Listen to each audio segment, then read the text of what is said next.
Then our afternoon sessions, we'll start off with Arvin Vora, talking about his educational workshop. He's the vice chair of the National Committee, obviously.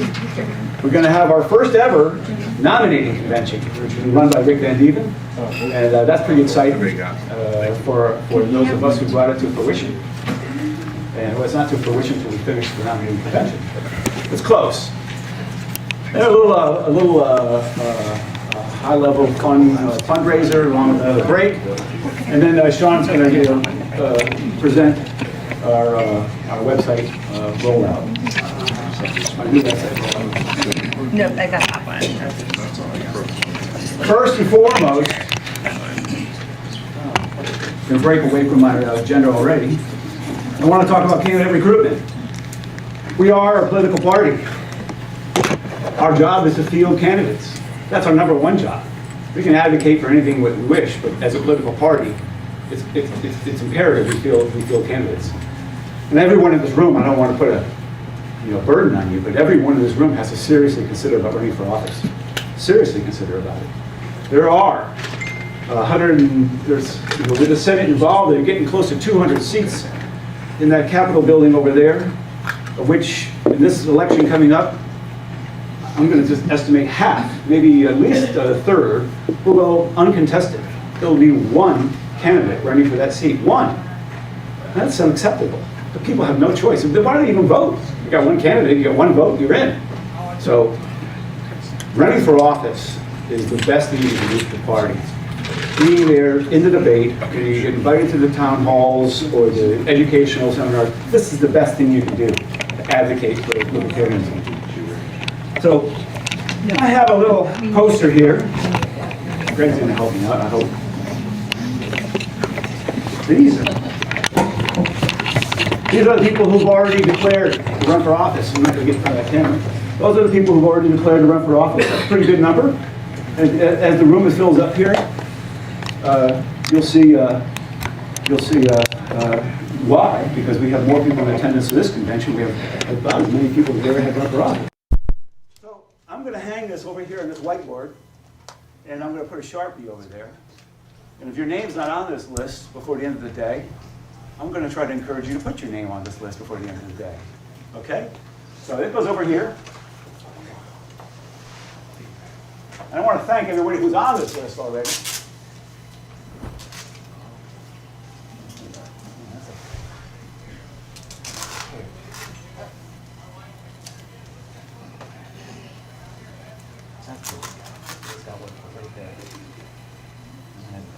He planned. He didn't hope.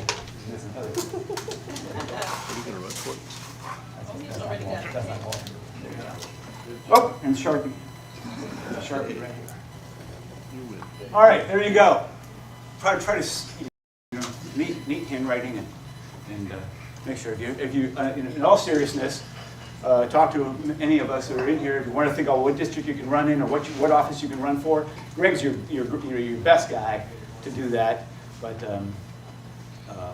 any one of us can probably help you figure out where we need candidates. One more thing to think about on that. Just think about this for just a couple seconds.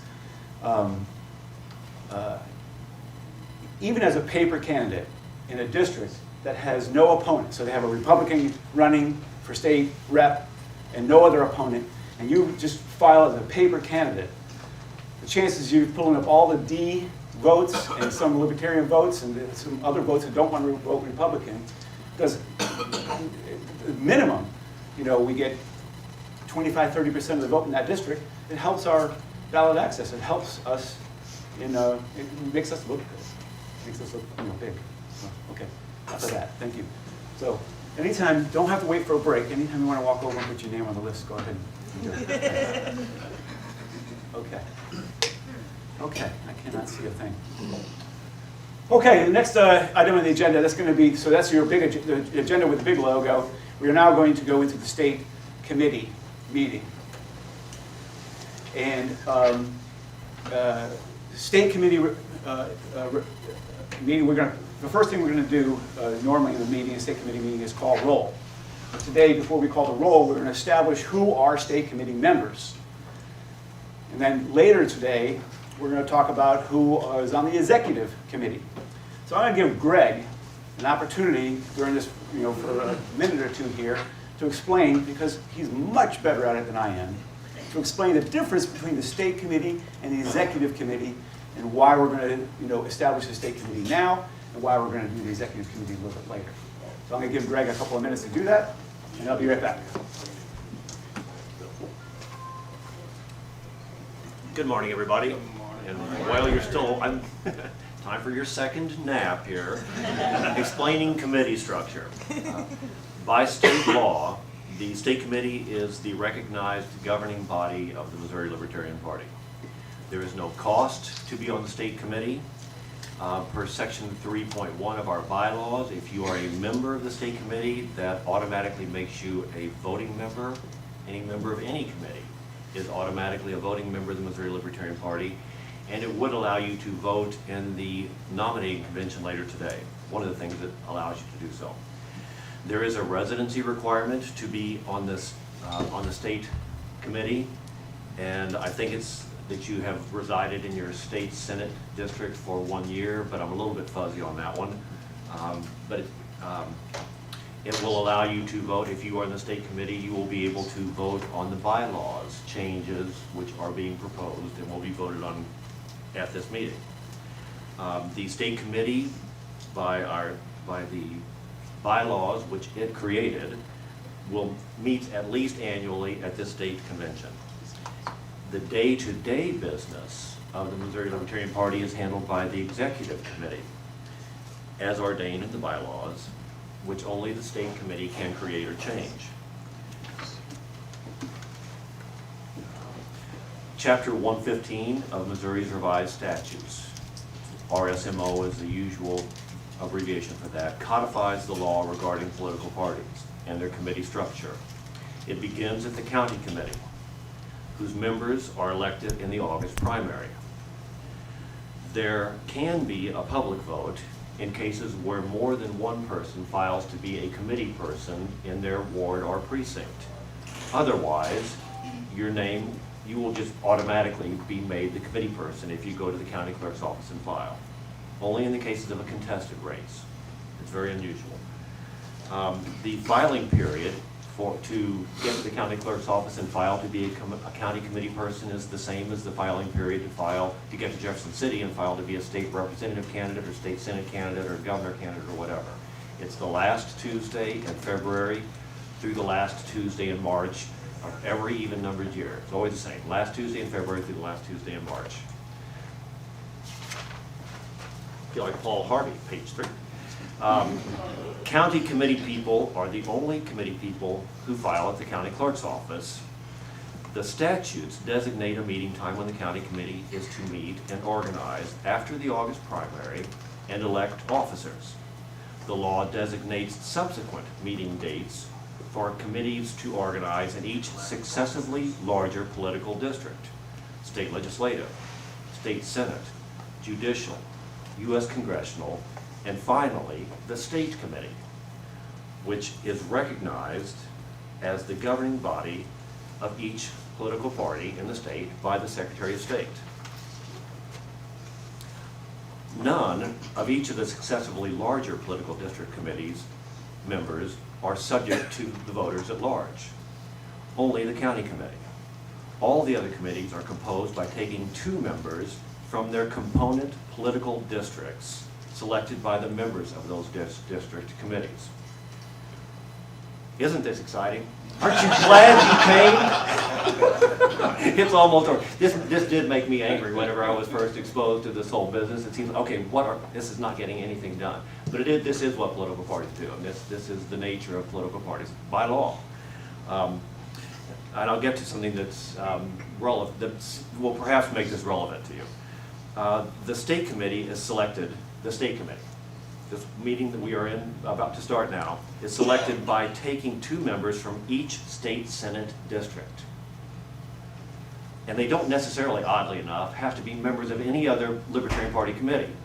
The people who are on the state committee who came up from the county committee through the legislative district committee, and it's, we have these concentric rings, kind of the way we do politics in Missouri.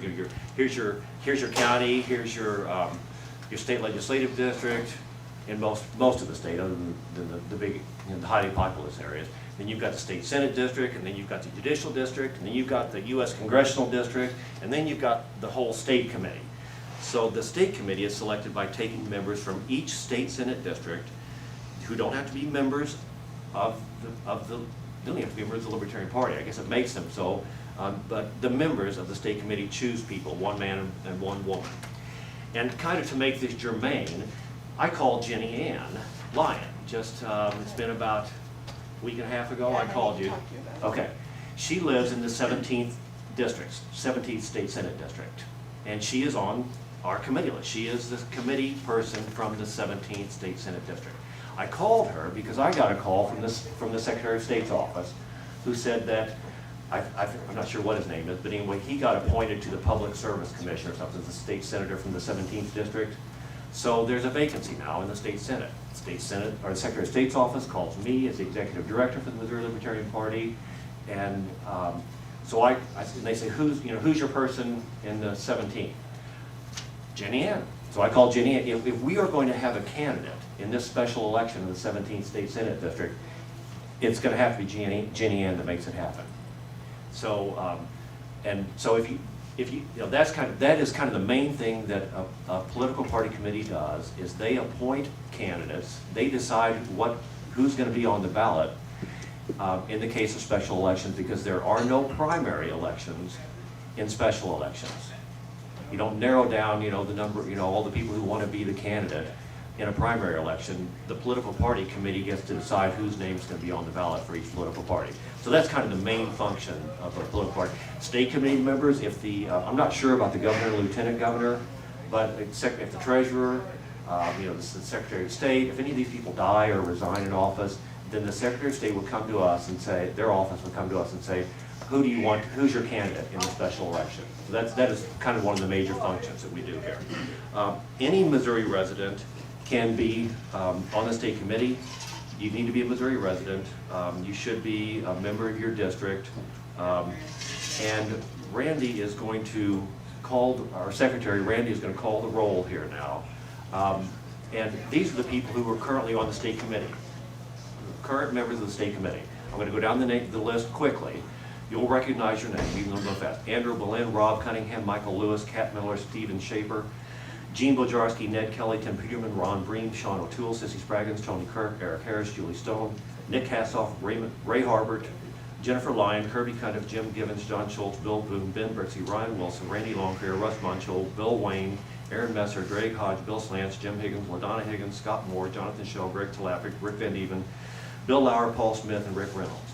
If you are one of those people, you're on the committee, and Randy's going to call your name and let him know you're here. He's going to do roll call. While that's going on, anybody else in this room who is a Missouri resident, been a resident of their district for a year, thinks they want to be on this state committee, is willing to do this service for the Missouri Libertarian Party, look up, find your state Senate district. What is your state Senate district number? If we have a vacancy, we will appoint you. The body has to vote, but we will appoint you to fill vacancies. So, and you can find your state Senate district at Legislator Lookup. It's on the state Senate's website. So we're now ready for roll call. Thanks for your indulgence there while I went through the committee structure. Great. You turn that agenda over, you'll see there's a quiz, a test, you'll fill in. All right. District 1, Andrew Boland, are you here? Okay, we have a vacancy in District 1 also. We only got one person. Rob Cunningham is not here. No. Michael Lewis Is here? I never saw him. Yeah. Okay, District 5, Steve Shaper is here, and Kat Miller's here. Yep. Okay, we have nobody in District 6. If you're doing your legislature, look that up. District 7, Gene Bojarski's not here. Tim Peterman. Tim here. Okay, District 8. Ned Kelly's in number 7 also. Nick Kelly. Ned Kelly. District 7. Yeah. Okay, I have Gene. I have Tim. Ned, you live in the 7th district, don't you? The 7th State Senate District? I'm not sure. Look it up, would you please? I've got you down on the list as 7th state senate district and on the committee, so. Yeah. If you sing out your, you go to the LP Yeah. website or wherever, I can help you with that. Okay, District 8 is Ron Green, Sin's Do you have a question on District 8? Did you say you did have 2 people already? District 8, we have 2 people at this point, Ron Green and, okay, Ned's an 8. That's the out-of-date list. I looked up Ned. Ned, I looked up your address after we had that business about the special election that took place in the 8th. And you, according to the information I had about what your address was, you don't live in the 8th, you live in the 7th. I understand, because I'm an 8. I'm surprised that there would be an 8 as well. Yeah. Why don't we get you appointed to the 8th after this is over, after we get through with the roll call? Okay. Okay, so, Yeah. Mike's your partner? Yeah. No.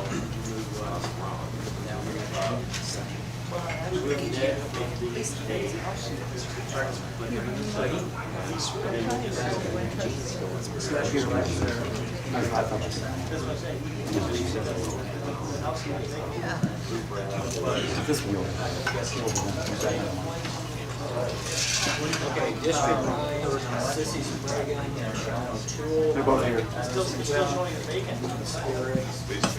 District 10, Tony Kirk. Tony Kirk? He'll be here 9:30. He's coming, but it's not here yet. Not when we call roll. Not here Yeah, yet? when he gets there. Okay, District 11 is vacant, those of you who are looking. Russ Monschel, District 12, No. not here. Eric Harris is here. And Julie Stone. No.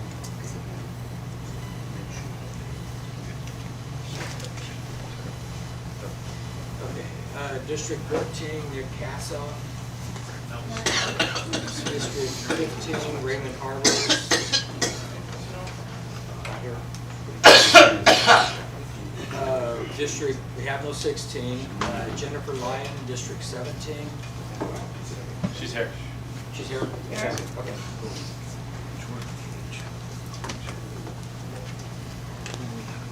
District 18, Kirby Cundiff, I've seen him today, and Josh Allen.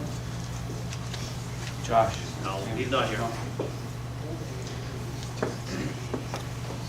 District 19, John Schultz and Jim Gibbons, I have not seen his own Yep. District 20, Ryan Wilson. Here. Cool. We only have one there.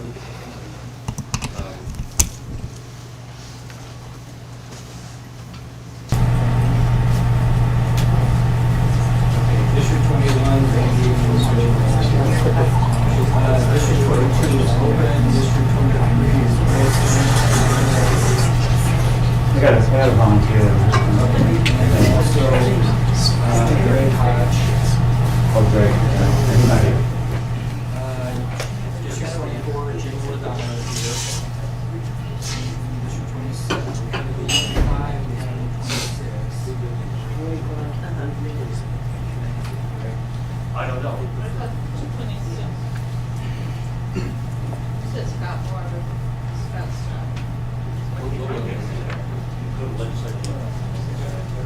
Thank you very much for the patience. Yeah. District 26, we did have Scott Moore. District 27, nobody. District 28, no one. District 29, Kevin Craig and Chris Jones. I think that would be the Springfield area. District 30, Bill Boone and Ben Gibson. They would be at the Springfield area. District 31, Paul Smith and Herschel Young. Not here. And District 34, Rick Reynolds, I've not seen. All right, well, thanks for your patience there. It's a once-a-year exercise. At each convention, we're going to establish your state committee and fill vacancies where needed. As you can hear, you heard Randy already here, we have several vacancies, and so if you're available, please look up your Senate district and and volunteer.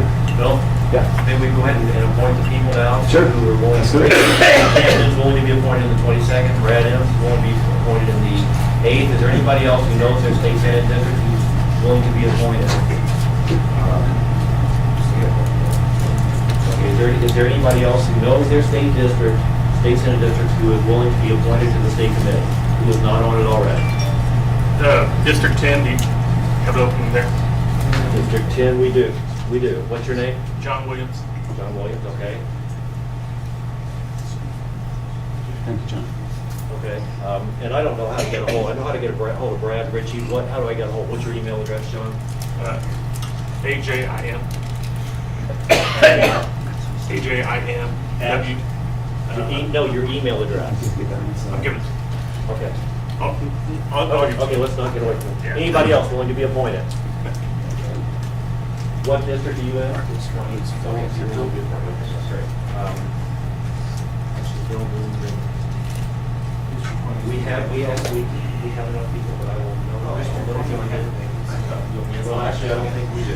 Bill Boone, according to the list that I got, which I think is more current, there's Bill Boone, Dave Rigsby, Ryan Wilson, are all. So, Brandon, what are you at? I'll work this out. 25. Okay. Great. Okay, so I think we can go ahead now. Okay, so do you have a good roll call now? Andy? I got a good roll call. I need to get the other things straight. Okay. Okay. Well, we know who's on it. There's one other person. District 16. Kirk, and Ryan. And Ryan. 16. Anybody else? 23, it's full. You're in 23, you're willing to do 23? Is it full or? 23 is covered. I'll note that, Eric. How about you, Stephen? Are you one? What district are you in? 6. Okay. And we could use you there. I think you have to say words you all are. Blessing.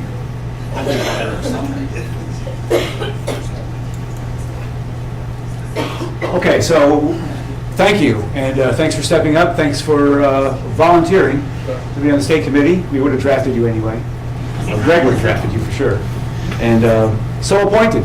You are now voting members on the state committee, and we're going to go on. We have a roll call, so we're going to go on with our state committee meeting. You have your agenda in front of you. It should be on the next. Oh, not. It's just your agenda in front of you. So the first order of business with the agenda with the big logo on the top. The first order of business is to approve today's agenda. We need a motion to approve today's agenda. So moved. Eric Harris. I'll second. Randy?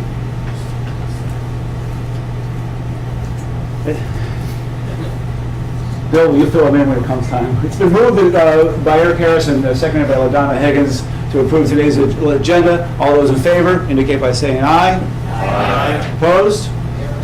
Motion carries. Let's move on with the meeting. First order of business on the meeting would be the officer reports. First officer report would be the chair. And I want to first say that it sure is a privilege to be up here to represent you as chair of the Missouri Libertarian Party. It's been my great honor over the last couple of years, and I really do appreciate your faith in me. I'm really proud of the accomplishments that we've made in membership drive this year and structuring a membership area and in candidate recruitment. I want to put a special thanks out to Ned Kelly for his effort working with Greg and others on the membership. I don't know if you have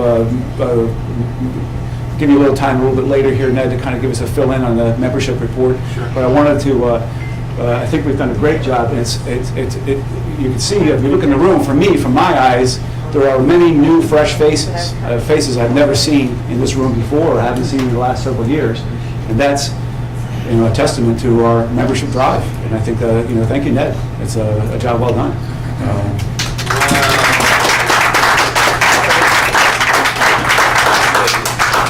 I also would like to, remind you that as we, trying to field candidates, that there's still a Sharpie on top of that board, and we could certainly use a couple of hands at the bottom. So thank you. It's my great honor. I am humbled that you all gathered here today on what is my 60th birthday. And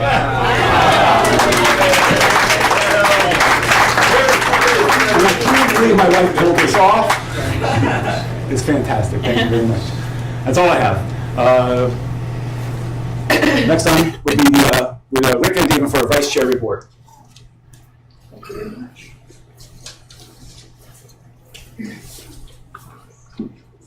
Thank you, Bill. Good morning, everybody. I don't really have much of a vice chair report. The convention's kind of my report.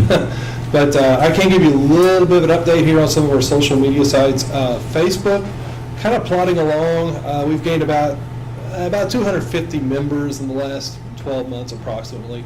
We just kind of hang around that 4,250 mark. It seems like we gain and then we lose. So if you are a Facebooker, please like, share, and follow. And Twitter's really, we actually have those two accounts hooked up, connected magically via the power of the internet. Those two accounts, actually, if I post something on the Facebook account, it posts it automatically on the Twitter account. And we have 660 followers on Twitter, so a lot of people stay connected through Twitter and Facebook. So if you are a user of those social media sites, please like, share, and follow. So, and also, if you'd like to help administer the Facebook page or whatever, just let me know. Thank you. Thanks, Rick.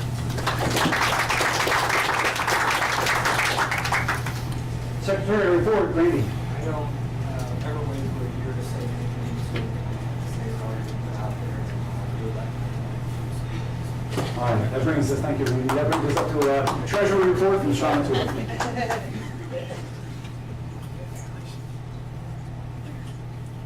you have my report on? You know what? It's not my system. Okay, so hold on.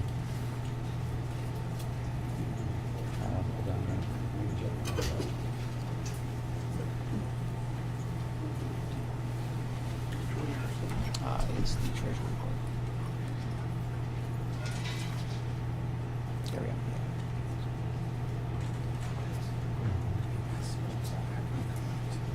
Great.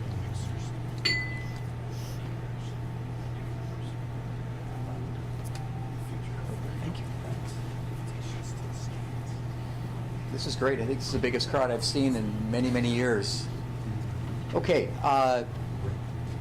I always keep my financial reports short and brief, but so that you could pick up and see more of our financials, a little more in-depth work.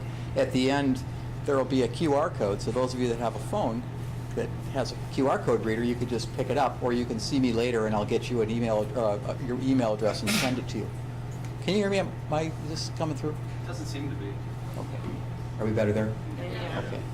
I can't see the screen and talk at the same time. That was a little funny. Okay, just a general review. I've done just a balance sheet of okay,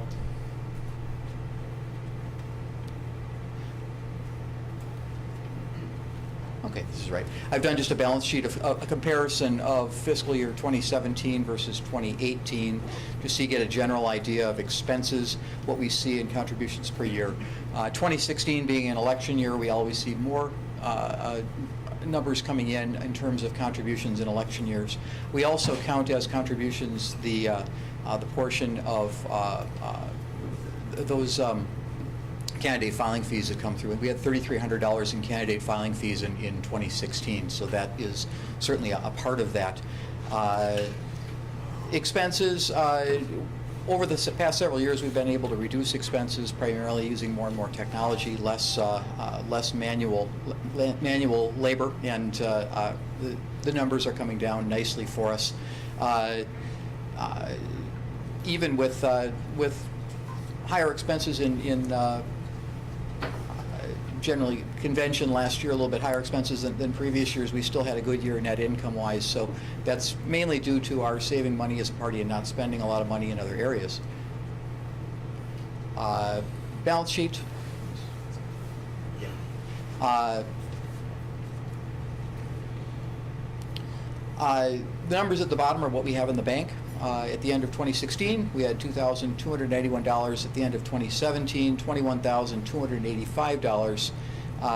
We keep a lot of money in the bank, and we do that because we could potentially someday lose ballot access. And ballot access, it looks like a lot of money, but in terms of having to go out and get ballot access, it's a small amount of money. So it's in our best interest to always keep that balance as high as possible in the event that we do not get 2% in 2 elections in a row in a statewide office. We would need to go out and petition for ballot access once again.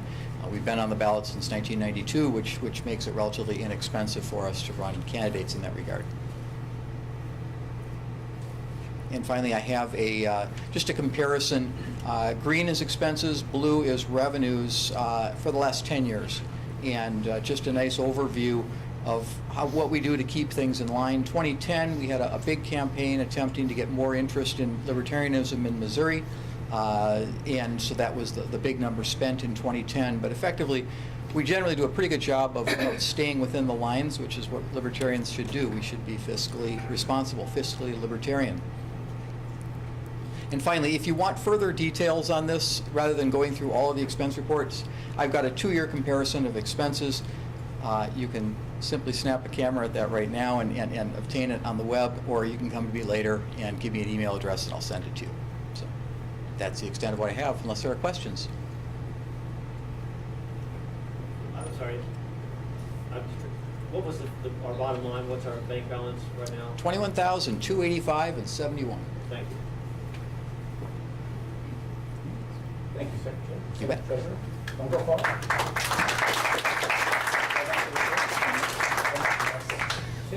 Hi, I'm Sean O'Toole. I'm also the webmaster. Sorry about that. Very brief report on the web. We've been spending the last year changing our resources around, our infrastructure resources, so that we can use some services provided by the National Party as opposed to strictly using our own resources. We typically spend about $1,100 a year to maintain all of our own infrastructure, and our cost maintaining that infrastructure with the National Party is zero. So we're moving in that direction.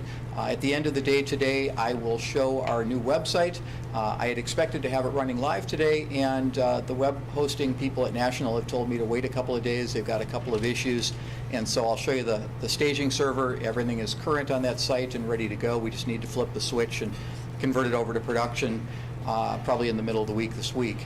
But other than that, we are now going to be using, the national organization is also going to be providing email addresses to the party. Traditionally, we've maintained our own email server as well. And officers of the party and anyone who conducts business with the public that would need an MOLP or LPMO email address can see me, and we can get that set up. But you'll have an actual, rather than a forwarder, it'll be an actual email box, which is good. At the national level, we've had a couple of people in various states that have had email records looked at by authorities for other related issues with their own parties, their state parties. And if you're maintaining your state business in your private email account, you have to hand it all over if you get subpoenaed. And so it makes really good sense to have an email address that's specific to the LP if you're doing business for the LP, or if you're representing the LP with any constituent groups, that sort of thing. It's a service that National is providing us, and I think one that we should take advantage of. Keeps everyone's records a little bit cleaner and neater and out of the hands of those that want to look at records. I don't think I have anything else except for the website, which I'll bring up at the end of the day. Perfect, thank you. Perfect, thank you.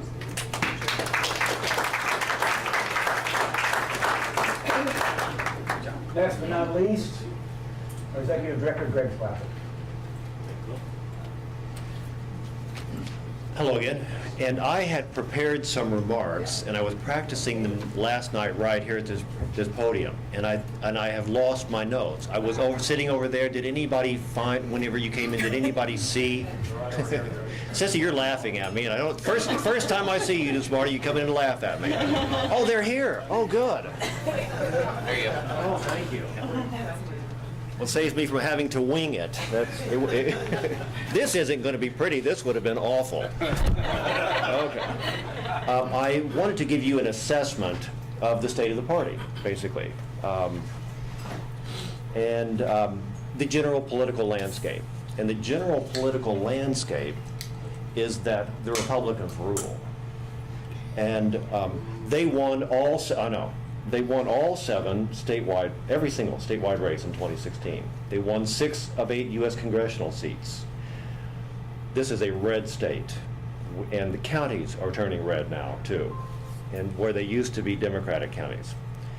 2.8 million people voted in 2016, almost 4% voted for someone other than a Democrat or Republican in the statewide races.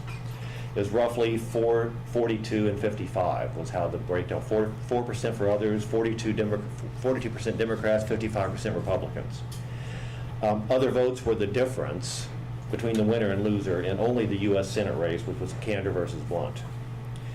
The U.S. Congress, 6 of 8 seats, that's 75% of our seats in the U.S. Congress that the Republicans hold. In the state legislature, they hold 112 of 163 seats, that's 70%. Same with the state Senate, 70%. There are 24 Republicans and 9 Democrats. The Democratic Party is becoming quickly irrelevant in Missouri. Where the Republican Party gets to draw districts, the borders in the districts, they get about 70 to 75% of the seats. No, these are numbers, take it for what it's worth. They don't get to draw the border for the state of Missouri, and similarly, I mean, they took all of the statewide races. So take it for what it's worth, but that's the Republican Party is overrepresented in the state legislature based upon the percentage of people who generally vote Libertarian or other party, Republican, Democrat. We got basically 55% of the people vote Republican, but they're controlling everything. There will be 5 political parties on the ballot in 2018, with 3 other parties going for that roughly 4% of the people who vote for somebody besides a Republican or a Democrat. It's going to be difficult, perhaps, for us to get that magic 2% number to extend our ballot status for 2 additional election cycles. If all 3 other parties are able to file a candidate for both the state auditor's race and the U.S. Senate race. The Constitution Party did not get 2% last time. If they do not get 2% this time, they're done. Unless they petition to get on the ballot again in 2020, I don't think they have it in them to do so, and I don't think they're going to get 2% this time. I see for the foreseeable future it is going to be us and the Greens. We are both guaranteed to be on the ballot in 2020, the Greens and us, not the Constitution Party. And I didn't really have a good segue into this, but it's politics is a lot about issues, and it's working for some, but not for all. In education, we are well into the information age, yet we educate children using a model that predates the Industrial Revolution. We spend $10,000 to send children to 2nd grade. Free education puts homeowners and renters alike in debt for life. Works for some, not all. Healthcare. Some get a cure, some don't. Some have insurance, some don't. It's very expensive for everybody. It bankrupts a lot of people. Works for some, not all. Education, healthcare, neither of those things are really the purvey of government. And they both need to be exposed to market forces. Criminal justice and democracy, now those are the business of government. And they work for some, not all. Criminal justice, it's as true as it ever was that you get all the justice you can afford. People find it shocking when they hear that animals are left in a cage all day, yet we have a system that leaves human beings in cages all day, often for a crime without a victim. Works for some, not all. Democracy. It works for Republicans. We kind of need to put our house in order. Now, we have been in survival mode for a long time. It is perhaps amazing that we are able to survive given a system that is toxic to third parties. What we need to do is run more candidates. We need to develop our issues better. We need to try to get our candidates on the same song sheet. Political parties run candidates, that's what they do. Be a candidate. Political parties are organized by state law into committees. That's what we do. Be a county committee person. To be taken seriously as a political party, we probably need to be running candidates in at least a fourth of the races, maybe even a third. We do a great job with the statewide races and the U.S. Congress races, where we almost always field a candidate in every seat, in every contest, excepting perhaps the Attorney General's race. And we have a potential candidate for that here now. Stand up. Go ahead and introduce yourself here. Hi, my name Two is can- two- Schmitz. Yeah. Yep. So I am considering running for Attorney General in 2020. So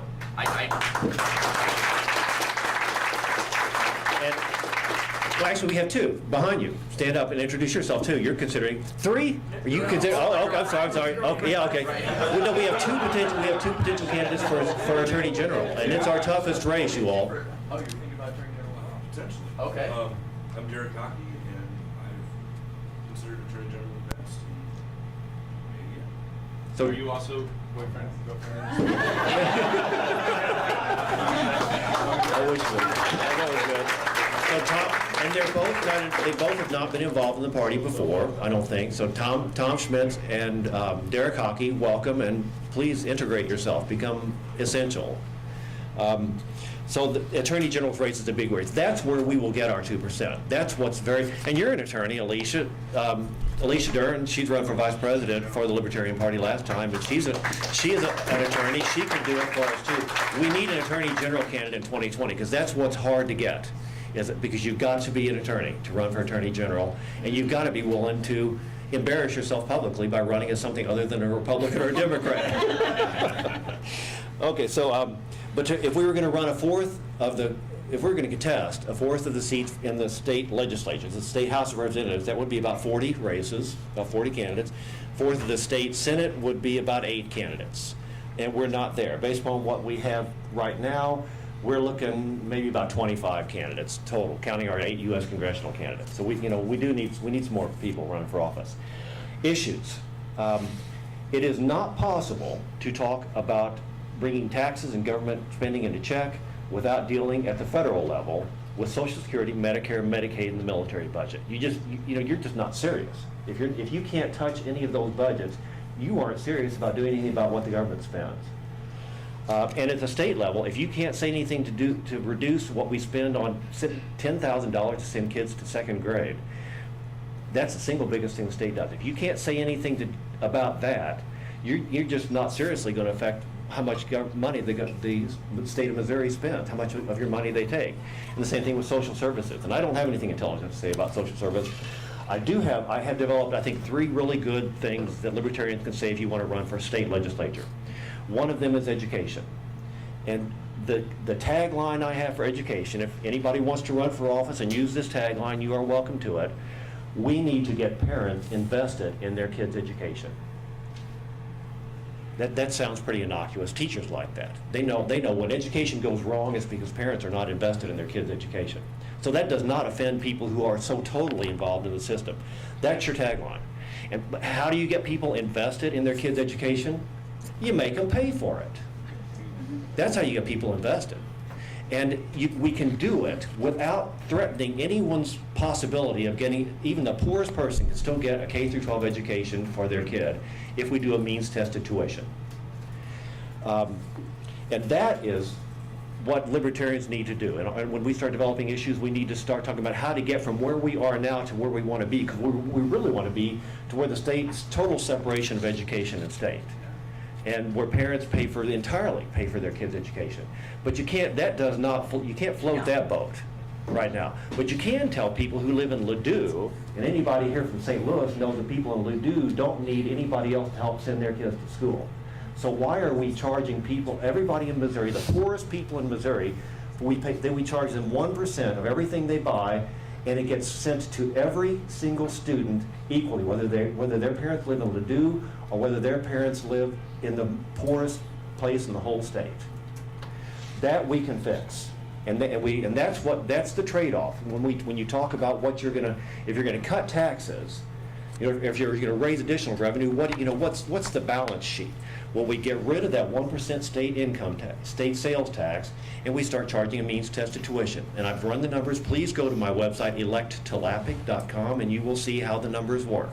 We got about 900,000 kids in the student. If we could collect an average of $900 on average from each of those students, then we could get rid of that 1% sales tax. And that's how it balances. I'm sorry? .com or .org? electtlapic.com. And, okay, so that's one thing. Education. The tagline is we need to get parents invested in their kids' education. Healthcare. We need to deregulate and deregulate and deregulate until Missouri is the mecca for people who are looking to get or provide healthcare. And the way to do this, to begin to do, we're not going to go instantly from where we are now to where we want to be, which is that people should be able to hang up a sign that says Rusty saw brain surgery 25 cents. That's where it should be. Well, we're not going to go there. That boat doesn't float either. So what you do is you deregulate, and the mode that people are using now to deregulate is called scope of practice legislation. So you keep allowing nurse practitioners to do more, and physician's assistants to do more, and podiatrists to go a little further up the foot, or up the leg. You keep expanding the scope of practice, and so we can model legislation. We can suggest things that are being done in other states where it is working successfully, like in what they let dentists do, or people who aren't actually dentists do in Alaska, where it's difficult to get to a dentist. Okay, so healthcare, deregulate, deregulate, deregulate, till Missouri is the mecca for people who want to get or provide healthcare. Election reform. Here's my tagline on that. It is not enough just to count every vote. We need to make every vote count. And that's what proportional representation does. So that, and I do we are not alone on that. I mean, Democrats are becoming irrelevant in this state. Democrats, if you go into a district where Democrats know they've got no chance whatsoever, if you go to St. Louis and you're in downtown, if you live in Florissant, Republicans are irrelevant. So everywhere, people are in these lopsided districts where they know there's no sense, my vote means nothing. So there's lots of people who will get on this vote with us, which is proportional representation. And then finally, criminal justice. I have nothing intelligent to say about that, and we need to have something intelligent to say about criminal justice. So I hope we will get some candidates who can develop some good things on that. And I'm about to wrap this up. In summation, I've been the executive director for the Missouri Libertarian Party since the year 2000, and I am glad to be on this road with all of you. It makes me proud. Be a candidate, figure it out. The Libertarian Party provides the soapbox which lets you get up and say what it is that you want to say. There's got to be something you want to say. Do not get off this planet without getting it said. So don't wait. Don't think, oh, I'm going to do this later. You don't know how much time you got here. Get up on the soapbox, figure out what it is you want to say. You're here, you must care about something. Figure out what it is you care about, and be true to yourself. If it's not totally libertarian, that's okay. We got a soapbox. You can stand on our soapbox. It's nice if you would say, well, this isn't totally libertarian, but this is what I really care about. And if I can help you figure this out, let me know. Be a committee person. Except in St. Louis, St. Louis is weird. They don't elect committee people this year. They're on a 4-year cycle. But in all other 113 counties in the state of Missouri, get to your county clerk's office or your Board of Election Commission office from next Tuesday till the last Tuesday in March. Just do it. It's not that hard. And everywhere you go, enjoy. There's no sense in making ourselves miserable trying to create a society where people can pursue happiness. So enjoy the process, and make friends for the Libertarian Party. That's how we get votes. Most people don't care about this, but just be happy, listen to people, what they have to say, and make friends. So thank you again for your indulgence.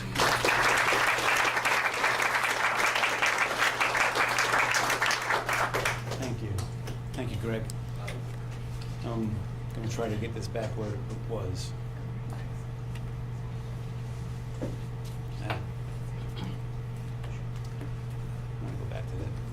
slideshow. I guess it's down here.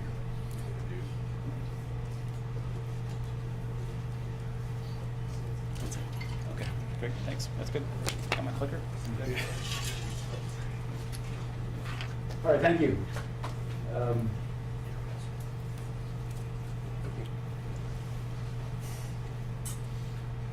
All right, next item on the agenda. We're halfway through, but this next one might go a little long, but the rest will go pretty quickly. Our next item on the agenda is the bylaw change proposal, and that's going to be presented to us by Rick Van Dieven. You, right? Yeah. Yeah. You should all have a copy of the bylaws change. I don't think we have to read through the entire thing, but I can read what the change proposal is. how about it, Rick?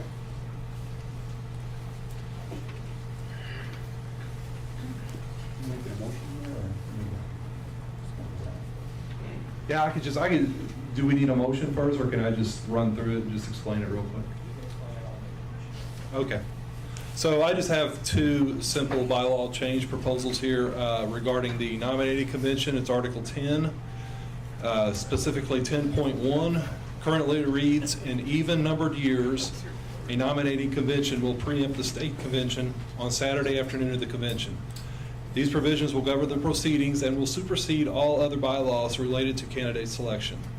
And what I want to do is I want to strike a nominating convention will preempt the state convention on the Saturday afternoon of the convention, and I want to replace it with basically, this is how the 10.1 would read if this is approved. In even numbered years, a nominating convention will be held on the same day as the state convention. So right now it reads that we have to do it in the afternoon. I just wanted to give us the option of holding it in the morning or any time during the day. And also, this is also under Article 10 of the nominating convention. This is 10.8 specifically. Currently reads, balloting shall proceed in this order, except in the years when the auditor's race is the only statewide contest. Attorney General, U.S. Senate, Governor, Secretary of State, Treasurer, Lieutenant Governor. I thought the nomenclature was just a bit confusing. I would like to strike where it says except in the years when the auditor's race is the only statewide contest. And then after, if this is approved, the 10.8 would read, balloting shall proceed in this order respectfully, Auditor, Attorney General, U.S. Senate, Governor, Secretary of State, Treasurer, Lieutenant Governor. So it's really just kind of wording changes, just cleans things up a little bit. I'll second. Are we doing both at once? Yes, we're doing it both at once, unless we have some discussion on that. Okay, it's been moved by Randy to adopt these changes to the nominating convention. It's been seconded by Greg. It's up for discussion. Somebody was asking about once or twice. Any discussion? Discussion's closed. All those in favor of changing the bylaws to Rick's statement on the nominating convention, please indicate by saying aye. Aye. Opposed? Motion carries. I had one too. Bill, do you have it? It's very brief. Greg's email me that I suppose this sentence to be added to the end of 3.1. Event fees do not count towards membership. Would you like to speak to that? Did everybody hear that? I want section 3.1. Section 3.1 of the bylaws says who is a voting member of the Libertarian Party, and I want to add that and basically you can do it by being any kind of a committee person, then you become a voting member. If you run for office in the last 2 years, if you have run for office in the last 2 years, you're a voting member, or if you've contributed $100 in the last 2 years. I don't want your $50 or $60 convention fee to count towards that $100. It's event fees pay for this event. I guess will just barely pay for itself. That is not really a contribution to the party. So I want to add a sentence to the end of it that says that event fees do not count towards that $100. And a question, and that's the way we're currently doing it. You're just clarifying to make it clear. Yeah. It's not really a change in policy. It's just a clarification on the current policy. Cleaning up some language. We need a motion? I'll Bill first and second. Bill, second over here, Steve. Yeah. Okay, open for discussion? All those in favor? Do Yes, we need to Donna. define event fees? I don't think so. I mean, where do you envision that being a Well, problem? is volunteering to work at the state fair? I mean, that's not a contribution, okay? Yeah. Be a friendly amendment to change it, the word event to convention fee. Yeah, it's the only fee I can think of that we're charging for. That's fine with me. Yeah.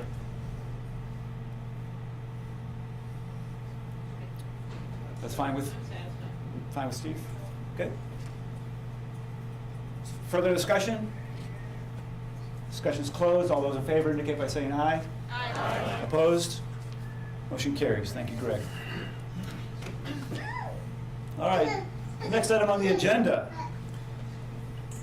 Ron is our State Fair chair, and we have a State Fair coming up in August. He's made you all have a little save the date, and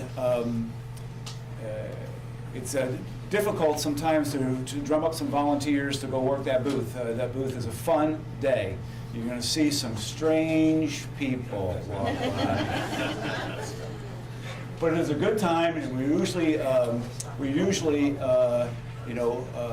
overwhelmed with all kinds of questions and great times. It's just a good time to sit in the middle of the boulevard and just have a good time. So we have a commitment. We have to make a commitment to lease our space in March, next month. Okay. Right. So really, we're not allocating any expenses to set the booth up or do anything, because all we're doing is making a commitment to the state of Missouri, to the State Fair Committee, that we're going to lease a space. We need to approve funds for that, or at least we need to go that far. Approve funds for that. Do we have a number on that? It's just a Email I sent out. It's like $800. $963. How much is it? It's $963.50. $963.50. So I need a motion to approve funds for the leasing of the State Fair. Steve makes the motion. Seconded. Jennifer. Move the second. Okay, we got two. More than enough. Open for discussion. Discussion's closed. All those in favor indicate by saying aye. Aye. Opposed? Motion carries. Thank you. All right, I'm going to have Greg come back up in here. We're going to, the next item on the agenda is Executive Committee. Filling the Executive Committee, making sure that we're good there. Getting all the vacancies filled in the Executive Committee, or? Actually, we reformed the executive committee at every state convention. Can we do that now? Is that where we are on the agenda? Let's do it. Where we are now. Yep. So, look at that. Okay. All right. Very good. Thank you. Usually what we have done is, we got a good crowd today. Usually what we do is we gather by U.S. congressional district, and that's what the state committee, when we created our bylaws, we decided that the day-to-day business will be handled by the executive committee, which meets by teleconference currently for about an hour and a half once a month.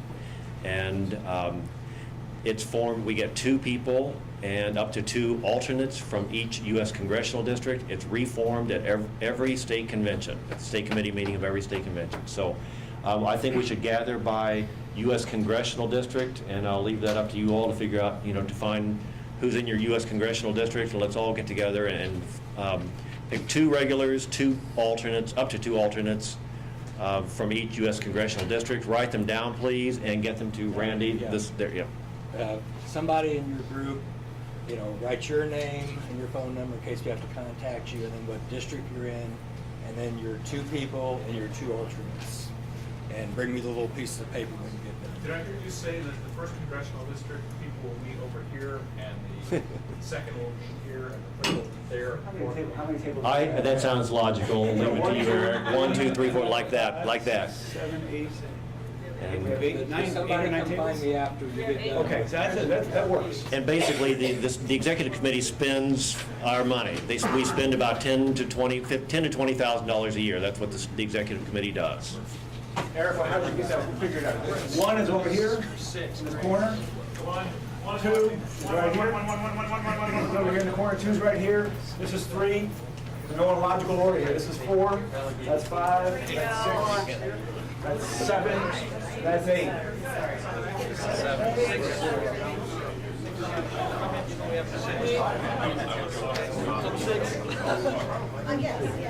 You in seven? It works. Yeah, I'm in seven. You're in seven. I thought seven was this one. I thought it was. You're in five.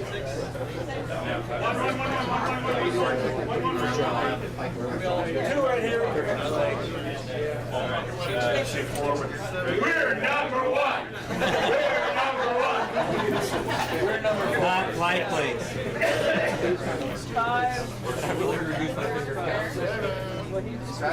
He's four, right?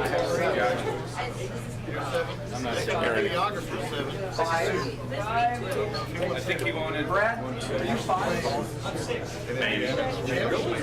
We're not for all the property. If you all go together. So this is this camp here. I'm not sure.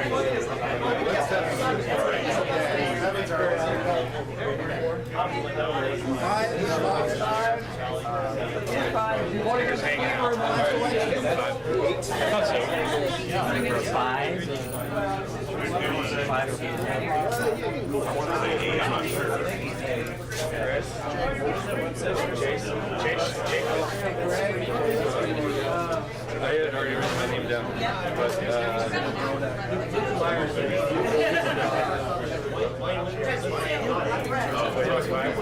I don't know.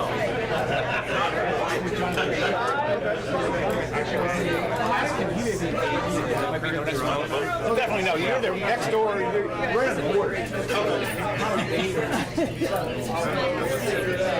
I'm gonna run their veterans third.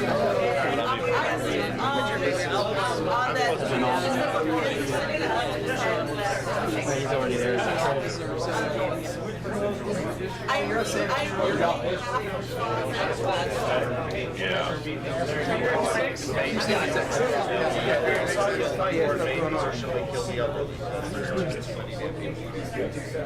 Yeah, this looks like, good.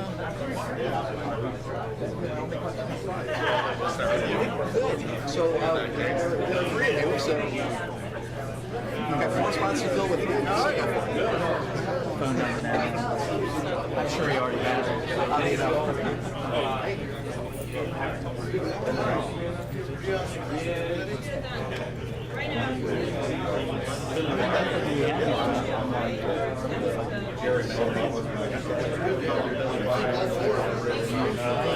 Had 50 batch orders. I ran through them, but maybe. Hi, I'm John. You don't have to give me your check. I'll take it. Okay. Oh, yeah. Right out. Good job. Good job so far. Are we live on Facebook or something? Yeah. You guys come down last night? Yeah, yeah. There was a big crowd up in the bar. Yeah, the bartender was kind of freaking out because I don't think he was expecting me. Yeah, I actually had to work. Yeah, well, he probably made a lot of tip money. Yeah, they were probably You want me on that phone call? I'm on that phone 25 call. people. Yeah, it's good. Well, getting up at 4:30 in the morning, so I leave about, I left about 5:30. Yeah, it's just It was no fun driving here this morning. But I did get O'Rourke's Adam Smith comic book. He wrote a book on the wealth of nations. You know, yeah, we're talking about PJ O'Rourke. Right. Yeah, well, he's a writer. Well, he's a snarky. Yeah, he's pretty intellectual. But anyway, I was listening to that on the way down. So what was his? What was his? Well, he's basically taking the wealth of nation and kind of pulling pieces out of it and then making snarky about I say. about how things actually are. So it kept me awake. He's a libertarian. Libertarian-ish. Yeah. Sort of Cato libertarian, I guess. Does he have problems with the wealth of nations? I mean, obviously there's some issues with labor.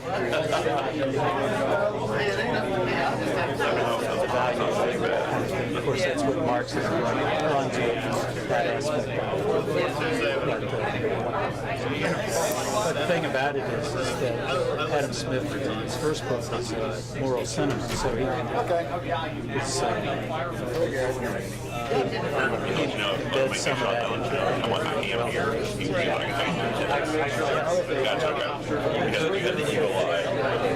Yeah, I was kind of like, I don't want to watch them or anything while they're talking. Okay, if we can, let's get it tidied up and get your ballots over to Randy, or your nominations over to Randy here. Let's switch around real quick.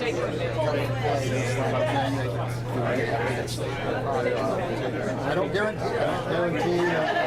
hotel accommodations. If we can, let's get it tidied up and settled in. Hot water and air conditioning.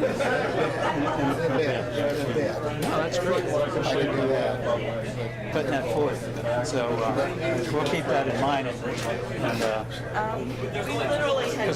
And once we redo the website, I want to go in and redo the information about the fair.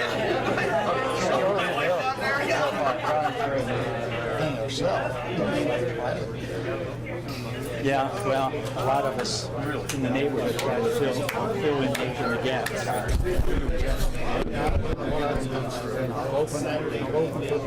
Yeah, no, that's okay. That's area might help.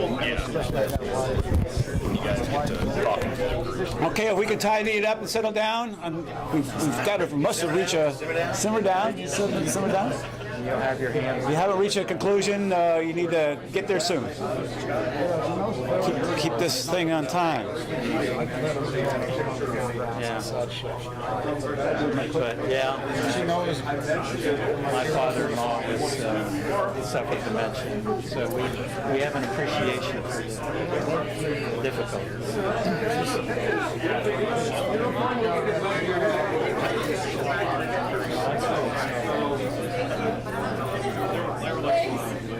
Let's see. Randy? We're and I think currently, and assistant's just Sean's already. I'm still missing 1 and 2. Oh, the two's right here. One's over here. Yeah, I'm Joe Howard. Hi. I was told, like, last Friday, I would have a chance to speak. Okay. And I'm not on the agenda. Okay. We'll find ways. Yeah, no problem. I think I was supposed to be in this spot, because I didn't see that on the agenda. We'll find All right, thanks. Remind me of Oh, at lunch? We'll find ways. Okay, sure, no problem. Randy, you got your 1 and 2? We've got 1 and 2 here. Now you need to announce if anybody did not make it in their district, like Rebecca, but would like to serve on the committee. We will have some openings here. And they can serve, like, if you're in 4, but we're 4 and 4, but whoever doesn't have to be Jason. It can be anybody. They have to represent the district, but we did that a decade ago so that there's people that could participate. When we have enough, when we have all 4,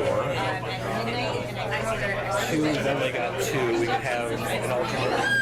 We could take 2 alternates and 2.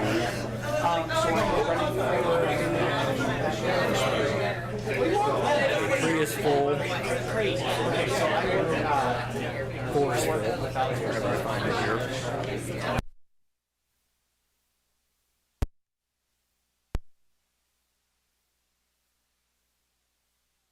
Just, Yeah. okay, four is full. You know what? Nick's not home. Yeah. You know, Five. I looked at. We could have one more alternate, so 2 and 5. 6, we only have 2. And I think, you know, we have people do. This is John No, that's what that's for. I'm just gonna have him come see you. Okay? Do what? I'm just gonna have him come see you. Okay. You can put it wherever. Okay, thank you. You can please return to your seats. If you didn't get a chance to get on the executive committee and you still would like to serve on the executive committee, you may do so on an adjacent or in a different district. And if that's your desire and you will pledge to represent that district as they want you to, please come back and see Randy back here, and he'll get you into a district that still has some vacancies. We have vacancies in 2, we have vacancies in 2 or 3 districts. So if you still like to serve on the executive committee, but your district is full, back here see Randy, and he'll get you on a district. Not a problem. Okay, if you could have a seat, please.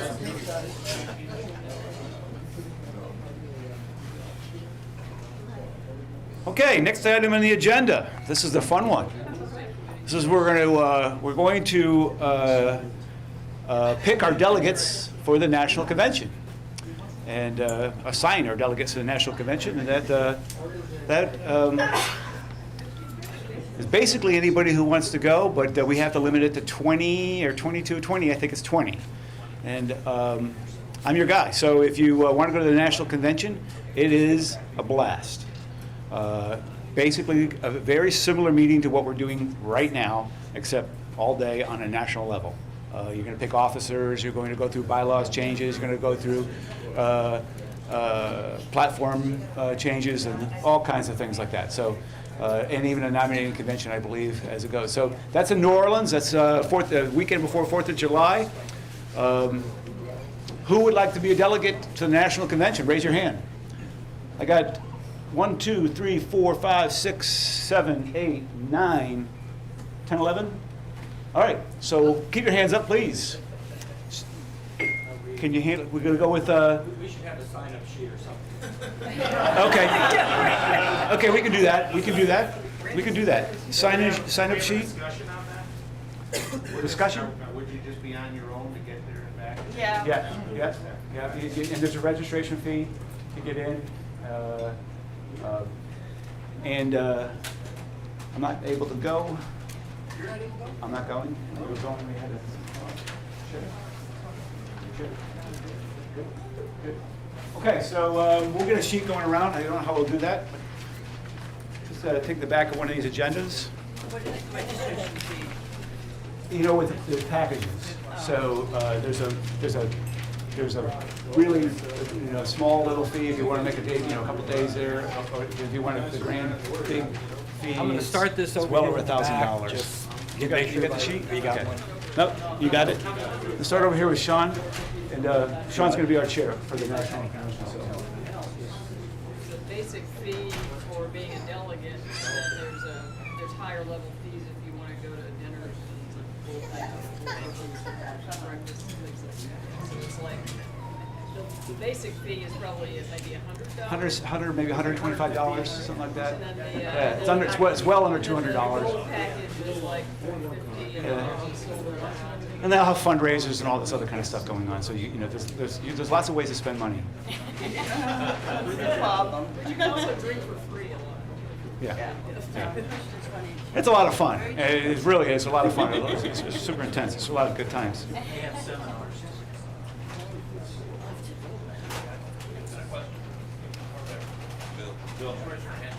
Yeah. It's not actually a question, but there are some fundraisers out there that are helping people who want to go to the national convention actually get there. So if you're on the fence, become a delegate and then come see me and we'll talk about it. And those of you who want to think about it over the weekend and decide that maybe later on, we have said 11 people raise their hands here. We got people who aren't at this meeting who may want to be delegates, and I'm the guy to contact. So you contact me through my email or just call me on the telephone, tell me you want to be a delegate, and we got to cap it at 20. And we, you know, somebody, resigns or something like this, well, we can make room, or we can have some alternates, but we can have some alternates. But as soon as we reach 20, it's done, and then we go into the alternates. But just contact me directly, and we'll make you a delegate. Actually, if we have more than 20, people can sit at other things. That's right. You can hawk your seats out to the other states. So if they have openings, and we can also, if we want to make our 20 full, and California needs a couple extra chairs, we can make room for them as well. So it goes both ways. So if we don't fill 20 and somebody needs a couple, we might go that way. But that would only be a couple days or a week before the convention, probably. I don't know. It's far out. Yeah, and that puts you someplace. Yeah. Yes. I just want to say at the last convention, it was actually so full and it was difficult for people who just showed up. I remember that. Yeah, it was. That was also a presidential election, so. I understand that the pre-registration is actually running ahead. Okay. Oh, fantastic. All right. So hearing that, it's going to fill up fast, it sounds like. So if you want to go, you should jump on it pretty quickly. Okay. So we got the paper going around, the sign-up sheet going around. Okay, good deal. Thank you. All right, we're coming near the end here. This is great. We're only 1 minute behind schedule right now, so that's amazing. Next item on the agenda is new business. And that's going to bring Sean up here. No, I'm sorry. That brings yes. Talking about our email list to Google. Let's start off with new business, and then we'll continue on with new business. Perfect. Hi again. The one thing I didn't talk about in the webmaster report was the fact that the one remaining piece on our existing server in Missouri is our email list system. We use that for everything from communication between the state committee, the exec committee, our info list for people who send in to us and are requesting information about the party, and our general announce list to members, and our general announcement list to the media, et cetera. And again, that server costs us a total about $1,100 a year, and I would really like to eliminate it in as much as it's going to be just those features that it's covering, just those lists. And what I would like to do, I would like to make a motion that we move our lists that are communications lists amongst our members to Google Lists, which I use for other organizations, and it works very cleanly, and it looks just like our existing lists. And then move our announcements lists to a platform like a MailChimp or a Constant Contact or someplace that is more geared toward people who are receiving announcements from us and have the ability to easily opt out of those announcements and that sort of thing. But I'm putting it up as a motion because it is technically it's a function of our party, is all this communication we do, and if we're going to change it, we need to do it officially. So the motion would read, we would move all of our list infrastructure to Google Lists and another provider such as a MailChimp. I don't need to really name whomever that is. We look at cost and figure out who the best provider is for that service. But that's how the motion would read. I'll second. He's made a motion. You're second. That's cool. I mean, that's fine. I just wanted to read out what the motion would be. So. Okay. And Alicia's seconding. I think you made the motion, right? It doesn't matter. Okay, it doesn't matter. Okay, all those made. Well, It's discussion. Discussion. Also, just to clarify, so this means if somebody replies to one of those group emails, it doesn't get replied out to everybody, and it'll cut down on kind of all the. Well, there's certain lists we need. I mean, the exec and state committee lists need that. I'm sorry. The exec committee and the state committee lists need that sort of thing. Sure. The others are truly announcement lists. Yeah. And as far as the info side, we're going to move our info on the new website. There will be an info link on there, which will put it into a group of just people like yourselves that take new member interest in that sort of thing and deal with that within your own group. But it won't be on a list that's a general list. Make sense? There'll be less, so at least the announced list if somebody replies. Yeah. That won't. Not everyone in the group will get the That's a broadcast only list. to that, so they end up removing themselves from the list because they don't want to deal with Yes. all those emails. Good. Google services are typically tied to an account, and so I'm curious, what account will this be tied to? How will it be administered and access given? We have a Google LP account. We've had it for years, so it's just part of our general infrastructure. Few questions. Will counties have the ability to have affiliate lists? Sure. Just tell me what you need, or you're on the list committee. You know, you can put your own lists up. And second question is, we'll be able to use LPMO still for those outgoing emails, or will it be Google oriented for the domain? Do you know?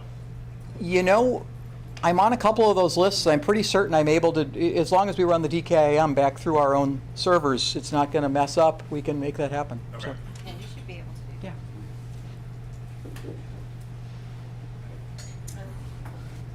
And we expect cost reduction.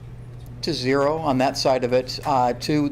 If we stay with the MailChimps or the Constant Contacts, we have about 1,200 total contacts we make on the general announce list, and that may cost us something, but not a lot. It's a tiny list. So Yeah, I mean, it's probably like $29.99 a month or something. at most. MailChimp. Yeah, $30 is the low-end MailChimp account. And I think we do get under free at those numbers because we only put out very occasional messages. They really look at the total number. Yeah. That's my question, and I didn't quite hear all the answers.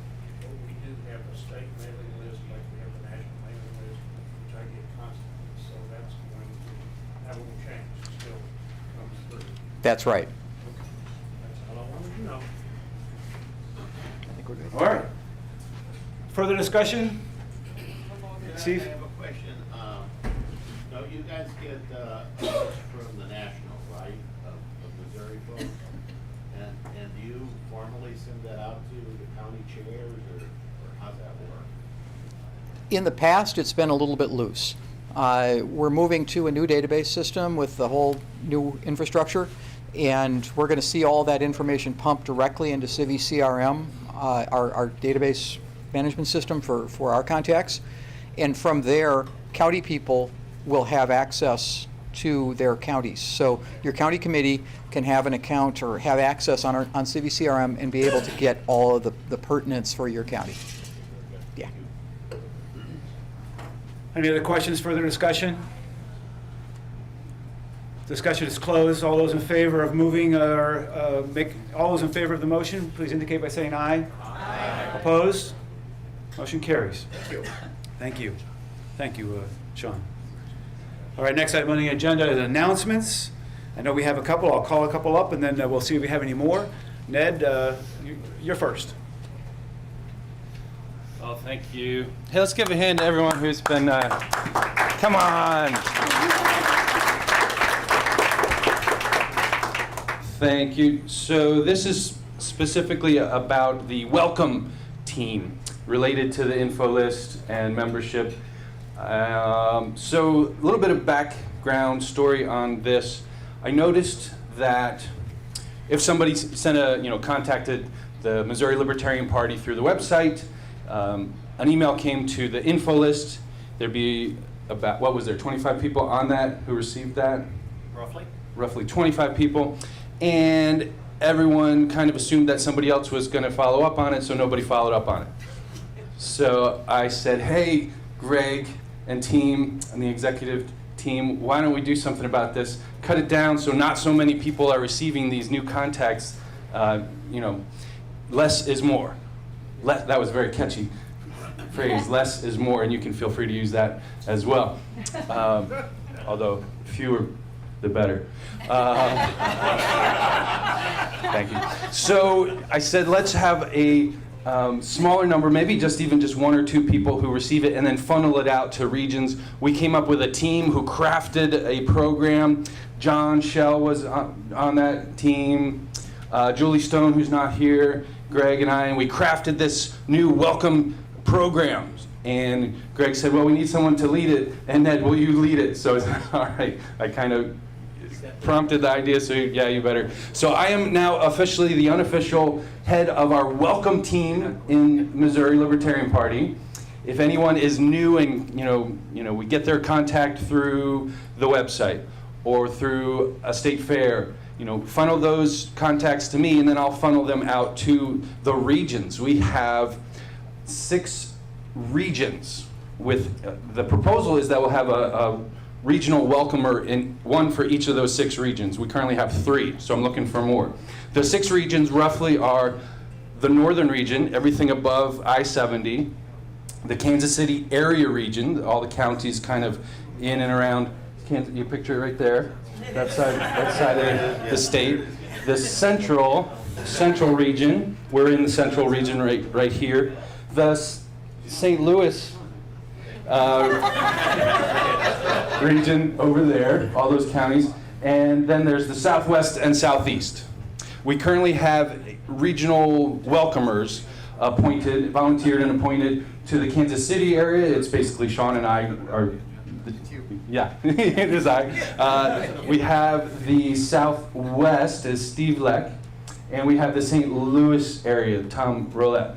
So we are looking for volunteers. Maybe we can put another list up on the wall and get a Sharpie going and sign your name, or just come see me. For the northern region, anyone in or near that region, you could be our regional welcomer.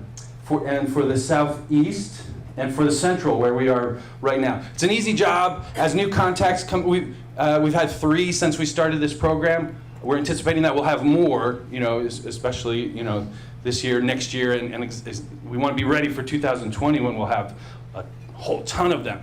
But anyway, as new contacts come in, you call them up and or email them, say, hey, welcome. I'm the regional welcomer. We're also going to have more county contacts through this new website program, so you can do it with them as well.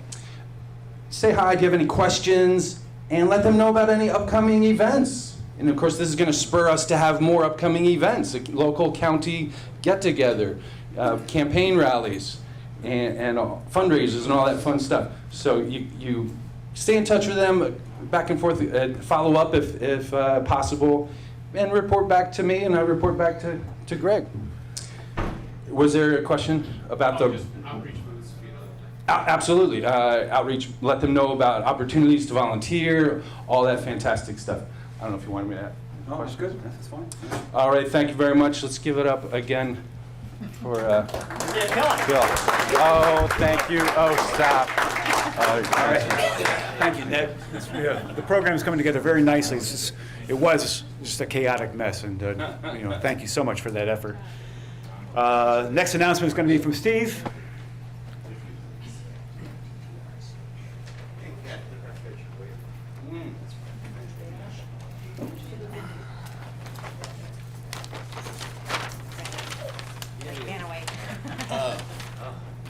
Back in the 80s, my wife and I had a Thomas Jefferson.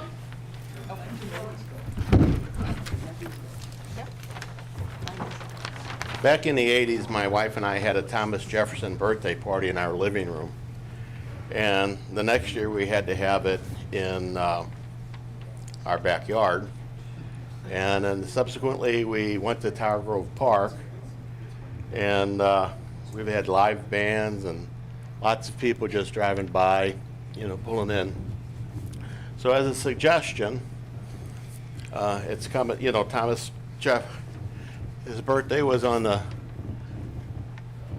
April 13th or 14th? 13th. In the news style, what'd you say? 13. So if you guys have never done this is a good social thing, send out a meet out and say we're having a Thomas Jefferson birthday party. And Thomas Jefferson's liked by everybody. Liberals, conservatives, religious, non-religious. So anyway, just want to let you know that we're having a party again this year. We've got cake. That's about it. So anyway, anybody come to the city, hope to see you. Date, what's the date again, Steve? April 14th. April 14th, Saturday. Tower Grove Park. Tower Grove Park in St. Louis. Yeah, it'd be great if more, Missouri people would show up. We also we are going to do on tax day, the post office. We're all gonna stand out there. We're meeting about 4:30, just put the Facebook invite together. So if you guys are in that area and you wanna go and share libertarian views with people that are filing their taxes, then feel free to join us. Bring your own sign. Additional announcements? Anyone? Announcements? Actually, At the last committee meeting online, there was a discussion and then an email came out about a support statement for the Cuban Libertarian movement. What happened to that? That was supposed to have been discussed here. Yeah, it passed. It passed. How did it pass? The last meeting, it was, you know, we kind of, You asked for actual text, and that came out later. I didn't ever see it vote. I thought it was moved and passed. I thought it was on the last meeting. I thought it was passed. It was decided at the last meeting that we would discuss it today, because it was really long and somewhat too inclusive of everything in the world. We're gonna have to research the minutes of the last meeting. If you'd like to table that to the next meeting, you know, that's okay, because we have to research what the minutes were on that. I don't know. I recall. Let's, if you don't mind, Michael, we could table it till March's meeting, and then we'll make sure we get it on the agenda for March. And make sure that it's clear for you. Additional announcements? Yes. Since I am the committee chairperson for the 17th State Senate District, we need a candidate and we need someone to nominate a candidate, and I'm happy to be the one on the ballot, but I can't nominate myself because I am the committee person. So if anyone knows anyone in the 17th State Senate District who's interested in either running or nominating or being involved. Sure you can't nominate yourself? Greg told me I couldn't. Yeah. She cannot nominate herself. It's a special election. I think it's June. For a special election for what? State Senate. State Senate. For state Senate. So anyone interested in, or anyone who knows someone in the 17th, get their names to me. The state, I thought the state party could nominate. The Yeah. state No. party could nominate. If there's anybody else in the room from the 17th Senate District, you can appoint them as a committee person right now. We could vote on accepting them or not, and then they can nominate you here, I mean, or tomorrow, or whenever. Well, I just So- wanted to find out if we had anyone else in the 17th. Okay, well, if anyone knows of anyone who finds anybody, let me know. Okay, thanks. We'll get on it. If you're on the run, we'll find a way to get you there. Additional announcements? All right, I have a friendly. I'm so sorry. Were you gonna announce the little shindig after this shindig? Chris and Japheth? Fundraiser? Yeah, I know. Oh, I don't know if we made anything official yet, but it's up to you guys. I am happy to host, and provide food and beverage for anybody who would like to come over and, support our statewide. I saw a Facebook event. Fantastic. Yeah, there's a Facebook Where will that be? The address is 412 Cherry Street. 412 Cherry Street, party tonight. Repeat all that I said. Party tonight, 412 Cherry Street, fundraiser party, and free food.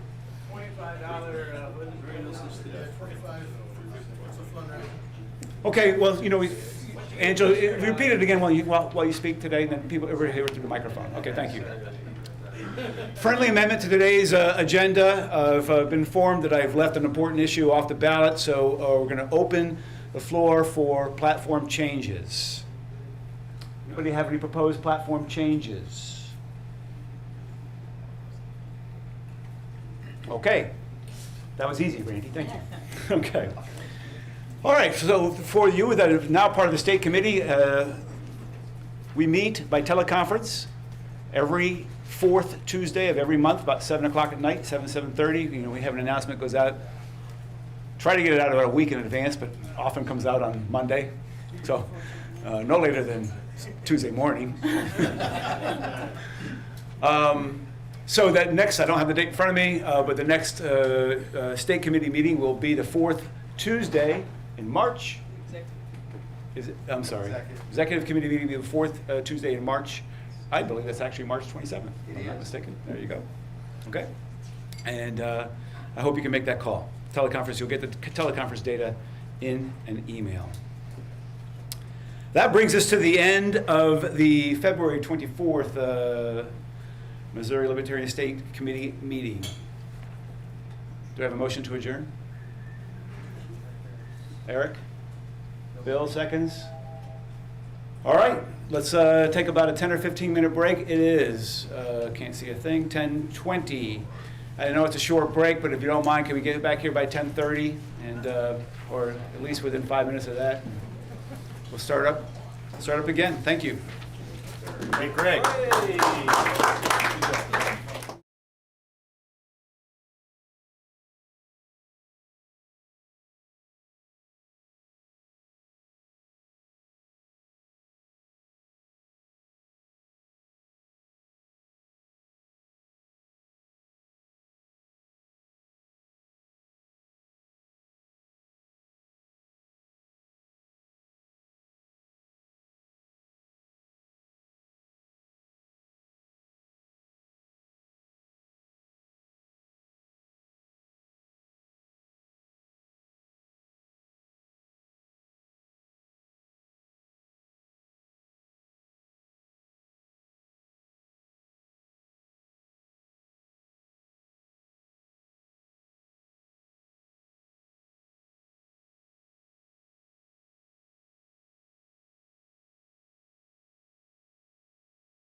What? How long is it? Whenever you. I'm in touch. I usually do help me 10 minutes. Okay.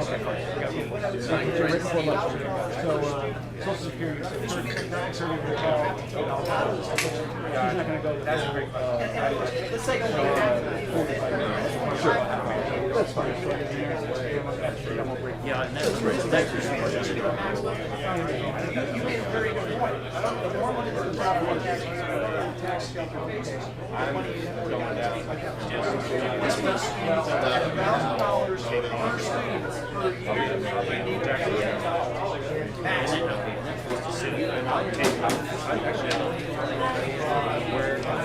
How this happens, I don't know.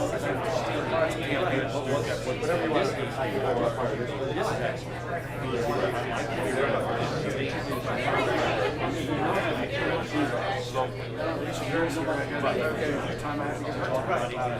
All right, that's okay. But this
Excuse me, where's Kirby?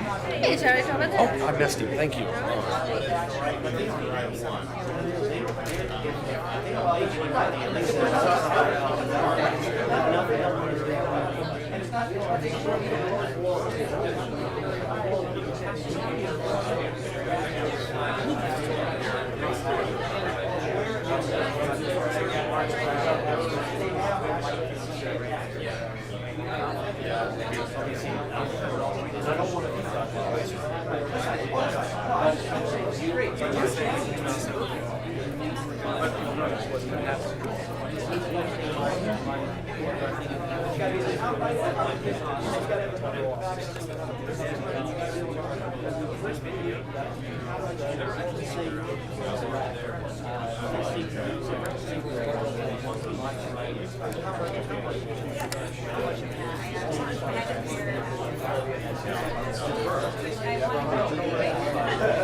Russ Branch, Camden.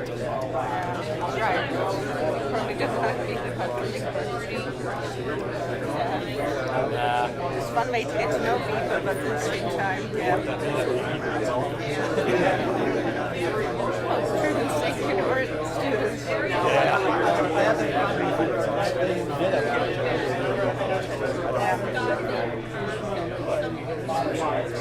Well, that has to be somebody who doesn't hold their government joint.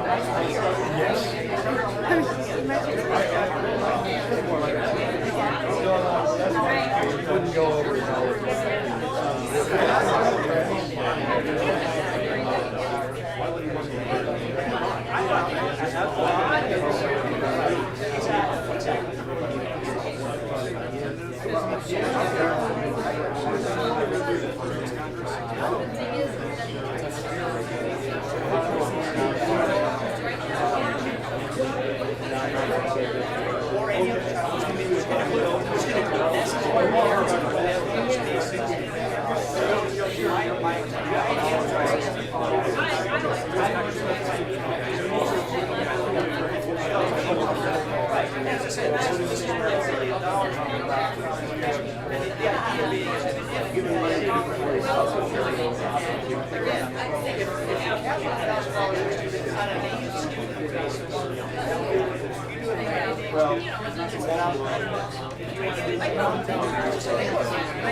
Actually, you know what? I think that James right now. Come back.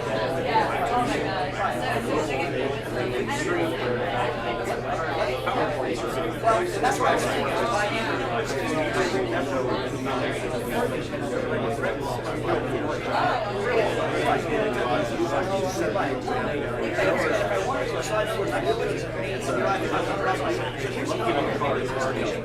As an individual, I would observe or if I do a declaration, if I have so that means this is fantastic. This is exactly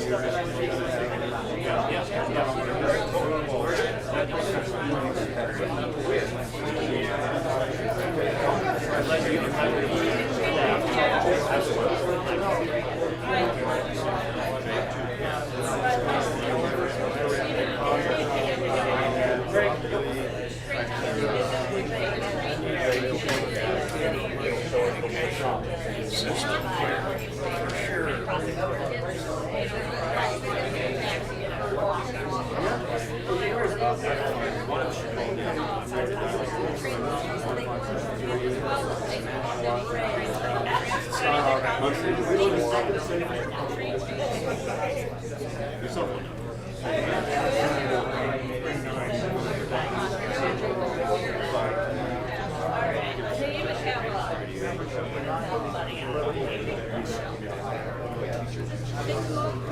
Yeah, well, that's what I can be inside.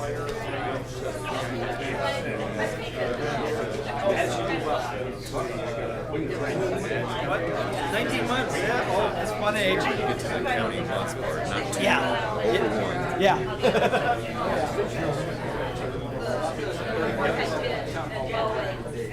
Makes it a lot easier.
Oh, I know.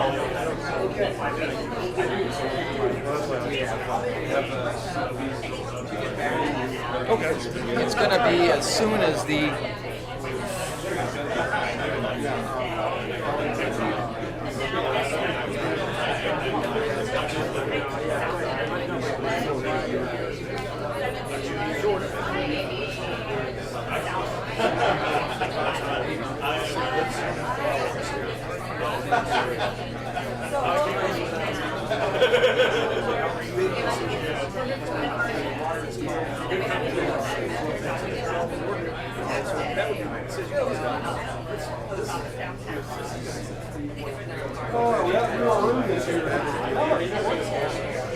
drive this. It's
not easy, I'll tell you what, it's like herding cats.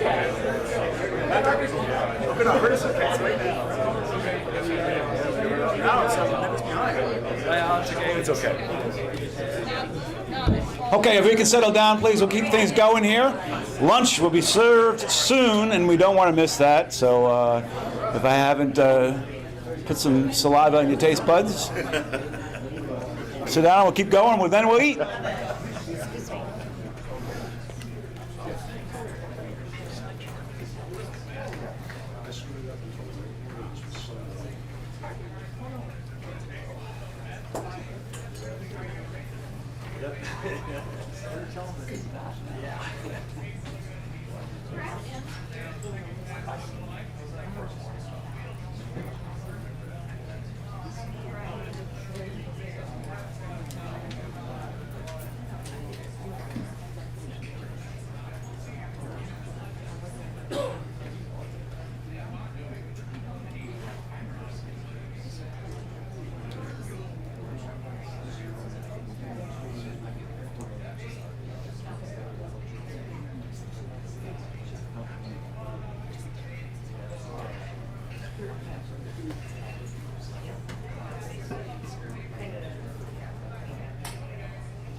All right, thank you. Thank you very much for a prompt response to your seats.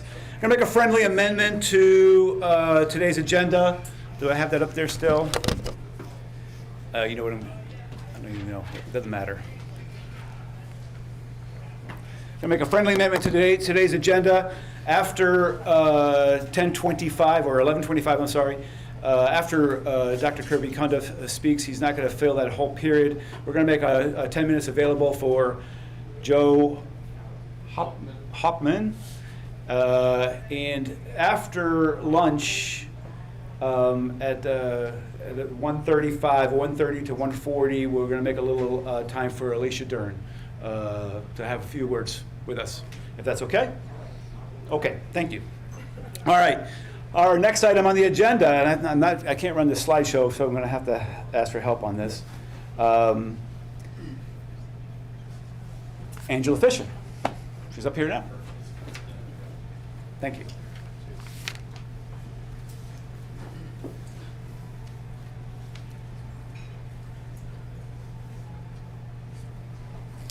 I'm sure I'll be the shortest person here today. So I had some fantastic conversations with many of you last night, and some even more fantastic conversations with a smaller number. And it occurred to me that why Adam is on tour or doing this may not be something that everybody understands. So I just want to take a few minutes and talk to you about that. He is literally traveling the country now, and this will be his 4th year, going from coast to coast, selling the Libertarian brand, being the spokesperson, and getting people signed up to be Libertarians, to commit to memberships, to commit to going to conventions, and to commit to going to New Orleans. He's been doing it. He's going to continue doing it. I think one of the things that stood out the most for me with Adam was how passionate he is about this one thing. And it's the one thing he's going to do. He does from morning until night, every day, all day, without, I mean, he's relentlessly an activist. So in 2018, the plan is to introduce a localization plank to the platform. His presidential platform is dissolution of the federal government. But to get there, you have to first localize, right? So we're going to introduce that as a libertarian value, or he is going to introduce that as a libertarian value. And then in addition to that, they want to add a statement of unity. There's not a whole lot of that going around these days, as we all know. And so it's really important to this campaign to speak on behalf of how we can come together, because if we're not, we fail. I think we all know that.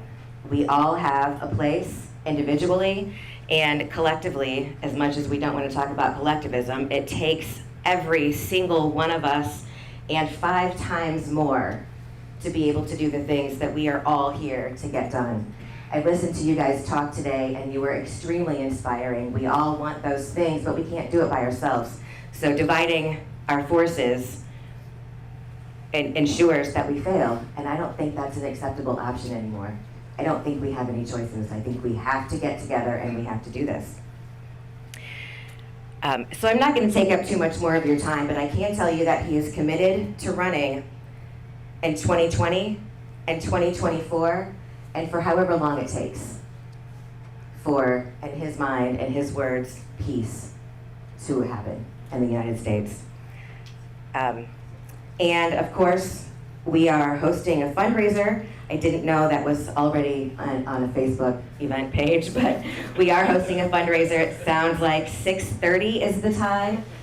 So you're all welcome to come. I don't know how they're signing up or what the event details were posted, but I'm willing to abide by whatever they've sold me out for. So I look forward to, it was my idea for sure. I look forward to having more fantastic conversations with you all, and I just want to repeat once again that there are funds out there for anybody who doesn't feel like they can afford to make it to the national convention. Everybody should go. This is the year. It's going to be really exciting, and also it's in New Orleans. So if anybody is on the fence, please see me. Thank you.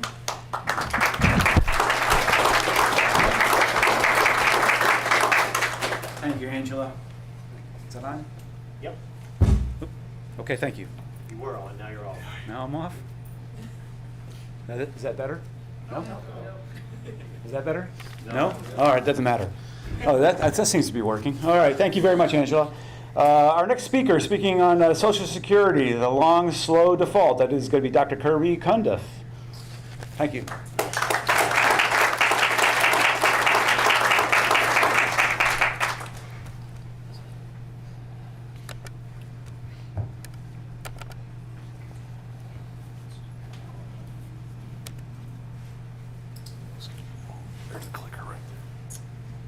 Good morning. Good morning. So my name's Kirby Cundiff. I'm microphone. Thank you. Is this thing detachable? Yes, it is. Excellent.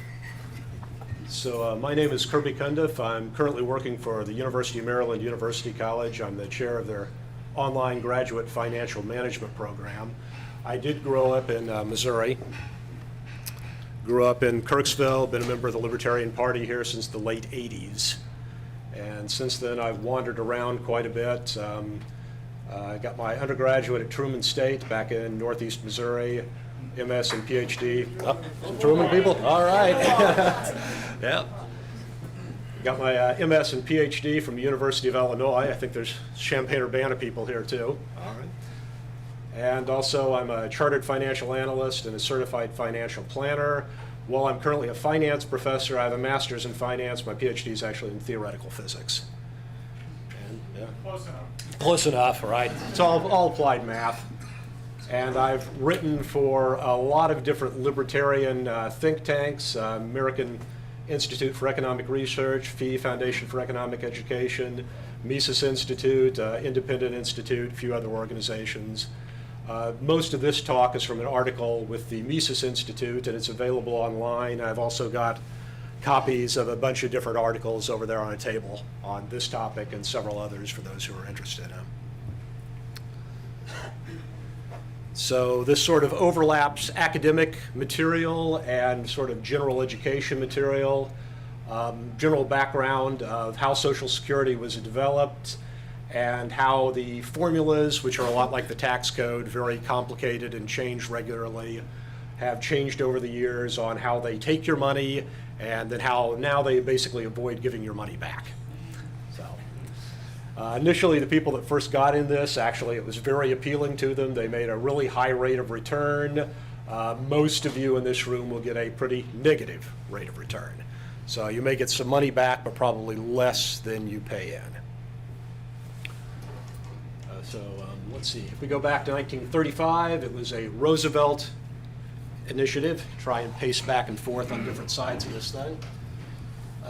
It was made compulsory to participate in it, at least for some people in 35. Initially, farmers and some other businesses were exempt.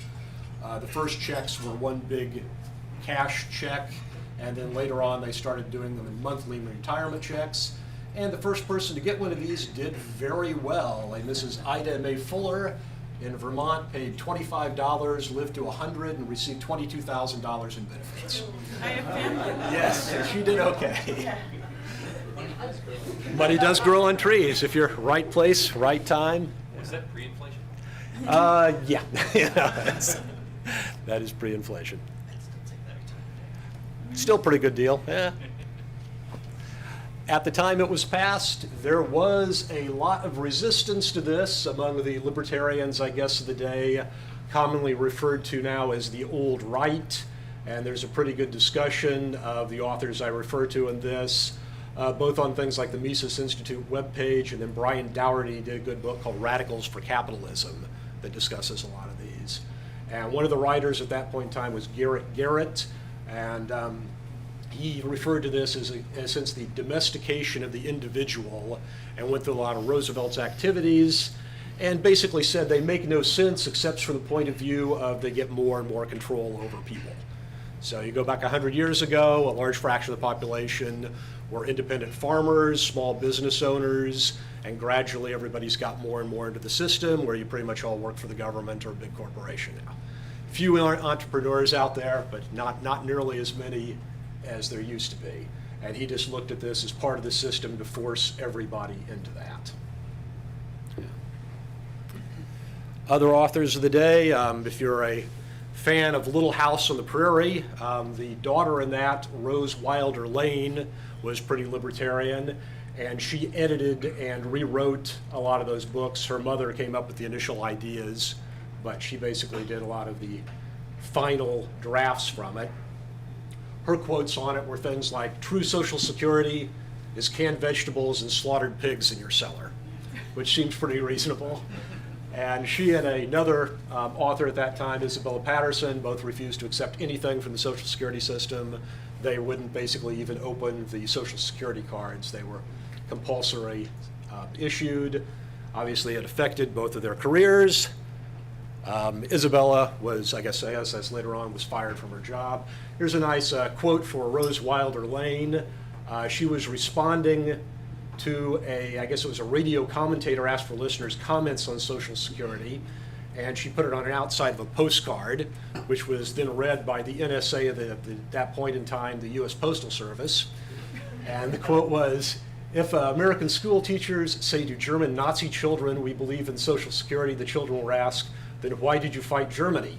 All these Social Security laws are German, instituted by Bismarck and expanded by Hitler. Americans believe in freedom and not being taxed for their own good, bossed by bureaucrats. So the local postmaster general read this, reported it to the FBI, and the state trooper was sent out to investigate. She politely invited him in and served him cookies, but then wrote an article about it. What is this? The Gestapo, basically. Question for not liking Roosevelt. And Isabella Patterson had a similar experience. She lost her job over this at the Boston Herald.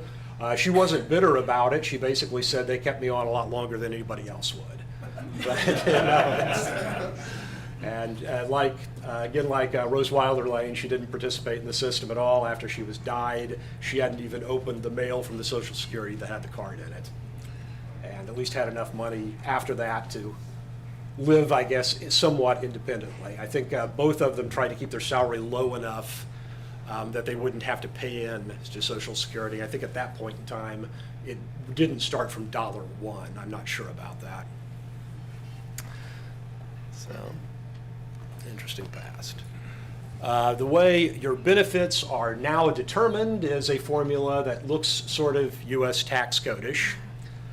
This is the PIA benefits formula. Try and pace back and forth so I don't stand in front of people. And a lot of people talk about means testing Social Security. Well, it's already means tested. It's just means tested in ways most people don't understand. So one of the ways they means tested is by how much benefit you get into this thing they call the PIA formula. And the more money you make, the less benefit you get. So for the first 90%, or you get a 90% benefit for the first $895 of average lifetime monthly income. The way they actually do this now is they average your top 35 years of income during your life and come out with a dollar amount. And if that dollar amount is $895 or below, you get a pretty good benefit. So I guess if you think in your entire life, your average monthly income is going to be $895 or below, you might do okay with this. Of course, even if you make that little money, you make it over 35 years, then after 35 years, you wouldn't get that much benefit from it. If you make above $895 a month, which most people do, then your benefit is decreased to only 32%. And if you make above $5,000 average a month, then 15%. And of course, Social Security is still into trouble, so they're talking about adding a 5% bracket. And just like everything with the tax code, there used to be like 4 or 5 of these formulas. So they shrink them, they expand them, they shrink them, they expand them. And you can go on to the Social Security website, log in. They will give you your entire payment history for your entire life. And I went through and developed a nice big Excel formula to figure out exactly how they calculated all this stuff. Yeah, lots of fun. So again, this has been changed quite a bit over the years. One of the things they do, of course, is they keep expanding the number of years that are averaged. And for a lot of people, you may have a lot of zeros in there. So I and other PhDs stayed in grad school till we were close to 30. At that point in time, we didn't have to pay Social Security on that, so that's a bunch of zeros. I worked overseas in Dubai for a few years, so that's a bunch of zeros. And you average those in, and of course, that will decrease the amount you pay out. So the number of years averaged in this used to be around 23 for Americans born in 1917, and then they increased it to 29 for Americans born in 23, and 35 for Americans born today, or several years, or Americans retiring today, I should say. And there were several other years in there. I don't remember exactly what year they altered it. Currently, it's being discussed, now averaging that over 38 or 40 years to further cut benefits, decrease it. So again, if you have years in there you weren't working, puts it down. One way of doing it. So you don't do nearly as well as IDA. They're also changing the retirement age. Those of you who are younger in here, my age or younger, you're certainly going to not be retiring at 65, but at 67. And to actually get the full benefits of the system, you have to wait till age 70. So you can retire as early as 62, but then they cut, I think it's 8% a year in benefits for every year under full retirement. And you get an increase for every year after full retirement up to age 70. So the longer you wait, the more paychecks you get, but then your life expectancy goes down. Also, of course, the amount of money taxed by Social Security is increased on a regular basis. Initially, your first $3,000 of income was taxed in 1937, so you'd be taxed up to that point, and then zero FICA taxes above it. By 1980, that increased to close to $26,000. They just increased it drastically, like by around $20,000 the last two or 3 years, and it's now up to the first $128,000. So what? Most people are going to fall into that. Yeah, most people fall into that. And of course, one of the current proposals is again to make that up to infinity. Right now, the Medicare taxes go from 0 to infinity, but Social Security is capped at 128. So most people will fall under it, and then if you don't fall under that, of course, your federal income taxes will go up above that as your FICA taxes drop out. So, in a sense, they get you either way. And the tax rate, of course, has been increased year after year after year. It was only 2% in 37 of your income they took. Then it was up to 9 in 1980 and 10.98 in today. So, and there's proposals, of course, for further increasing that. And that's just the portion that goes to old age disability Social Security. There is also the Medicare tax at 2.9 above that, and a disability insurance tax above that. And again, this caps out at the 128. This goes up to infinity on the Medicare stuff. With all of this, the system is basically, of course, insolvent. Commonly, when they calculate the national debt, which we all know is quite high, they do not do that calculation like General Motors or anybody running a pension plan is required to. So if you just look at the national debt per citizen, it's only $212,000 that each of you owe. Now, if you include the unfunded mandate of Social Security, this one's done per family, it's $830,000. So each family would have to pay this into the system before there'd actually be enough money to finance pulling the money back out of the system, which isn't really practical. And this is all from the US debt clock available online. So as obviously the system is not, as obvious the question is, the system is not very solvent. Ronald Reagan actually, well, he cut taxes in other areas. He had a blue ribbon commission with Alan Greenspan and other people on it that increased taxes the last time to supposedly solve Social Security for all time. That clearly didn't work. And the current trend, at least this is the Heritage Foundation's calculations, is the funds will be exhausted in not too many years, 2024. Then they will have to, again, make more adaptations to it. So there were a few years of more solvency and then back down. And of course, there are lots of further adaptions on the system to further cut the amount of money you're going to get. So, Kirby, when Reagan increased the amount that was, the Social Security tax, right? And then, wasn't it put into a trust fund? supposedly it's always been in a trust fund. Yeah, but the trust fund doesn't have any money in it. Right. Well, the trust fund has government debt in it. Yeah, the trust fund basically has IOUs in it. So they basically, the idea was we're going to increase this to make it solvent. We're going to put it in a trust fund, but then the politicians immediately started stealing the money from the trust fund in effect to pay for current spending because they couldn't stop themselves. Yeah, and that was done under Reagan, that was done under Johnson. Actually, Roosevelt did that pretty much from the beginning of the system. Right. So it's just, we're going to take the money from one place, spend it in another place. Under Johnson, it became part of the general budget. Yep, I think that may have been the case, yeah. And then they may have done accounting to separate it back out and just. So they didn't stick it in mason jars and bury it in the backyard? Apparently not, no. Damn, I'm so disappointed. Yep, So it's been a Ponzi scheme since day one. pretty much from the beginning. I always like the Libertarian comedian Tim Slagle's line on that, where he's teaching the kids about taxes on Halloween and put the candy on the top shelf and save it for your retirement. That's a great one. Yeah, it's Good skit. Yeah, but then, and then the grandparents come and eat it. Yep, that works too. Yeah, that's Yes. what happens. You put it on the top shelf to save for retirement, and then your grandparents eat the candy. Yes. Yeah. So this was actually a nice response when I wrote this article for the Mises Institute. Somebody else posted this up, and I thought it was quite appropriate. So it's the comment section.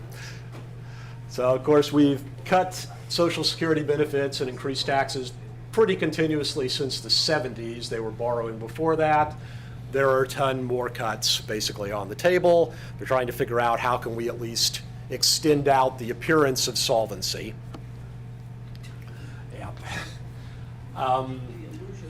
One of the ones that I guess from a libertarian perspective I don't find as offensive as others is increasing the retirement age. I'd sort of prefer that because it in a sense gets people out of the system.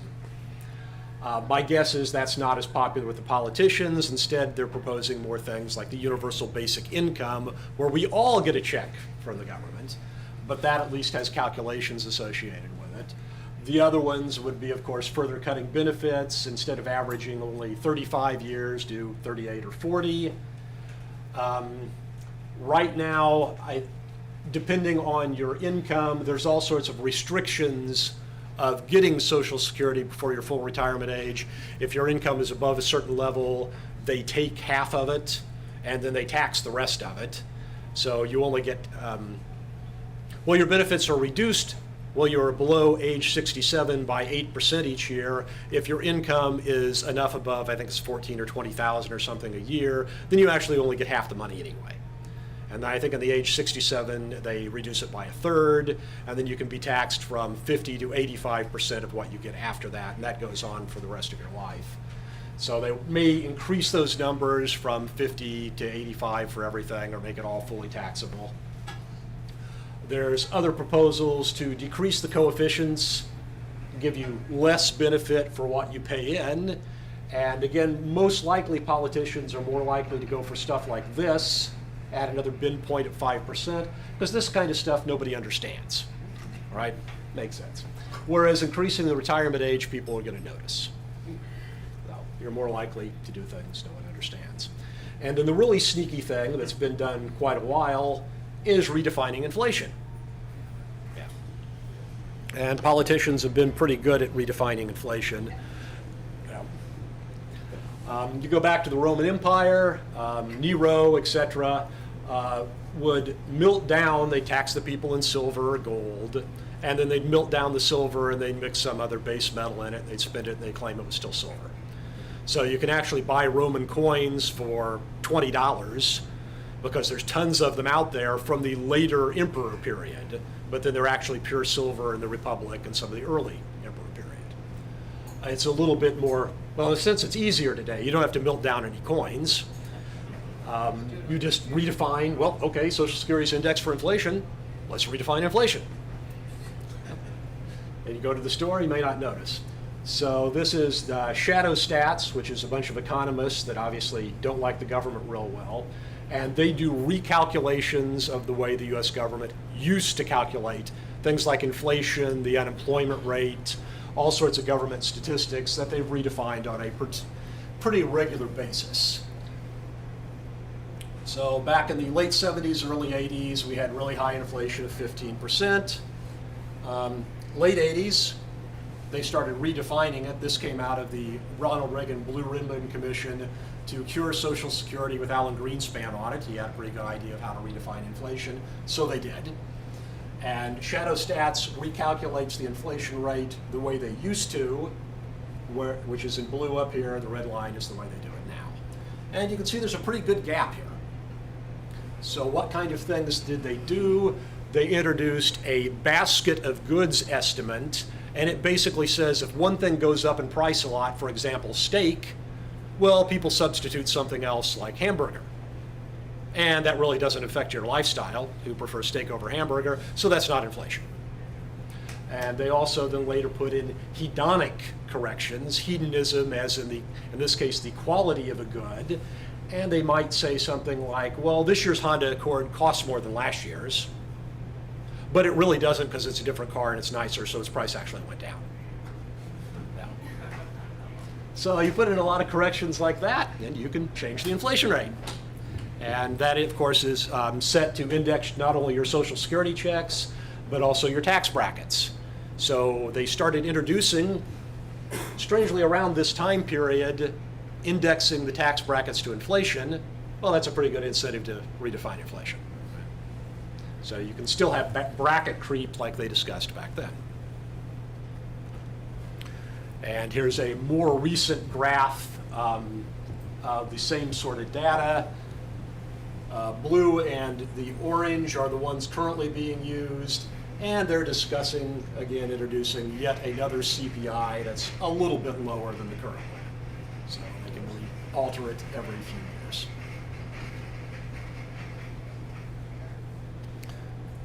Social Security does do regular calculations on how they can get the system to last longer, and there's a ton of these on the ssa.gov page.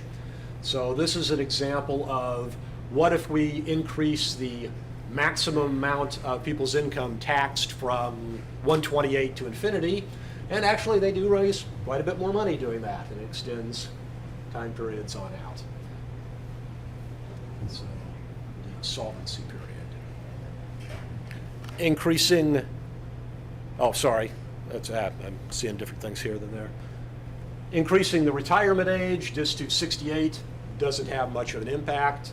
You'd have to stick it up to 70 or higher probably to have a big impact on that.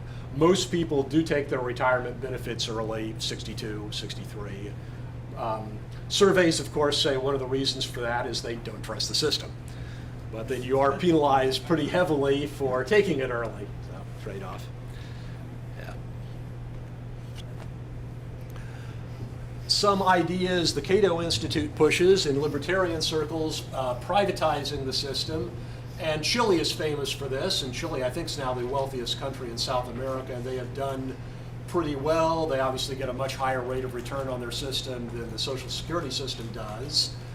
But anytime you do something like that and it gives government basically more of the ability to buy private equities, then of course they're going to try and influence the private equities. And I give, I guess, two lower examples of that. Recently, the Illinois treasurer, who controls all the Illinois' 529 accounts, which are basically tax-deferred or tax-free accounts for people to save for their child's education. Well, since he controls those people's money, he will try and pressure companies with basically somebody else's money. The government controls it, and he was writing Facebook trying to get them to get rid of fake news. So he's basically saying, I control all these people's money. I can at least buy or sell it if I want to. He may not be able to vote the shares, but I will sell your stock if you don't do what I tell you to. And CalPERS is notorious for this, the big California teachers fund. They particularly make sure they divest in any company that sells guns. And of course, there was the divestiture of South African movement. Now there's some discussion of Israel, those sort of topics. And anytime you stick a government agency controlling this stuff, they're going to take your money. They're going to use it in one way or another to try and further influence companies. Preparing for this, for the CFP exam, I have to do 30 hours of continuing education credit every 2 years. So I started going through one of their Social Security training things. And one thing I hadn't known before is you can also lose your Social Security benefits for traveling to certain places. Yep. In particular, if you go to North Korea or Cuba, well, you're not allowed to collect Social Security. So you completely lose the money for those countries. And there's a whole list of other countries during the time period you're there. You're not allowed to collect your benefits, but after you come back to the US, you're supposed to get them. So if you're overseas for 30 days or more, in general, they say, no, I'm not sure how they would necessarily know you're overseas for 30 days, but of course, passport tracking systems are getting better. And then they're supposed to freeze your Social Security. Once you get back to the US, you're allowed to get it.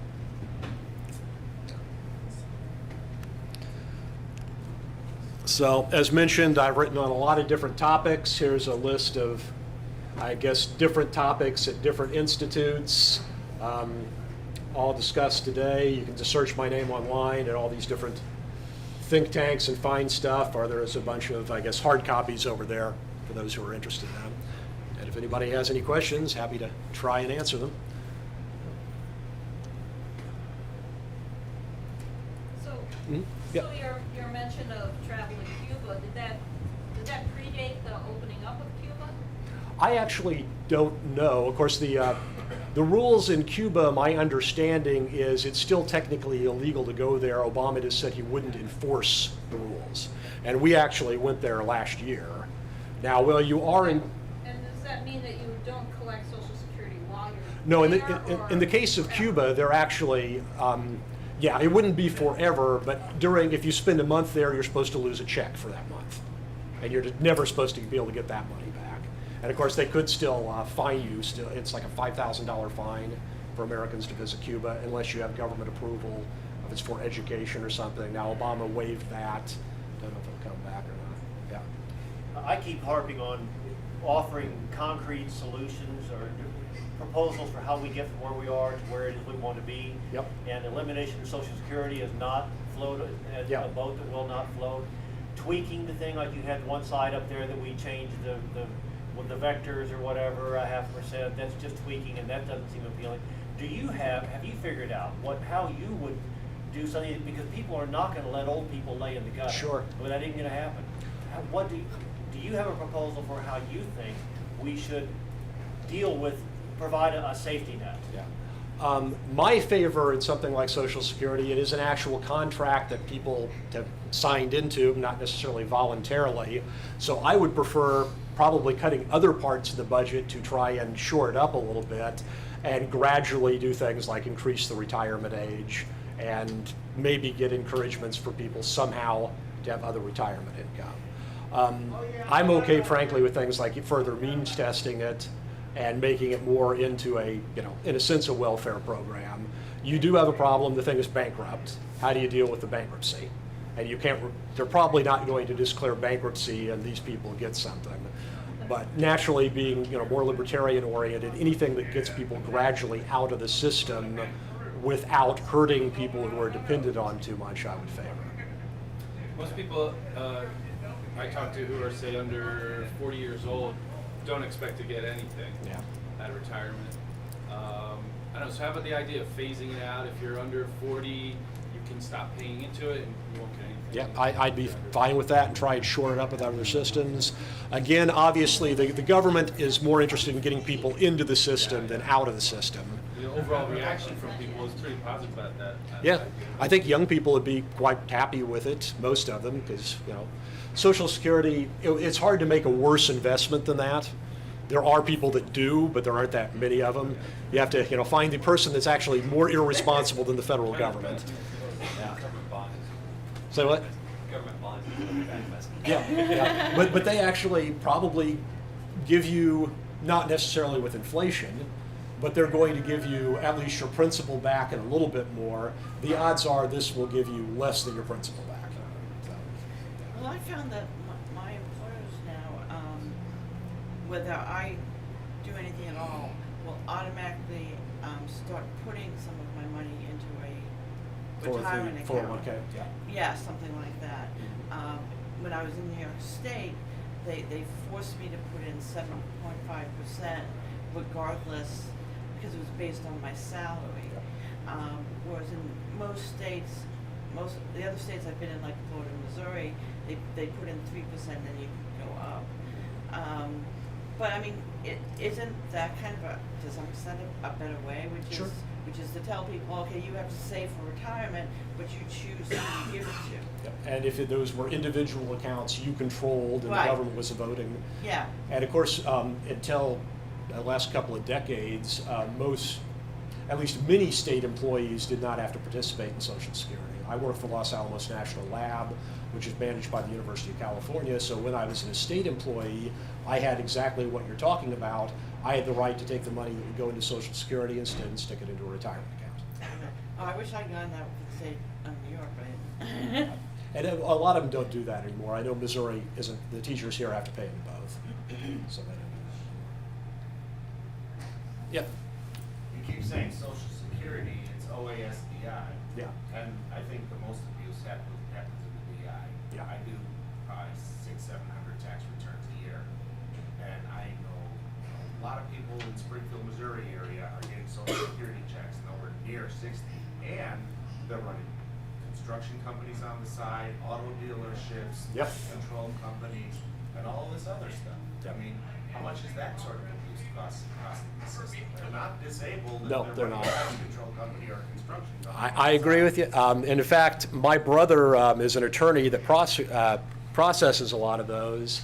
And I think they usually take 18 months to process, and he gets then a third of the money for going through the system. And my guess is a lot of his cases, of course, that are disability turn into bankruptcy. And I think a lot of those, whether you get it or not, is going to have a lot more to do with your perseverance than whether you're disabled. Now, given the accounting, I'm not sure how good a job the government does in keeping the system separate. Probably not very good. But in theory, this goes to social insecurity, or OASI, and then the 1.42 that's added on top of that goes into the disability program. Now, I don't know, I guess I haven't looked really at the solvency of this and what money goes in or out of it separate from, you're right. I personally know several people that don't seem disabled at all that are on that system. I guess he had you first, but yeah. Oh, maybe that answered my question, but the 10.98%, does that include the employer contribution? Yeah, yeah. So half of this comes from your side of the paycheck, half comes from theirs, and the same with each of these numbers. And then, of course, on top of this now, under Obamacare, for people over, is it $250,000, they pay extra on top of that onto Medicare. So what comes out of your paycheck, you divide each of these numbers by 2, and then your employer has to match it. Unless you're self-employed, which you get to do all of it, of course. Yes, yeah, agree? We have given 2 people our presidential nomination twice, Harry Brown and Gary Johnson.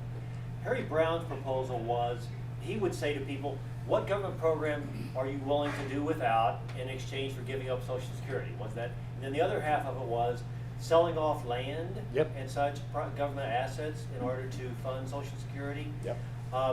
What presidential candidate had to, because they all have to deal with this issue, who dealt with it best, do you think, from a libertarian perspective? Well, I guess of the ones you've listed, certainly Harry Brown was the far more libertarian than Gary Johnson, so I would probably say his proposals. And of course, the only time U.S. debt was ever paid off was by Andrew Jackson, and he did it by selling land. And the Fed still own out west, I think, nationwide, it's like 1/3 of the United States. You could raise money from that, I mean, but the problem is, what would they really do with it? So if you actually had somebody dedicated towards getting rid of government programs, that would be a great way of raising money. Again, a possible proposal, phasing this out for young people, for people over a certain age, 60 or whatever, buying private annuities for them, financed through land sales. These are all possible ideas. So question one. Yes, please. I guess, oh, yeah, no, all right. So question on phasing it out for young people and all that.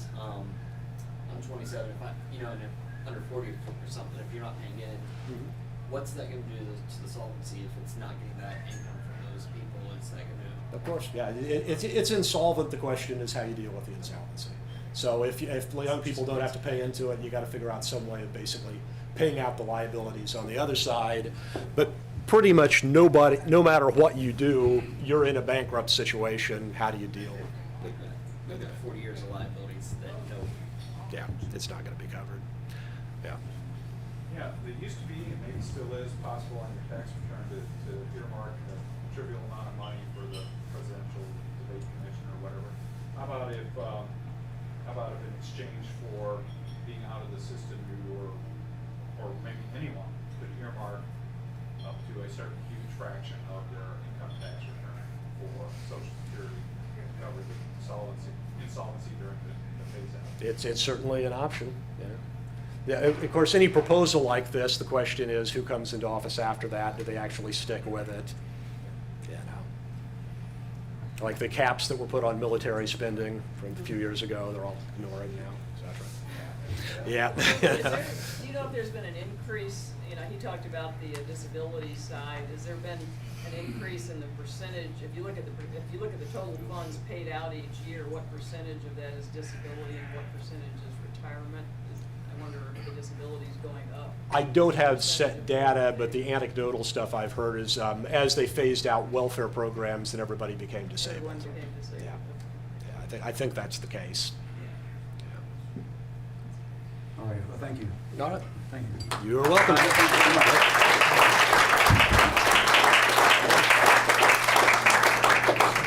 Ouch. All right, well, thank you very much. Okay, so before we break for lunch, remember a couple minutes ago we inserted a guest speaker, Joe Hauptman,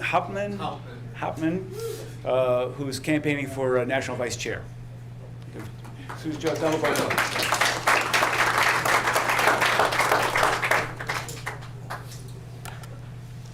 I taught for 23 years, and students just called me Mr. H. It's a lot easier than trying to get the name right. My name's Joe Hauptman. I bring you greetings from Indiana, another one of the flyover states. I have been a member of the Libertarian Party since 1979. I've been working on presidential campaigns from Ed Clark to Gary Johnson. I have been the state chair of Indiana 3 times, once in the 80s, once in the 90s, and in 2015. I have run for state rep, township rep. I have run for U.S. Congress. I have run for superintendent of public instruction. I have run the campaigns for ballot drive access candidates, Steve Dillon, which got us our ballot access in 1994, and we've held it since then. We're also a 2% state in Indiana. Our problem is it's only one race, Secretary of State. So every 4 years, we go begging to the voters that you vote for us on this one race. We've been pretty lucky so far. Why I'm running. People talk about the ship of state. I'd like to introduce you to the idea of the bus of state. We are on a bus, and we're at the Appalachian Mountains, and we are heading towards the Atlantic Ocean, which is totalitarianism, or authoritarianism, oligarchy, whatever term you want to use. And right now, the duopoly is in control. The Democrats want to put their foot on the accelerator. The Republicans, good law and order people, want to go the speed limit. People in the front of the bus, protecting them, they're enjoying the view. It's pretty. They're not too worried about where they're going to end up. And let's be honest, there's a lot of places in this country that we could end up in a police state and they'd never notice. Okay? My last name's Hauptmann. My family came over from Germany in 1928. I've been back to Germany. I've met relatives who stayed. I've looked through the family albums. I saw people in uniform. I saw people in uniform with the lightning bolts.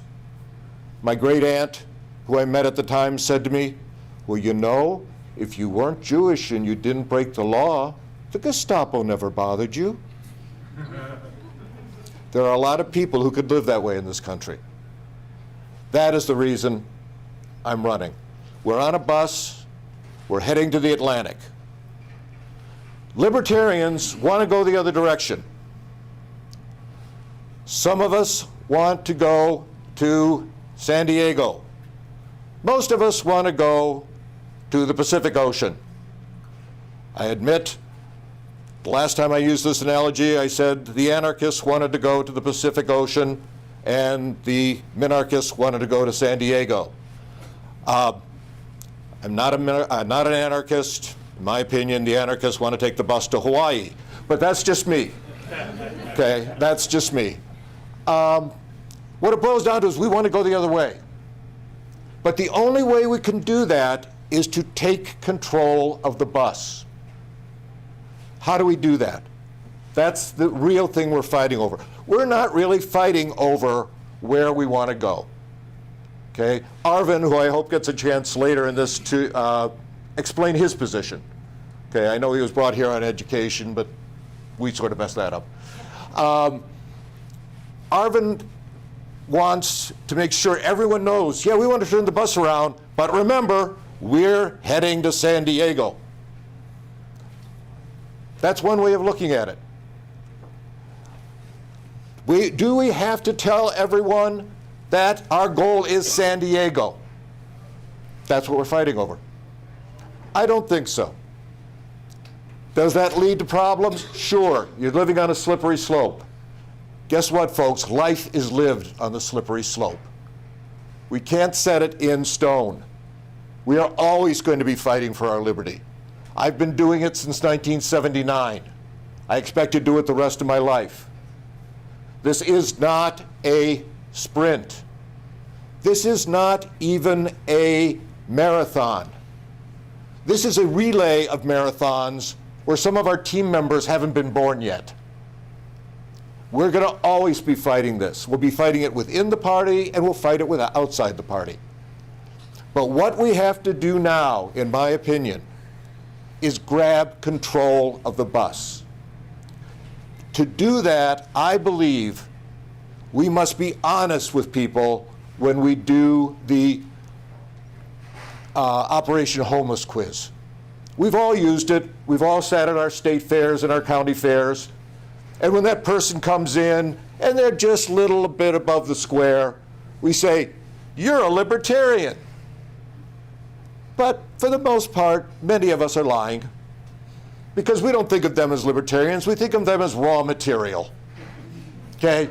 It's more like, you are very good material to turn into a libertarian. I think that anyone who is not happy with the size of government now, who either feels it is too expensive, feels it is too intrusive, feels it is too big, belongs in the Libertarian Party. Should the big tent be anchored at 100-100? Absolutely. Absolutely. That's what the Radical Caucus is for. Or if they're too mild for you, I understand we now have an Audacious Caucus for the people who are not comfortable with the Radical Caucus. Fine. There's always been people like that, and they are the soul of the party. They're the people who will keep people like me from just saying, "Oh, the bus has stopped, that's cool." Okay? We always want it going to the Pacific Ocean. But we will not, in my opinion, we will never get control if the only people we are willing to recruit are those who are convinced we have to go at least to San Diego. I think it's time to bring people into the party who are willing to go to Columbus, Ohio. And when we get to Columbus, then we can fight about it. Okay? When we get to Indianapolis, then we can fight about it. Okay? I know if we get closer, we're going to fight. Do we want to be in the Northwest, or do we want to be in the Southwest? Okay? We'll fight about it then. Right now, the bus is going in the opposite direction. It's not just sitting there waiting for us to convert one person here, one person there. It works. You know, I know some people say, well, we have the freedom in cyberspace. Yeah, we have tools now we've never had before. But on the other hand, I can't escape to cyberspace when they use the battering ram on my door. Okay? We live in the real world. We live on the slippery slope. We live in a system, and I'm not going to argue whether it's democracy or a representative republic. We live in a system that is decided by votes. And the important thing now, in my opinion, is to bring in people who agree with us and want to change the direction of the country. I am not in this for the future of the Libertarian Party. I've been in the Libertarian Party since '79. When I came into the Libertarian Party in Indiana, when I became state chair by calling national and saying, "Who's the state chair?" and they said, "Funny you should ask." I was given the treasury in a shoebox, along with, at the time I was a returning, I'm reformed now, okay? My job was to quelch the bench warrants against our treasurer, who is opposed to filing forms as a matter of principle. Okay? We've done this. Okay? We've tried that approach. This is at least the third cycle of this I have lived through. I believe it is time for us to bring in as many people as possible. If you are most comfortable in the radical caucus, join the radical caucus and bring in more radicals. If you are comfortable in the pragmatic caucus, join the pragmatic caucus. Bring in more pragmatics.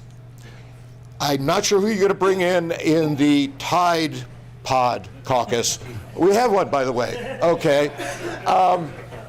You know, that is the way. Think of the Libertarian Party as just that, the big tent.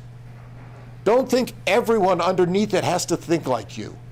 Don't think everyone underneath it has to be like you. The goal is to move the other direction. Okay? Arvin, I am sure, believes I belong in the Libertarian Party. Arvin, I am sure, will never vote for me in any leadership position within the Libertarian Party. That's fine. That's what it's about. Bring in the people that you believe in, that think like you. Get your groups together. Come to these state conventions. Get your delegates. Go to the national convention. And then after that, when you're done dealing with your opponents, and Arvin and I are opponents, after we're done dealing with our opponents, no matter who wins, then we go fight the enemy. Because Arvin's not my enemy. He's just my opponent. And there are 7 of us at the moment running for vice chair. And if you know anything about the way our conventions run, that's going to be a lot of fun. Because to win, you have to get 50% plus 1 vote. And NOTA is always on the ballot. So what'll happen is we'll have our first ballot, and unless somebody gets 50%, which is not very likely with libertarians and 7 candidates, okay, the candidate with the lowest number of votes will be dropped. And then there'll be 6 of us. Yes, sir. For the benefit of the YouTube viewers, can you say what NOTA is? I'm sorry, NOTA, none of the above. And in the Libertarian Party, that is a serious option. I was at the presidential convention in 1983. David Berglund became our presidential candidate by beating NOTA by 1 vote. So NOTA is an option. Okay? We will drop candidates until somebody gets 50% plus 1, and if NOTA gets 50% plus 1, Arvin and I will go get a drink, and you will nominate new people, because Arvin and I will be barred from running in this convention. All of us, all 7 of us will, and you'll nominate new people. So some of you already made your choice. I hope I'll be some of your first choice. I hope I'll be more of yours second choice, maybe even your third choice. It's going to take a number of ballots. Again, my name is Joe Hauptman, and I ask for your support. Thank you.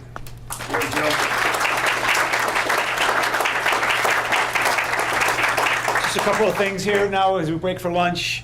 Lunch will be in this room. I think they set it up outside the door. I'm not exactly sure, but we'll find the food, I'm sure. Not a problem. We'll eat here. Lunch is about an hour. During lunch, we'll have an awards presentation.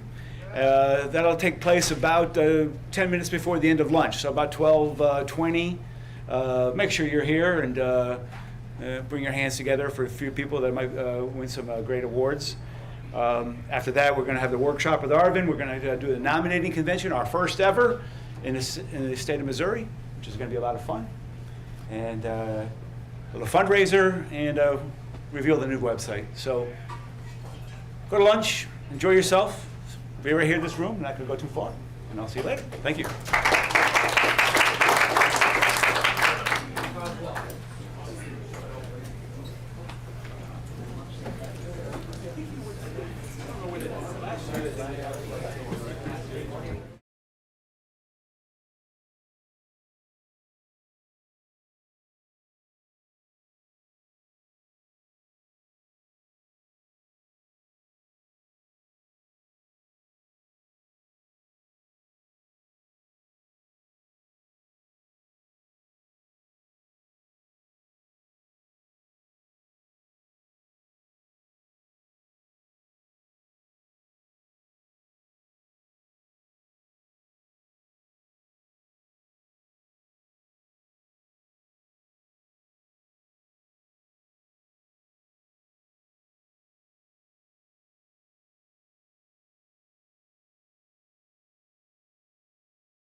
kind of a tradition here on our during our lunch.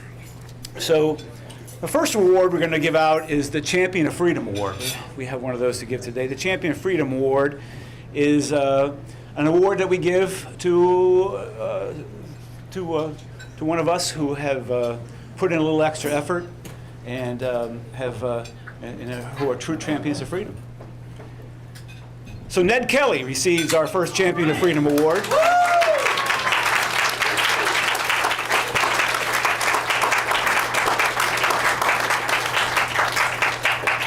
This is in recognition for and appreciation for stepping up to recruit and attract new members. Ned has showed a great enthusiasm and evidently not afraid to jump into the water with both feet. Thank you, Ned. Okay. Well, thank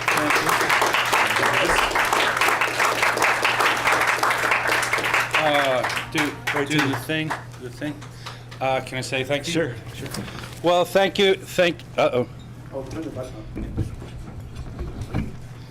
you, everybody. I talked to you earlier about the welcoming program, and I'm happy to announce instead of 3 regions that are looking for volunteers to be the regional welcomer, because Ray stepped up, Ray Neighbors stepped up, thank you. The Southeast is covered, so now we're only looking for 2. We're looking for the North region. Yeah, let's give Ray a hand, thank you. For the Northern region and this general area, so maybe that can happen by the end of the day. It's a fun, easy thing to do. Well, thank you for the recognition. We all like the recognition. More than that, we like feeling we're part of something, we're accomplishing something, we're part of making a difference. So that often happens. We get more activism and people involved in the presidential election years. So keep at it in those off years. We do have some exciting candidates like Japheth Campbell, hopefully soon to be official. But even when we don't, keep coming out. Go to your county organization. Go to that county meeting, even if it's just you and one other person, and even if they don't show up, keep doing it. Become that local committee person. Do all those things. Stay active. This year, the party presents the Carl Wetzel Award to Sissy Spraggins.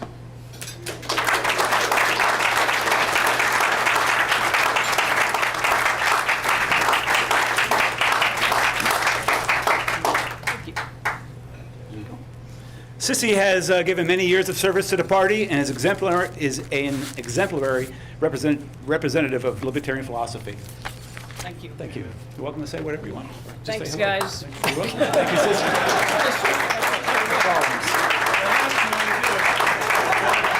That's better than cats. Neds. All right. Is it 12:30? Oh, we got 3 minutes to go, but we'll get ready. We'll get ready now, if that's okay with everyone. When I was in my 20s, I lived in New York City, and I used to sit at the bar with a couple of friends. We used to play a game. And this game, this is usually after 3 or 4 beers, but the game would go on where you would challenge each other to boil things in life down to their simplest basic elements. The simplest basic elements. You would take anything. You take, why do you drive a Mercedes-Benz? Or how come you live in that house? Or why do you take your kids, teach your kids in, why do you put your kids in school? Or why do you eat that food? And you just kind of you would ask a question, well, why? Why do you drive the Mercedes? Well, because I like the way it handles. Well, why do you like the way it handles? Oh, because it handles better than a Ford. Well, I don't know. What makes it handle better than a Ford? And how come, and you just boil it down. You keep boiling it down. And you always left with a reality that wasn't really all that pleasant all the time. You were stuck with this idea that says, well, I can't believe I like it for that reason. And it's like, I thought it was something a little more superficial. So, and it ends up being very provocative. Our next speaker does this for me so well. His words and his ideas and his concepts provoke me to a degree that I've never expected to be in. Forces me to deal with a reality that I would otherwise have my head in the sand about. And for that reason, my deep and heartfelt respect goes to Arvin Vora, my good friend. Thank you. Thank you.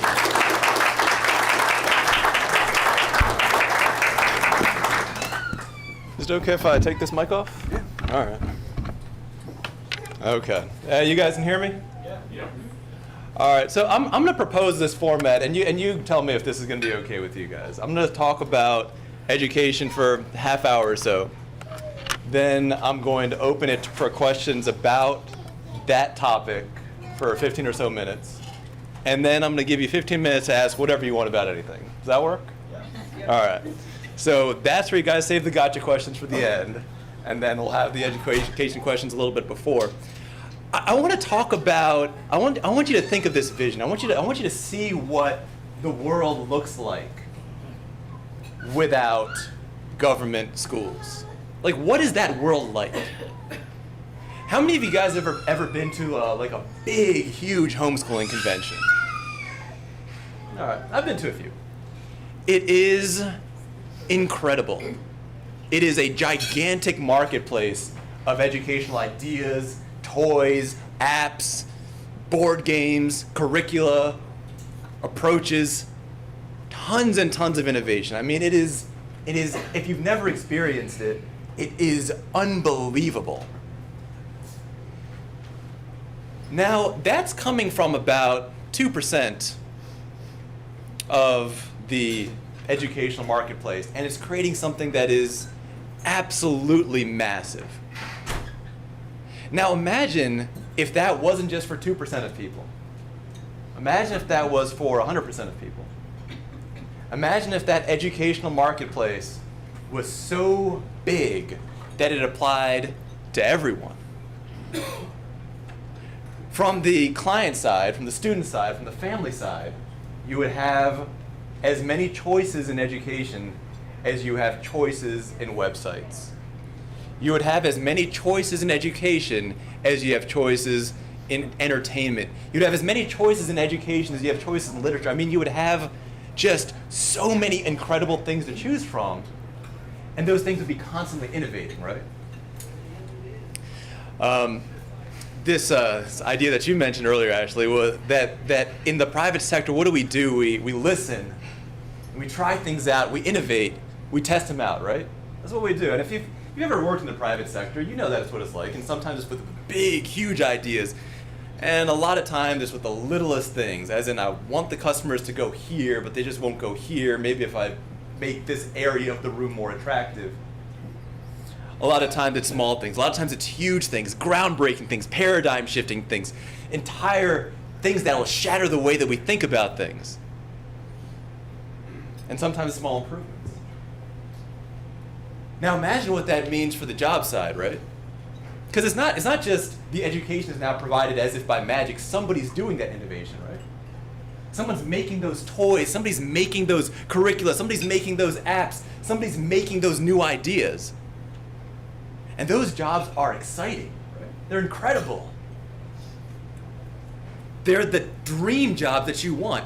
You know, we often think, man, I really want to do something good, but I also want to do something interesting. And so you have to weigh this, but this is something that's good and is interesting.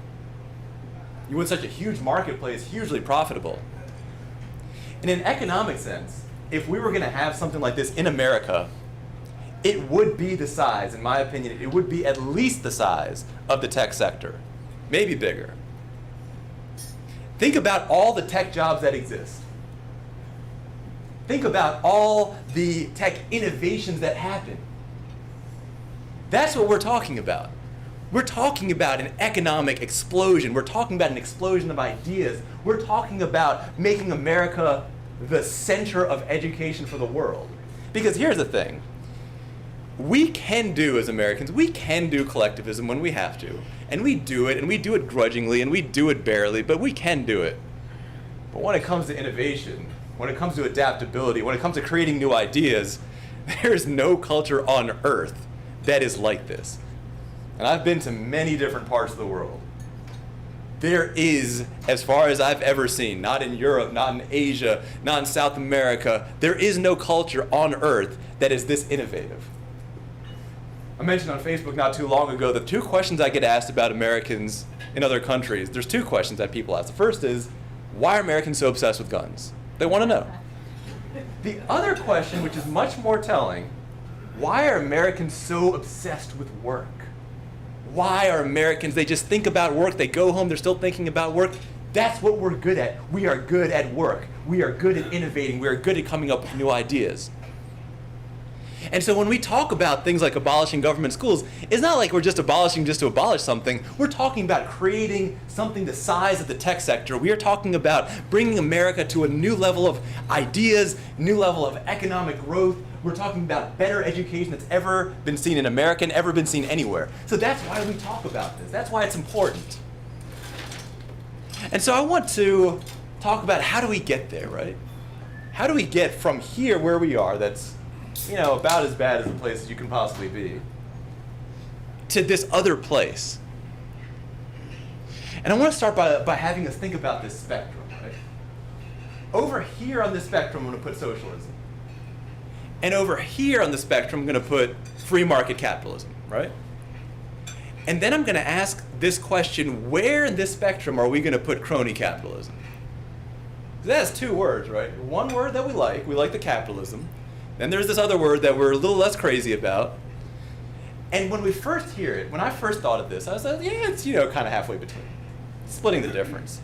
But it's not really splitting the difference, is it? What is socialism? It's taking your money by force, forcing you to spend on something you don't want to.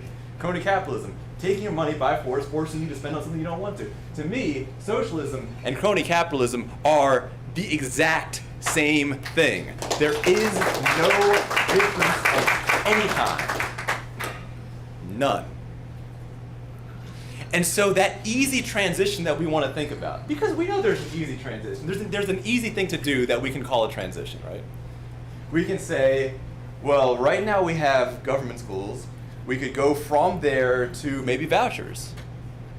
And we could go from vouchers, jump to the free market. But that doesn't work, and here's why. When you go here, you've created a crony capitalist society. And crony capitalists, you know, you hear teachers talking about how they don't want their jobs cut. Trust me, crony capitalists really don't want that cut. A teacher who's making, you know, $50, $80, $100,000 a year, depending on where you are in the country, they don't want to lose that job. The crony capitalist who's making $50 million a year, he will influence politics as much as he can to make sure that if we get to the crony capitalist vouchers, we will never get past that, because he wants those crony capitalist vouchers. That easy transition is not a transition. It is a temptation to get us to waste our energy, to waste our time, to waste our resources on going from point A to point A. And if we do that, if we get sucked into that, I know why you want to get sucked into that, and we're going to talk about where that's coming from, because it's coming from something really deep. It's coming from an idea that I think is as big as the most central idea in the libertarian movement. To me, the most central idea in the libertarian movement, do whatever you want as long as it's not affecting someone else. You can do whatever you want to yourself. That to me is a very central idea of the libertarian movement. That idea is so powerful that it's gone past the libertarian movement. That idea spurs everything from right to try to legalizing marijuana. It's a simple idea, right? Do whatever you want, as long as you're not hurting someone else. There is another idea that we need to talk about. We'll talk about that in a little bit. I've often had disagreements. This is no secret to you guys. I've often had disagreements with other people in the Libertarian Party. Civil disagreements. Sometimes Larry Sharp and I have disagreed on various issues. But there's one issue in which we agree on 100%, which is cultural change is always the answer. To almost everything, cultural change is the answer. I'm not a very religious person. I grew up kind of split between 2 religions, and I kind of know a little bit of them, and I've studied a lot of other religions, but I studied them secularly.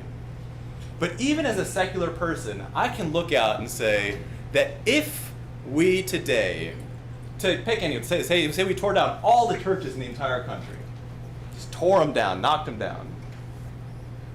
If we did that today, within a month, they would be back. Because the church is only a symbol. It is something that's built by a cultural ideology. If you want to get rid of the churches, you would have to change the ideology. And this applies to any religion. If your goal was to get rid of the buildings of any religion, you would have to change the religion itself. The reason I bring this up is imagine this. Imagine that that board is filled up and they have to add 50 more boards just like it, and every person on that board gets elected. You get out there and you just are like, yeah, we are done with government schools for now. We're getting rid of them right now. It would last one election cycle. Unless, of course, people saw the benefits and then, that would change things. But if the culture didn't change, they would vote you out and put those things right back. That cultural change, that central cultural change that is supporting these, that is where the only kind of meaningful transition can possibly begin. There's a saying that I've said at many conventions. And I said it because I believed it. I no longer believe it. I thought it was true, so I said it. One thing you'll know about me is I don't tend to not tell a thing that's on my mind. If something's on my mind, I'm going to say it. And I thought this was true, so I told everyone it was true. And that is that the idea that government is like boiling a frog, right? The government is increased gradually, so slowly, imperceptibly, that you just can't even see it happening. And then conversely, I argued, that's what we need to do. You need to do the reverse of that. You need to unboil it. You have to go real slow in the other direction, right? And you can see there's videos of me on YouTube making this point. And I leave those videos up there because I want people to know that, yeah, people change. Our ideas change over time. That's okay. That once I did believe this thing, and I no longer believe it. But the simple fact is that is never actually how government growth is. Most of us were alive when the Department of Homeland Security came into existence. What did that take? 10, 15 minutes? How long did it take to pass the income tax? How long did any of these things, how long did it take to have now a nearly 17, 18-year war, undeclared war in Iraq and Afghanistan? Government growth happens instantly. That's the nature of it. The arguments preceding government growth happen slowly, but government growth itself happens instantly. In fact, good things in government also happen instantly. The arguments before them take a while. The 13th Amendment, it was signed and then there it was. The 19th Amendment, it was signed and there it was. The arguments leading up to it took a long time though. The cultural change, that took a long time, but that was a cultural change. It wasn't that women got 1/10 of a vote and then they got half a vote and they got 1/3 of a vote. They didn't have a vote, then they had a vote. That's the way that culture, that meaningful policy change happens. A cultural change comes before it. And I deeply believe that if we are going to make this difference in education, if we are going to make an educational sector in America that rivals and probably supersedes our tech sector, if we're going to make that happen, then we need to change the culture. And how do we change that culture? It's a lot of different ways. The first thing is we just need to agree that we need to change the culture. And the fundamental underpinning of that culture in America, when we're talking about government schools, the fundamental underpinning in that culture is the belief that the second that you have a kid, you have the right to force other people to pay for it. That's the belief. That's the belief that we have right now. It's not a belief that just like the Democrats and Republicans believe. Libertarians believe it. That's why we talk about vouchers, because we're still buying into the assumption, right? We're saying, this person's had a kid, we now must pay for all the needs. So instead of using something like government schools, we'll use vouchers. And in doing that, all we're doing is conceding the fundamental point.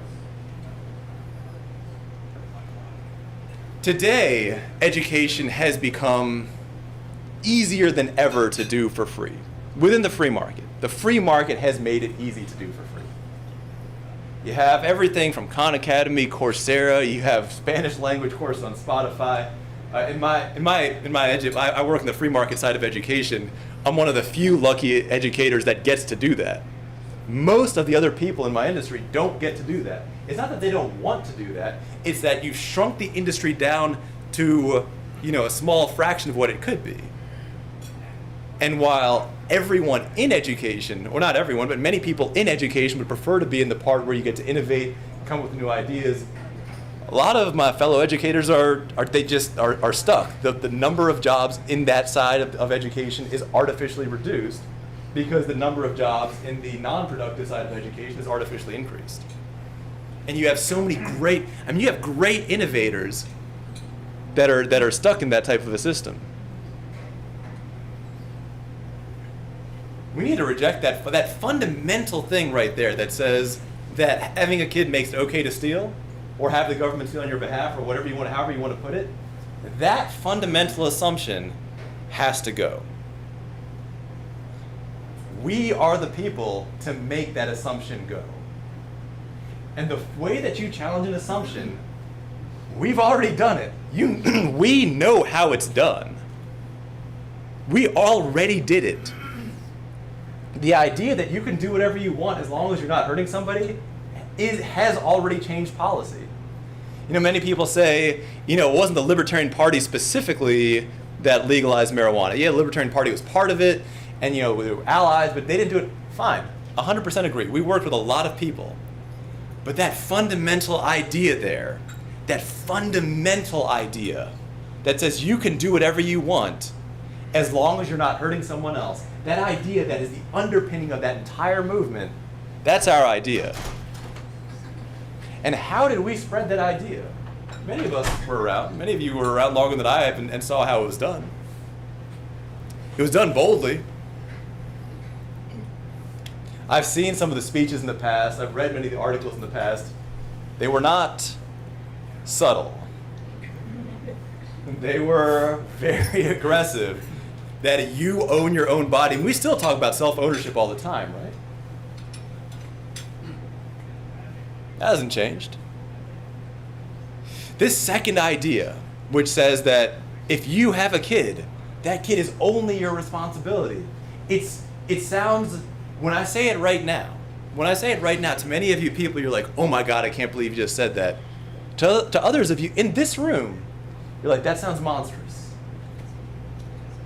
And I would be willing to bet that the first time that someone said, you can do whatever you want to your own body, you can have 50 piercings, you can do whatever drugs you want, as long as it doesn't hurt somebody else. The first time somebody said that, I bet it sounded monstrous then too. I wasn't there, but I bet that a lot of people were like, oh my God, did that guy just say that having 50 face piercings is okay? Did that guy just say that that gay marriage is okay? Did that guy just say that promiscuity is okay? Like, did that guy just say that? The first time somebody talked about democracy, and the first guy who wasn't executed for talking about democracy, I should say, probably had a similar reaction. Somebody said, what did that guy just say? Big ideas are not going to fit in a small paradigm. New ideas are not going to fit in an old paradigm. I want to think about this spectrum again, right? And I want to look at a different angle. Imagine you have one person, and that one person here says, I have heard these arguments, I've listened to these ideas, I've learned about things like Khan Academy, I've learned about Coursera, I've learned about easy peasy homeschooling, I've learned about all these different things, and I'm done with these government schools, I'm just gonna do homeschooling. Have we moved closer to the free market? I would say in that case, absolutely. Here's the thing to think about. Before marijuana was legalized, 41% of adults said that they'd done it. The actions happen before the policy. I believe that government schools will end, but they're going to end gradually. Not that they're going to first go to crony capitalism and then something else and then they'll jump over. I see a little suspiciousness about the code of capitalism. A lot of people are thinking, come on, man. Look, like these are capitalists. Yeah, they're doing voucher stuff or whatever, but they're capitalists. Capitalists would never stop other capitalists. Okay. And maybe, but let me say this. I would say that of all the people on Earth who think it's okay to drive people around for money, taxi cabs are probably at the top of the list, right? And no one has fought Uber harder than taxi cabs. No one will fight free market education harder than voucher schools. No one is going to fight against homeschooling harder than voucher schools. No one will, because they have the most to gain. And we're not talking about a job that gives you a sense of purpose and a decent salary. We're talking about many millions of dollars. They will do everything they can to fight it, just like the taxi cab companies did everything they could to fight Uber. But if we get that one person to say, yeah, I'm opting out, then we're actually moving down the road. If we get a few more people, what if right now we have, it's about 2.5% of people. A few years ago, it was 1%.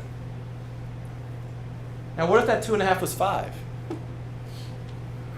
Right now, between private schooling and homeschooling, we're talking about 7.5 million people per year.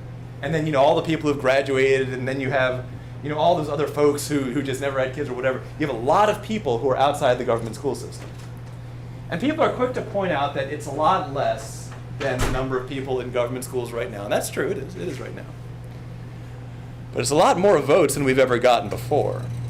I mean, Gary Johnson's success was incredible.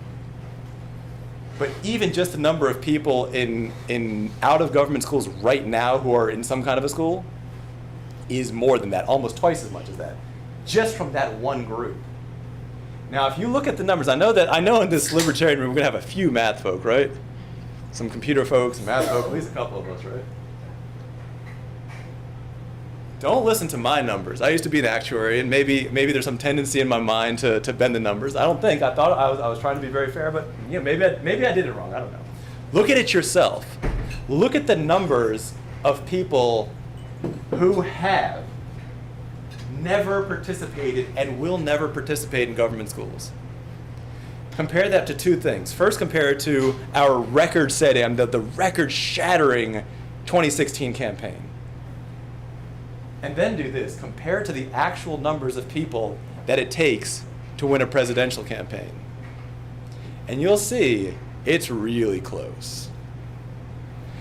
Now, we can spend a lot of time in education talking of avoiding the subject, right? People say that we've been winning arguments for 40 years and losing elections. I don't think that's true. I think we've been avoiding arguments for 40 years and thereby losing elections. Right now, think of this. If somebody says who in the Libertarian Party is the most opposed to government schools, a lot of people are going to say me. And that's, in my opinion, ridiculous. That, to me, answering that question should be like answering who in the Libertarian Party is the most opposed to the war on drugs. None of us could come close to guessing an answer to that. I couldn't. By the way, I don't think I actually am the most opposed to government schools. I am somewhat vocal about it. But there are many people who think that the fact that you can narrow it down, that's another cultural change that would need to happen. We need an external cultural change that says that if you have a kid, it is your kid. You need to figure out how you're going to provide for food, clothing, and education. And right now, it's a strange thing to hear. Honestly, it's a strange thing to say. Like, I've been doing politics in some form or other long enough. I grew up in DC. I know the things you can and can't say. And there is a part of me, when I say that out loud, that says, that's not what you're supposed to say in politics. I'm choosing to ignore that part. Because I know that if we start saying that in politics, we will make changes. We're going to see those gradual changes of people saying, yeah, I'm done with this. I want to present, I want to have the kind of character in my behavior that I want my kids to have in theirs. And that's going to start off with me taking responsibility. Some people are going to say that. Other people are going to say, honestly, this is pretty easy to do. I didn't realize how much online free stuff there was that, libertarian guy was talking about it, and I thought he was crazy, but honestly, this doesn't seem that overwhelming. And then we're going to actually see that transition. Once that number if I was going to guess what number it's going to take to get rid of government schools, I would guess 41%. And I'm entirely basing that on the fact that once 41% of adults admitted to smoking marijuana, marijuana started getting legalized. Maybe it's a different number, I don't know. It's not 100%, it's some number between there. And then that policy is going to stick. Marijuana's legal in Colorado. Does anybody think it's going to get unlegalized? Of course not. Because we did the hard work. The cultural change was the hard work. All that time that people said we're not accomplishing anything, that was where we were accomplishing everything. That was the hard work. And that's our hard work right now. Getting people to see these other options. Teaching people how easy it is to do. Encouraging people, just like you encourage people to come to Libertarian meetings. Those of you guys who are involved in the homeschool committees, encourage people to come to the homeschool meeting. I'm going to be doing on Facebook pretty soon a Facebook Live presentation. It's going to be called Homeschooling in the Ivy League. But it's not only for homeschoolers, it's for anybody. Because I just want people to come in and see, just see how it is. See, is it really that hard? What are the advantages? If you haven't done so, also take a look at some of these major homeschooling conventions. If you go there and you see that thriving economy, and you understand that economy could be everywhere, you'll know how badly we need it, how many jobs it can bring, how much excitement it's going to bring. That board over there, by the way, that's your most powerful weapon. That is our most powerful weapon. People say, well, if you want to debate ideas, just debate ideas, or go through Cato or Reason or something like that. The only people that read Cato and Reason are already basically convinced. The thing is, when you're on that board, this is the thing that I learned when I first ran for office, and that's why I keep running for office, is your message gets to places that it otherwise never could. If you, let's say, if you donated, if you're like, I'd like to get the message out there, but I would rather just do it through a donation. Of course, I encourage you guys to donate to the national party, to the state party. But if you actually donated the equivalent amount, then you and realistically Bill would be in jail for breaking about just all kinds of campaign finance laws. The amount of outreach you get from that is incredible. Even if you're what people call a paper candidate, the paper part of the candidacy is the most important part. I mean, you're going to get, if you're going to run for office, let me tell you what's going to happen. You're going to get a bunch of questionnaires. Most important League of Women Voters questionnaires, you're going to get a bunch of them. And they're open-ended. And if you want to talk about big ideas, something big like ending government schools to create this free market of real education, to create more jobs in the tech sector created, you can say that over there. And you can say it on every single question. This year, I'm going to be saying that on every question. What's your family like? My family is a bunch of people that want to end government schools so that we can have this amazing free market of education. What are your hobbies? Same thing. I mean, it's gonna be every single one. Because here's the thing, most of these organizations are really specific about not editing candidate responses. They just post them as is.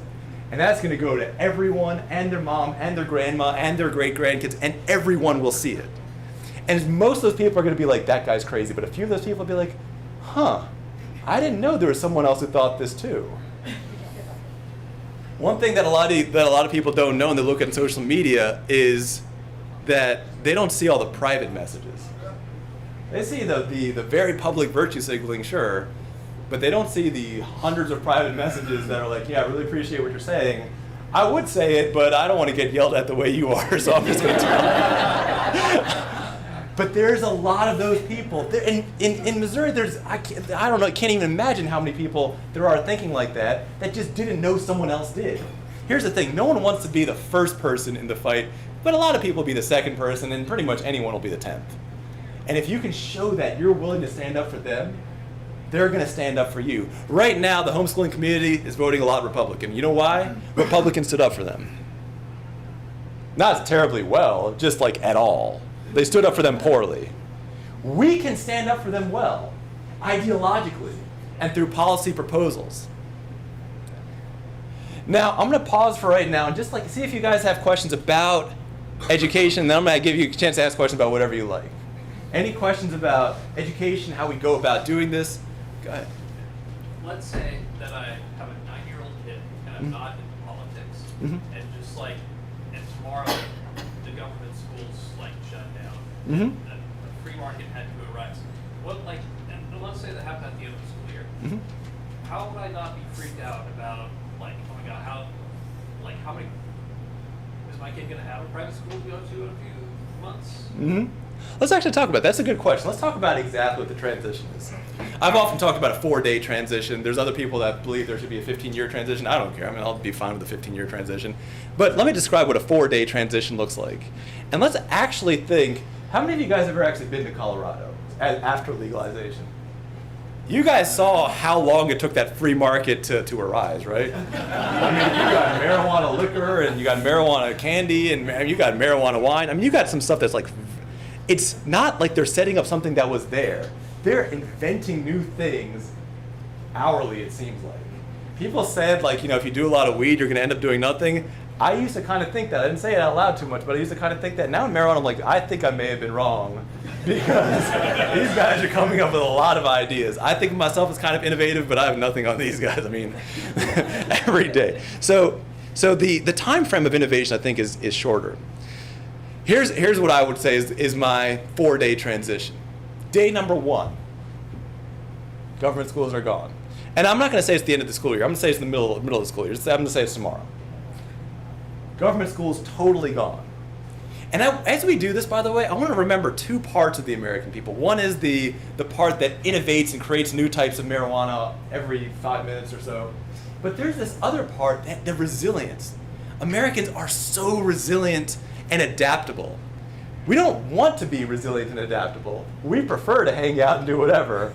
But when it comes down to it, Americans are the people that went from swing dancing to fighting the Nazis as if it was pretty much about the same thing. That transition was so fast, so completely cultural, and so absolute. Because we are an adaptive people. You know why we're an adaptive people? Because we're not really that tied to any kind of tradition. Like our old traditions are like 15 years old. And so we change quickly. It's a bad thing about America, and it's a good thing about America. When it comes to innovation, it's a great thing. So day 1, we end government schools.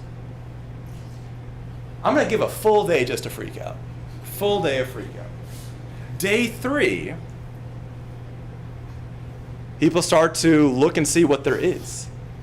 And they discover what I discovered, which is, wow, there's a lot of free stuff online. A lot of really good free things. A lot of the education is incredible. A lot of the ways to demonstrate the education is incredible. So many of my homeschooling students, by the time they're 18, they have a whole stack of tech certifications.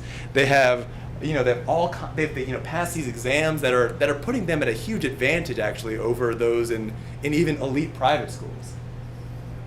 In my own business, and as I tell people, you guys that see the nice side of me, my business side is less warm and cuddly. On that side, where we work with a lot of students from the most the most like elite, expensive boarding schools in the world, homeschoolers still have the advantage. Now, granted, some of that is because we're giving them advice that lets them take full advantage, but at the end of the day, they still have the advantage. And so they see all these advantages. You start to see these advantages. And then you do what you do in the free market. You have problems and you need to figure them out. I'm going to say the kid isn't 9. I'm going to make him a little younger. Let's say he's 6. Because at 6, a kid really needs supervision. 9, maybe not. But definitely at 6, he needs supervision. And that becomes the first problem to figure out. How do we figure out that situation? How do we figure out the supervision? You can, a 12-year-old you can probably leave alone for a little bit, but a 6-year-old, definitely not. Then we start to ask, how do we figure that out? And we look at what are people doing? What have people done in the past? Homeschool collectives already figured this out.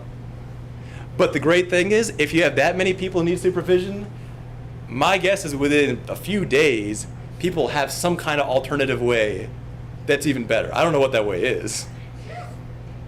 I know what homeschoolers are doing, and that seems to work just fine. Homeschoolers usually have a group, and essentially, let's say you have like 30 people in the group, it's kind of like a rotation where different adults are kind of supervising every day. So this means that you can still like get to work and everything, right? Because it's not, because otherwise the only way for somebody to homeschool if they just didn't have a job. And that's, I mean, it's not that it's unheard of, but it's less common today for there to be a single earning family. It's usually dual earning families, or single moms or single dads. And so the rotation that most homeschooling families are doing, it addresses that situation. Now, very, very, very young kids, I mean, usually they're not going to school anyway, but I mean, obviously an infant needs a whole ton of attention. But when we're talking about kids who are like 5, 6, 7, you know, a parent that knows how to deal with has gone through that a bunch of times, has dealt with that. There's often a very, in homeschooling communities, what I've seen is the behavior codes are a little bit stricter because you don't have the time where they go to school and learn to like goof off from each other. So they tend to be more about, you know, this is what we're expecting. All the parents are expecting the same thing, and you don't have that in-between time where you're like, well, like Tommy's dad lets him stay up all night and like, you know, play video games, so why can't I? You don't have that kind of stuff as much. It's actually, the cultural thing is really huge. I mean, the cultural thing is enormous. When I was a kid, I used to think homeschoolers were real weird. And then as an adult, I realized that what I thought was weird is that they didn't swear and use uneducated vocabulary all the time the way I did. And so I thought they were weird. I didn't realize that it's just because they were talking like, you know, adults. Other questions about that? Well, what I wanted to say, you addressed the question that I had, which was the working adults, not, you know, young kids. Mm-hmm. But I can see what you're saying about ways to solve it, and then I guess in a way that makes it kind of brings us back into community schools in a way. It does. It does. But the first part of what he said there is so I'm a librarian, but I do a lot of teaching, and I'm actually taking my master's in it right now. Mm-hmm. And a lot of what I do is professional ed. And I'm in the process right now, for my capstone and my master's, of creating a professional education course using available online software. I pay for it, Mm-hmm. for access for it. But everything's built there for me. It's an authoring tool, it's a learning management system, it allows me to sell my course, I can add people, I can create just about anything in it online. I just taught this course to a group of librarians in Israel by video conference. Yeah. And it just meant that I had to get up and teach at 7 in the morning. That wasn't so bad. Yeah. Because it was 3 in the afternoon for them. But I mean, I just taught 6 hours of education to a group of professionals in Israel. Yeah. And I'm getting paid for it. And that's like the incredible thing, right? I mean, you've seen that the free market of education, even though it's such a small fraction, it's so exciting and it's so innovative. There's so much going on, and there's so many new tools coming out. In the field that I'm studying right now, which is instructional design. I mean, when I went to investigate, you know, what tool I was going to use, there were so many options, so many things that, you know, I was really, you know, surprised and impressed. And with today's technology, you know, it's nothing for me to say, okay, we're going to do it by Zoom, everyone logs in, we're online, I can show you my screen, here's the website, let's go. Here's the app. And see, that's a really incredible thing right now, that you have this incredibly huge reach. One of the not too long ago, one of my teachers was on leave for I think like a week or two, and she got back and she was like, "So did anything change aside from the entire room looks different? Did we change anything else?" And I was like, "Yeah, we redid the entire reading curriculum." Because that's like in the free market, you change fast and you change a lot, but you don't usually see that in the non-free market, right? You don't see people, you don't go leave school for a week and you come back and they've retooled everything. It's just more of the same, right? It's more of the same with a different dressing, or sometimes it gets worse, like with Common Core. But it's not this constant like listening, innovating, figuring out these problems, solving them type of situation. One of the things that I think is important to also think about when we think about technological growth is that it's not limited to semiconductors, right? It's not limited to technology as we think of, this type of technology. A technology is often methodology. So I'm going to use a couple examples to show you what I mean. Like Maria Montessori, one of the greatest educational innovators in my opinion. And yeah, she had a couple of like blocks and stuff, but it wasn't like she was using like high-tech things. She was thinking about it differently, right?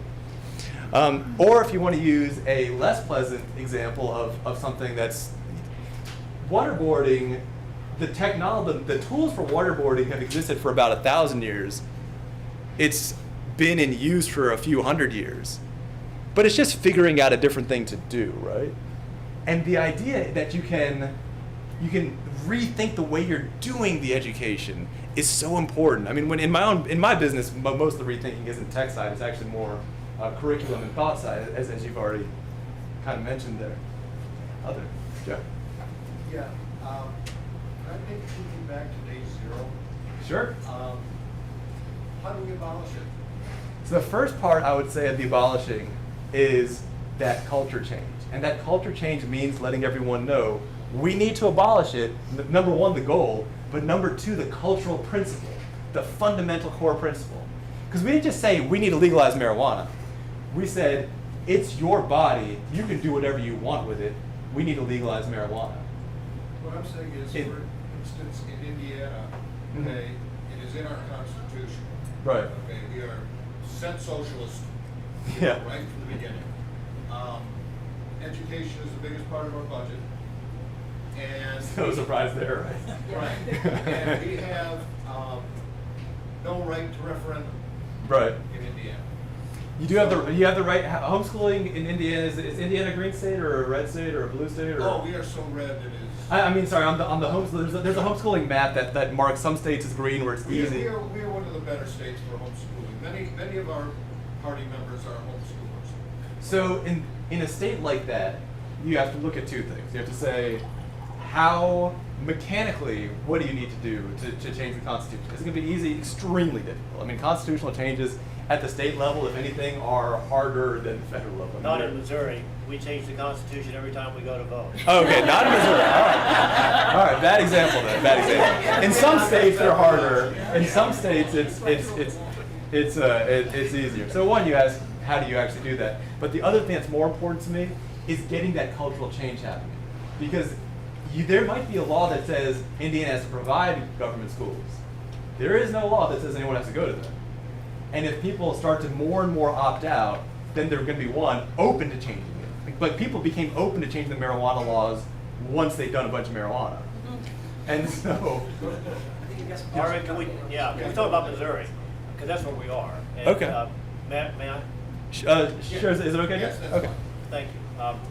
And I agree that, and I am beginning to correct myself, I'm kind of a perennial candidate, to not forget to state the ultimate objective of the Libertarian Party. And so I agree with you that it's best to say we want to legalize heroin. And we want a total separation of church and state. We want people to be able to do brain surgery with rusty saws, so long as, and subject to the what repercussions you might run into. So I think it is good. I'm glad to hear you remind me, stick to our core principles.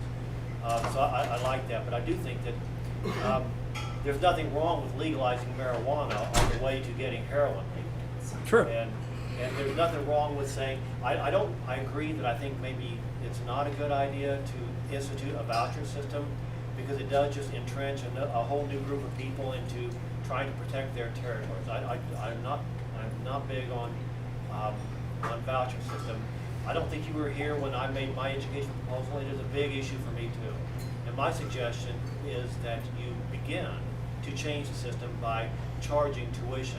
And you start to charge tuition, you've got to make education no longer free. And it has been free and gratuitous in our Constitution since the late 1800s. But as I say, it's very easy to change the Constitution here. So I think it is. I think incrementalism is okay.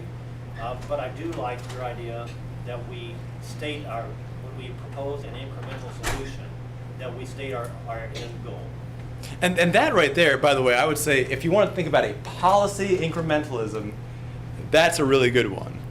which is charge $1 a year, then charge $10 a year, then charge $100, and at some point you're charging the whole amount. That right there eases people off if you want to. I don't. Go ahead. And to really make it happen, poor people don't make stuff happen. You charge in the whole United States, we spend about $10,000 a year to send kids to second grade. And when the doctors and the lawyers and the people who have means are told, okay, great, send Johnny or Jill, bring them on into the public school system, second grade, and that'll be a check for $10,000, please. Mm-hmm. Education will change in a hurry. Yeah. And if it's means tested, then it'll cost the doctors and the lawyers $10,000. And that again, that's another great transitional step, which is means testing. Because right now what we have is welfare for the middle class and the upper class. And honestly, if somebody proposed, listen, what if we, as a first step, made it so that only very poor people got government schools for free, and everyone else had to pay $600? That I would be okay with. You know why? Because somebody can create better education than government schools for $599, which I think can be done very easily, then they would have an opening. Thank you. What you've described is the perfect law of attraction. You've heard of Napoleon Hill and in the law of attraction. What you think, just like what you are what you eat, you are also your perception and your line of thinking. The more you think there is shortage, the more shortage you will see.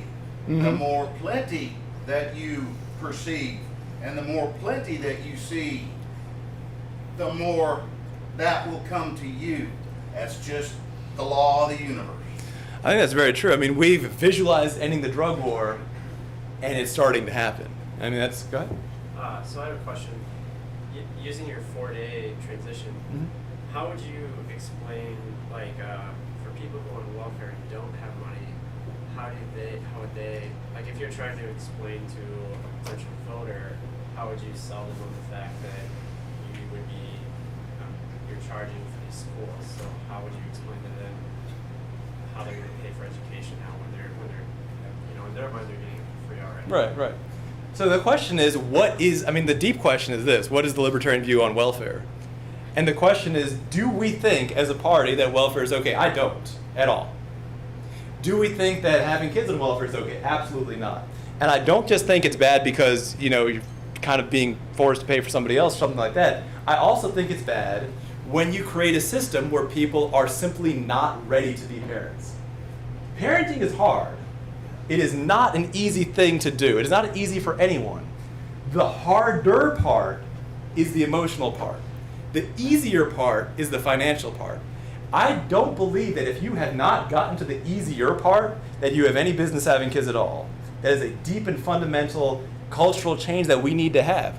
We need to stop saying that, we need to stop treating life so cheaply and meaninglessly. We need to stop saying that, you have love, you have lust, you have something, and that's enough. Because that is making an adult decision like a child. And what happens when you treat life that cheaply, in my opinion, is exactly as cheaply as you treat creating life, is how cheaply you're going to treat destroying life.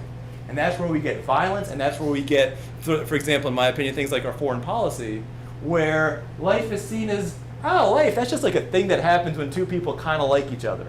That is wrong. That is a wrong view of life. It is a wrong cultural view. It is something that I believe we should fight. So saying that, you have 15 kids on welfare and that's good, I'm not going to say that. We should not say that. We should say what you did was wrong, and we will not be supporting it. You need to figure this out. It's time to grow up. It's time to figure out a different way. The education part's free. The food part is not free.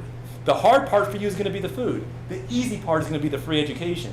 If you cannot find it within yourself to use the free resources, if you can only be happy if somebody else is doing everything for you, if you cannot be bothered to lift a finger, it is not our job to make your life easy. It is our job to change the way you're acting, because what you're acting right now is irresponsible. People say you can take a horse to water, but you can't make it drink. Sure, but if you don't give the horse water, at some point it's going to drink whatever you put over there. The tools of education are there now. Free education exists now. There are people who just won't use it because they don't feel like it, and I don't feel like it is not an excuse to go around robbing the taxpayer. So what I would say in that situation to that person is that what you're doing is wrong. You got away with it for a while, and you're not going to get away with it anymore.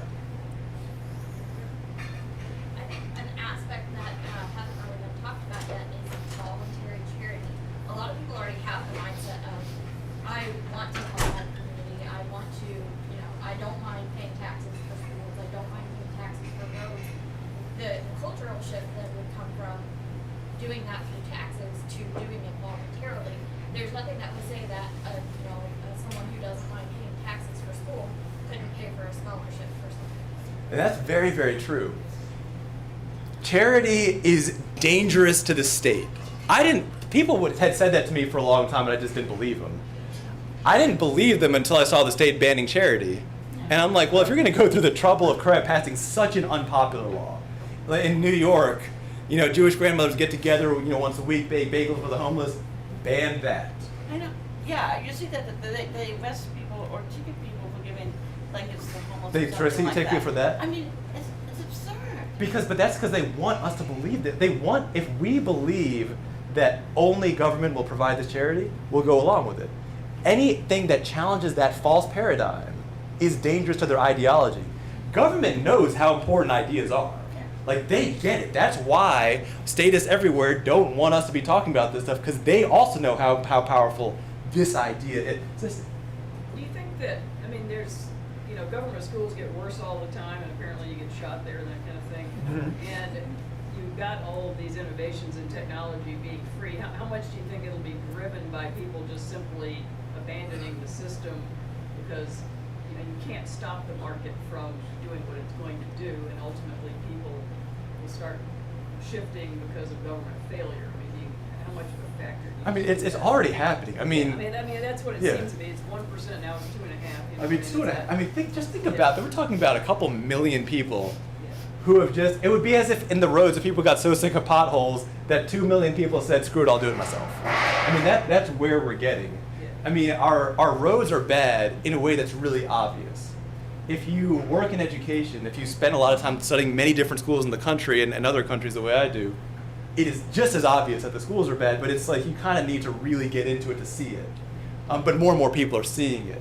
And more importantly, more and more people are seeing the advantages of the other side. I believe that homeschooling, people talk about how schools are really great 100 years ago.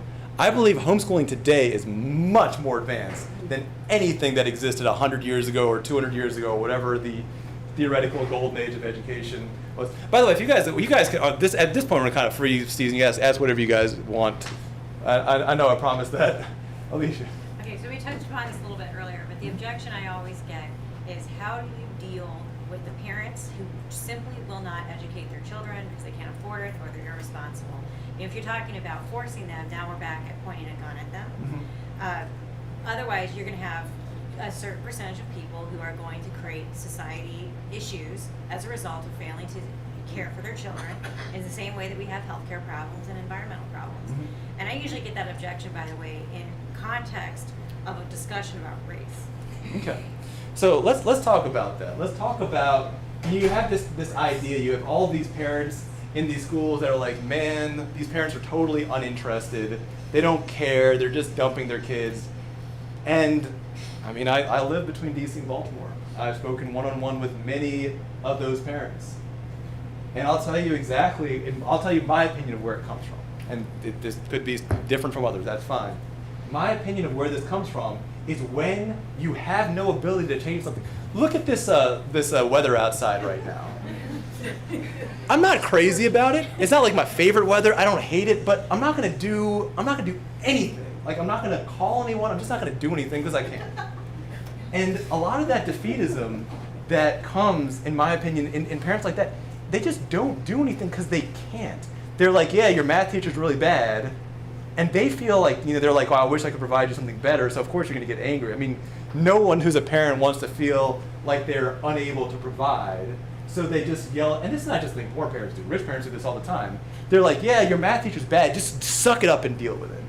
You don't say that in the free market. Have you ever gone to a restaurant and told someone like, yeah, the food here is bad, suck it up and deal with it? No, you said, I'm never going there again. Oh, you have? Well, no. I was going to say, to a point that Greg made earlier about investing in children, parents have a vested interest in their children. They're going to react. And I think, as Greg said, if I have to put down $1, $2, $10, they're going to start demanding it. Because by God, I am paying for it. And that's getting to what you said, investing in kids. Yeah. They don't feel, well, if I spend more money, less. Our current system does not allow those parents to participate. We were banned in many cases from going into help in the school. We volunteer, we offer, we saw over the years it declined. They don't want the parents there. Yeah. And that's true. And you know, as an educator, I understand that sometimes parents can be sort of like underfoot.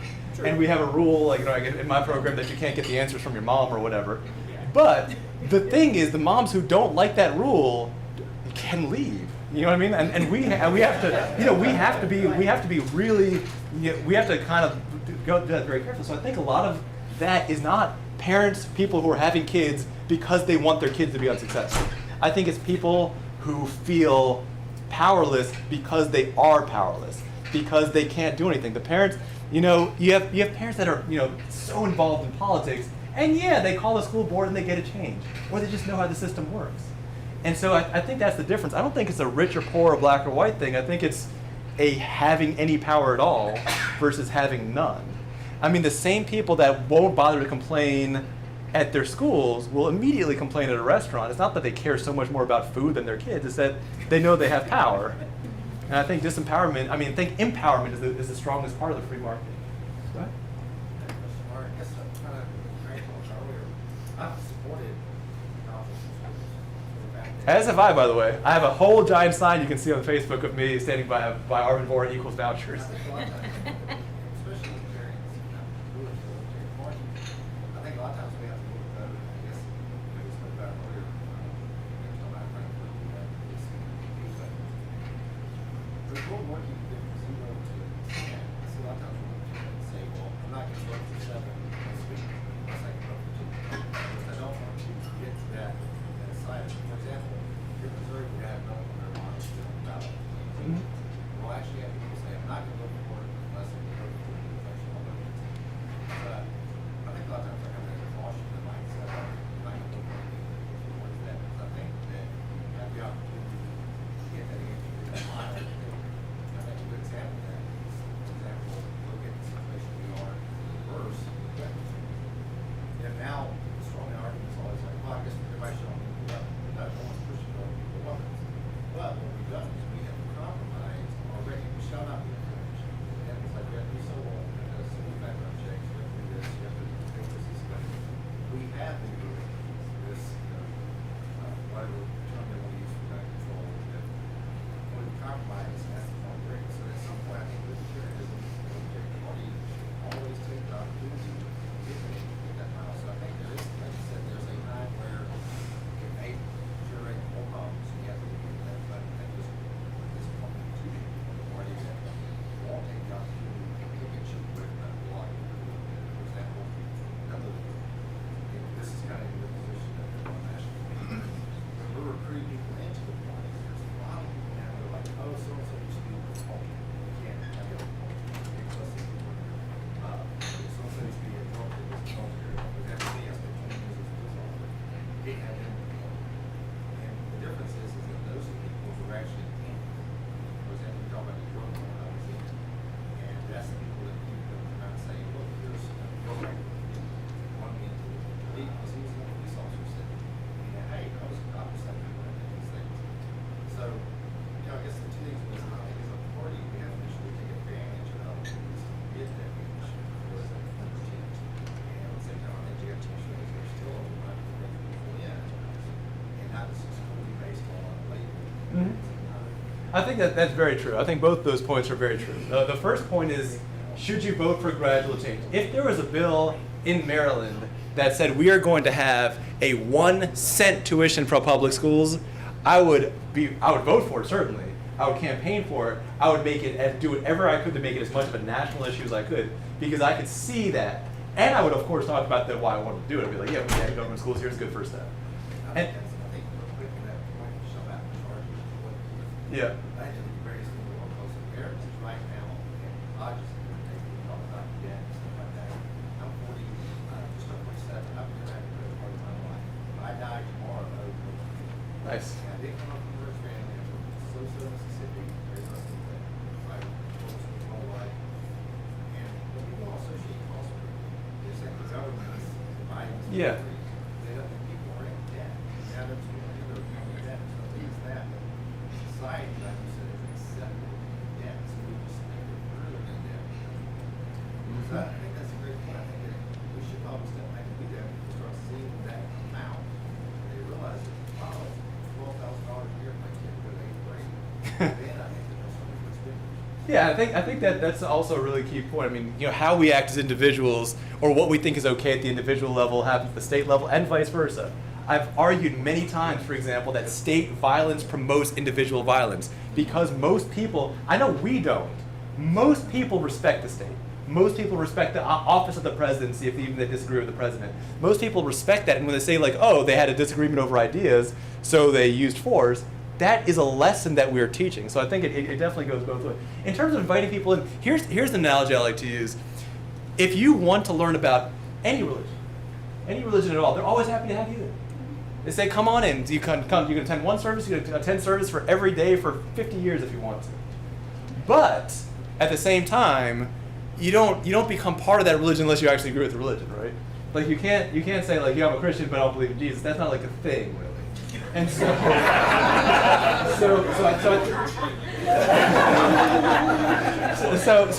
in the same way, I do think it's important to be super opening. And I mean, I know in social media, obviously, I present a very aggressive face, but when I'm talking to people one-on-one, especially outside of politics, honestly, I don't really say very much. By the time somebody hears me first mention something like outside of politics, mention something like getting rid of government schools, they've usually done almost all the talking for several weeks, where I've been listening and figuring out where their individual psychological trigger points are.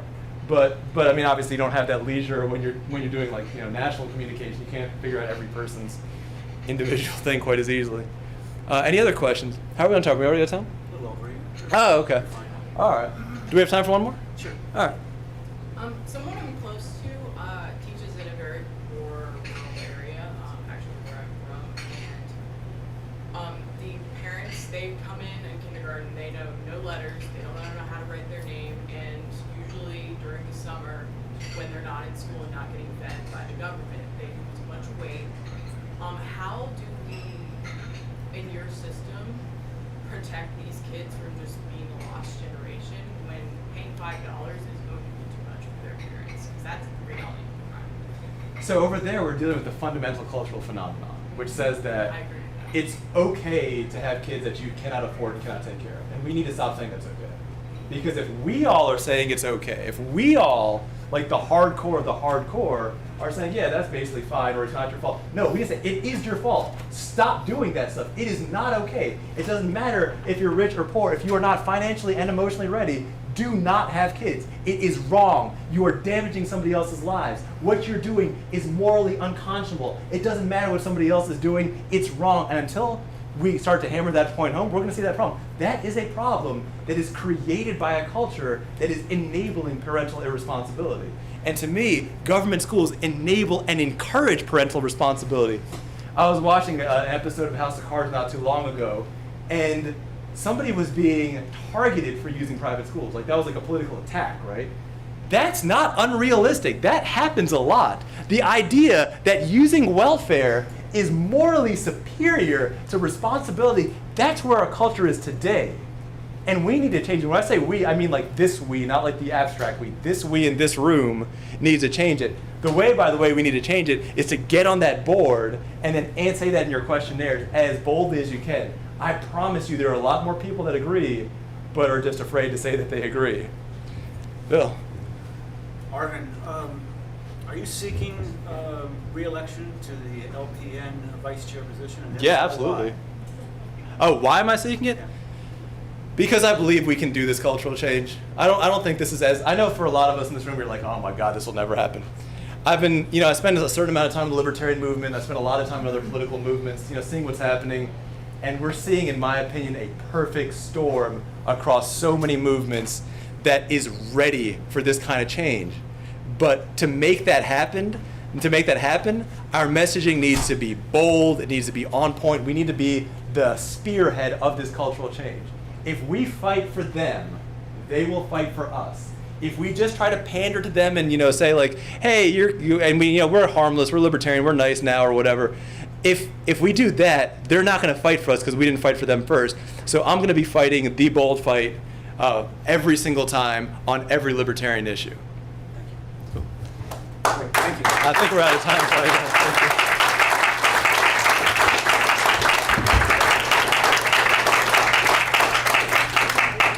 Thank you, Arvin.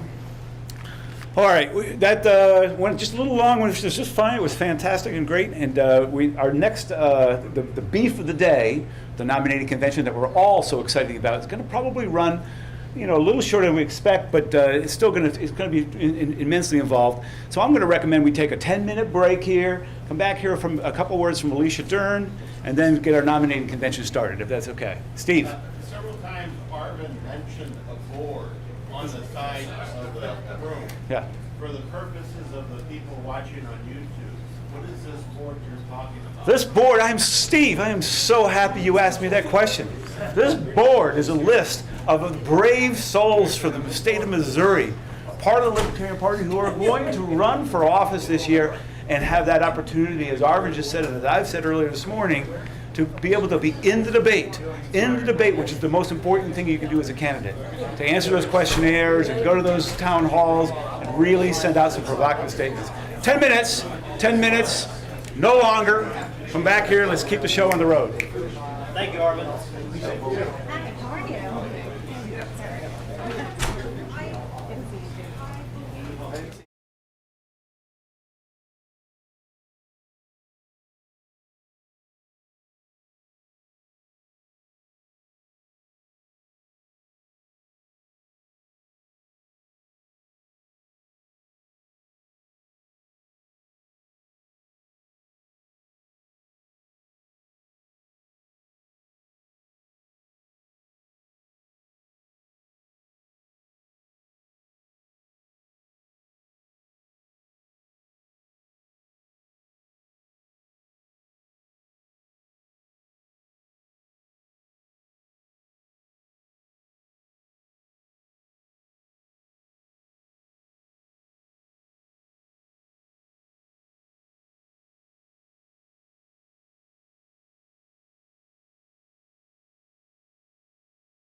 Short announcement. Just kind of remember to just kind of reinforce. Tuesday is the first day of filing, right here at the Secretary of State's office. I think it starts at 8 o'clock in the morning and goes till 5 o'clock in the evening. If you've never done that, it's a hoot. It is. It's a hoot. The cars in the parking lot, the people going in. It's a good time. I'll be there the entire day, and so will I think Rick Van Dieven and John Schell are going to be there. We're going to be there the entire taking. It's a streamlined process to be at the Secretary of State's office and file in person. It's kind of adventuresome. It's really kind of a different way of going. After that, from the 28th of February until the 27th of March, you can file on your own at the Secretary of State's office. It's going to be, really quick process. I do highly recommend that if you're thinking about coming out Tuesday and filing in person on the first day, which is you're going to see all your representatives are going to be out there, and all the state senators will be out there. It's just one big gigantic fishbowl. But I do recommend that if you're tight on time, you think about going in the afternoon. That's when the line will die down, and in the morning at 9 or 10 o'clock in the morning, it'll take you 90 minutes to get through the line. At 4 o'clock in the afternoon, you'll get through in 5 minutes. So, but it'd be great to see you there on Tuesday. I'll be there all day, taking your $50 and $100 bills and handing them over to Sean. So it'd be great to see you there. You first need to have your name on that list before you can even show up on Tuesday, or if you think over the weekend, I'll put your name on the list. Just let me know. Which was the most important list in the room, Steve. We all know. All right, so we're going to continue on here. We're going to take a short, give Alicia Dern an opportunity to speak here for as long as she needs. And after that, we're going to start our first ever nominated convention being run by Rick Van Dieven. Alicia? Thank you. All right. Good afternoon, everybody. My name is Alicia Dern. Can you hear me? Is it on? No, there we go. How about that? Okay. It's funny. Arvin was just saying that most people respect the state, and we forget that. Actually reminded me of something that happened just earlier this week. I had a hearing before a judge, and I was complaining about something that he did on social media. I put on Facebook my opinion about him, which is not a good opinion. And my opposing counsel saw it and actually told the judge in my hearing, "Oh, she put on Facebook that she doesn't like you." And I said to the judge, "Well, you know that already." That's why I'm here arguing with you. But yeah, we do forget that other people have this reverence for the state that we fundamentally do not have as libertarians, because we see the evil that is involved whenever you have a concentration of power, whether it's with the state or, in my opinion, also in crony capitalism. I agree with that is a lot like socialism, so I think that was a good point. All right, so I'm running for chair of the Libertarian National Committee, and that's why I've got my 10 minutes up here. And I want to tell you why I'm running for chair. There has been a lot of fighting recently, and this is not the first time I've seen fighting in this party. And there's something that I announced I was going to run for chair a couple days ago, and I got some questions from people who want to write articles about me, and the very first question I got was, what do you think is more important, education or electing people? Okay, I hate that question. I'll tell you why I hate that question. Because it's a false dilemma. You can't elect people without educating. And you can't educate without electing. You can't push policy without electing. You can't push policy without educating. It is one and the same in lockstep. But we have this factionalism in the party that is preventing us from being as effective as we can be. And being effective as a party is extremely important, not just for us and our sense of achievement, but for this country and for humankind. I believe that libertarianism, the individual liberty, is a moral imperative. I believe that everything that we stand for as far as peace, non-aggression against other people, not putting people in cages for victimless crimes, those are moral issues This is not about we're smarter than you, or we want to keep our money, or we're selfish. These are moral issues, understanding the sanctity of life in all human beings.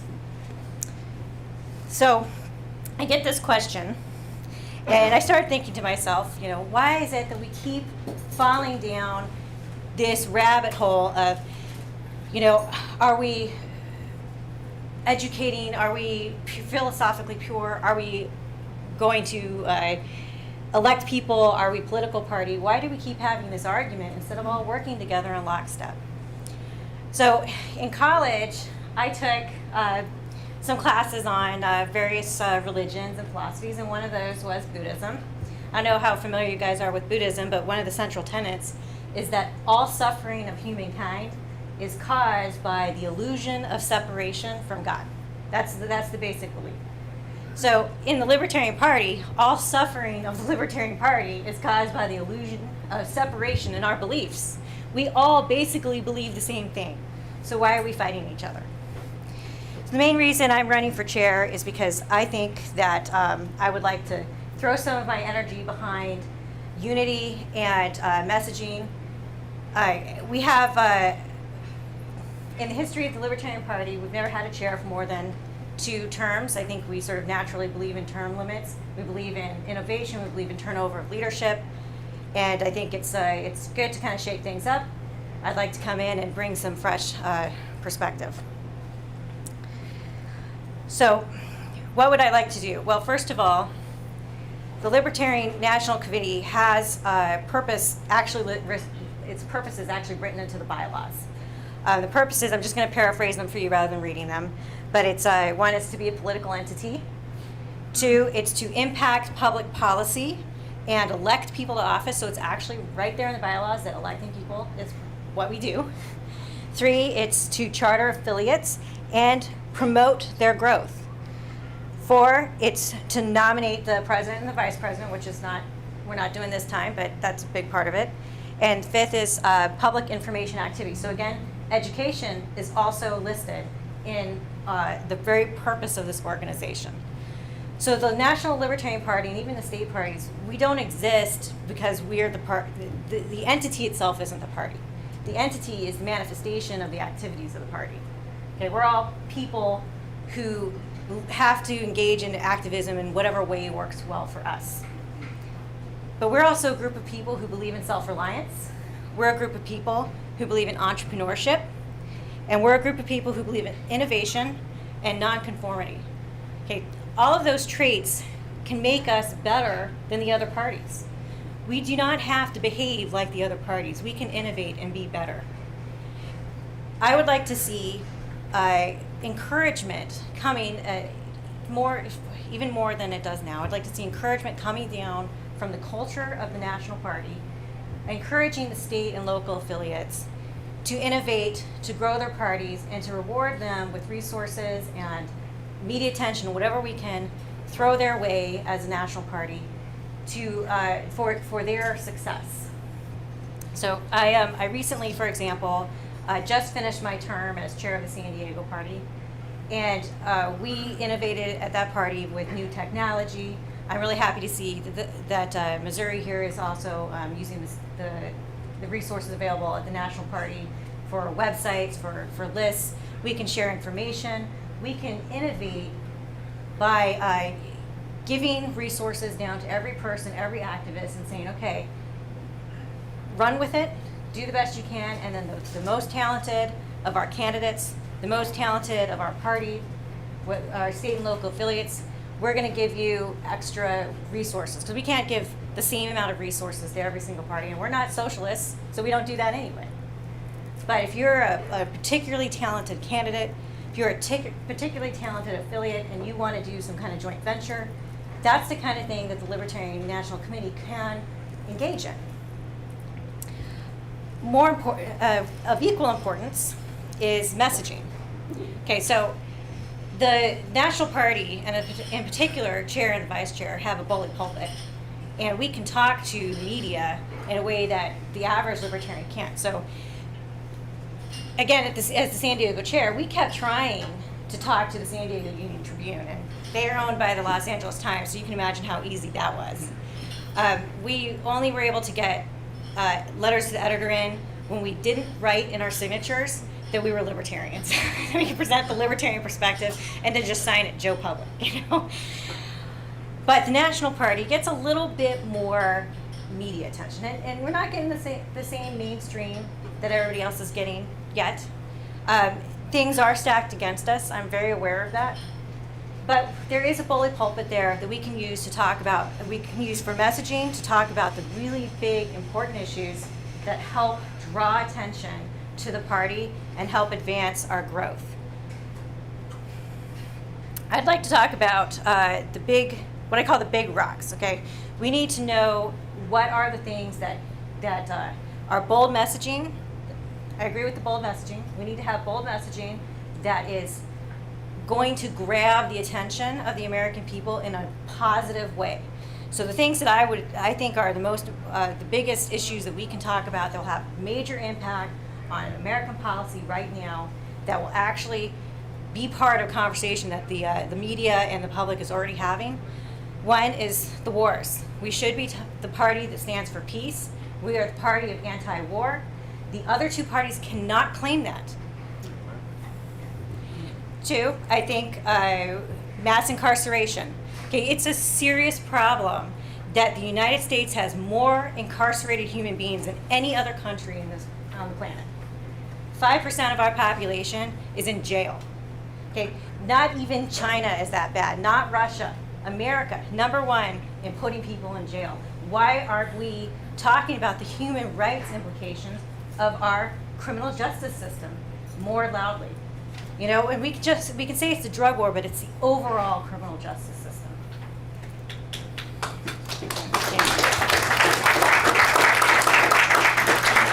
And the third issue is the economy, because the economy is what a lot of Americans are feeling, and I think that the economy is the reason that Trump got elected. You know, we're all here in the Midwest, and we see blue-collar people struggling. Okay, what's causing the struggles in the economy? I think it's overtaxation, it's crony capitalism, it's protectionism and regulation, it's debt.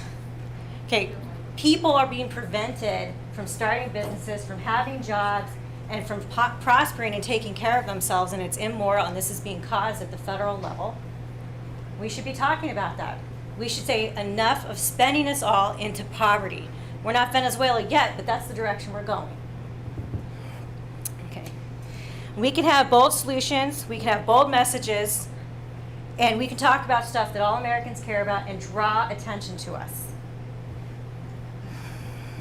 Okay. Finally, I think that, I'm going to talk about the messaging one more time. I think it's really important for us to know our audiences. Okay, there are ways that we can couch our messages that will be more receptive. And I'm going to use an example of the gun control stuff that everybody's talking about right now because of the school shooting in Florida. Okay, everybody's saying reasonable gun control. We need reasonable gun control. Okay, now, I don't believe the Second Amendment has the word reasonable anywhere in it. I've read it a few times. But if you say to somebody, I don't think there should be any regulation, and they're thinking about the children that just got shot, they can't comprehend that. They don't understand. You don't care that our children are being shot? Okay, just switch how you talk about it a little bit. Okay, let's talk about the regulations you propose. I don't think they're reasonable. You say you want reasonable regulations. Well, by your own rubric, this fails. The 21-year-old age limit that Trump proposed for the purchase of long guns fails reasonableness. And you know why it fails? Because there's absolutely no evidence that correlates 18 to 20-year-olds owning guns and being able to purchase guns with mass shootings. Most mass shootings are done by people who are over 21. Most gun violence is done by illegal guns. It's just not a cause. It's not a cause. It's laziness by our government to say that they're doing something about a problem that all it does is infringe. It infringes on people who are 19-year-old, married, in the military, police officers, or whatever, responsible people who otherwise could own guns. They're being prevented from having their civil rights because we're throw in a reactionary response. That's not reasonable. So we can just say, okay, let's talk about reasonable gun control. I would probably say to any gun control proposal you give me that that's not reasonable. I think it's inherently unreasonable.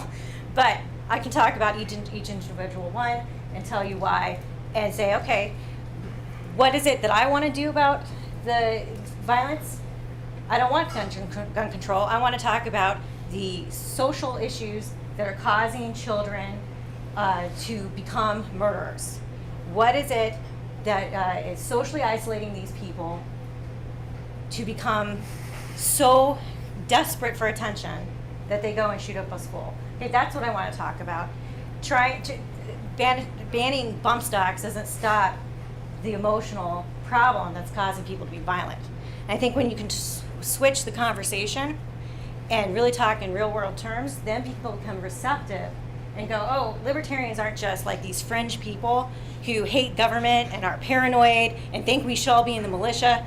No, libertarians are concerned about the rights of all people, concerned about the humanity of all people, and concerned about actually getting to real world solutions that will actually prevent the problem in the first place and make the world a nicer, more peaceful, more prosperous place to be. Finally, one of my strengths that I would bring to the board as chair is that I am an action-oriented person. I have a bias towards action. We can talk about stuff. I think it is good. I think every libertarian who wants to debate should be in the Libertarian Party and debate. I have no problem with that. I think that's great. You make us smarter because we have a marketplace of ideas that we can all draw upon. I also think, though, that if you're going to be an officer in the party, if you're going to be an officer at any level of the party, that you are signing up to take action. You're signing up to engage in activities that are meant to drive the political goals of the party forward. You speak for the party, and if you can't do that, if you can't be somebody who's trying things, trying to propel the party forward, then you shouldn't be on the board. And so that's one of the things that I would bring to the board is that I like to try stuff. If I fail fast, I get back up, try something else. We don't have to be perfect, we have to be active. All right, thank you.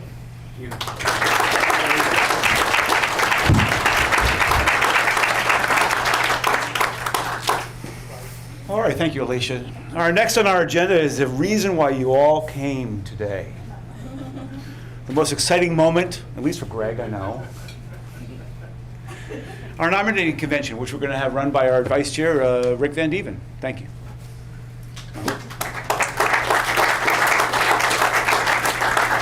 Slideshow on here? Jeff? Hey, Jeff, is the slideshow on here? Way to work the crowd up there, Bill. Oh, man, where'd my notes go? I think I took somebody's. Yes. There we go. Yes. Sorry.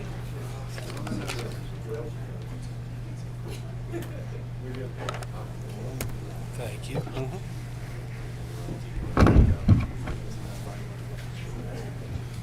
Okay, everybody should have a copy or 3 copies of the bylaws on each of the tables. If you want to refer to Article 10, that refers to the nominating convention. This is the first ever nominating convention, so bear with me.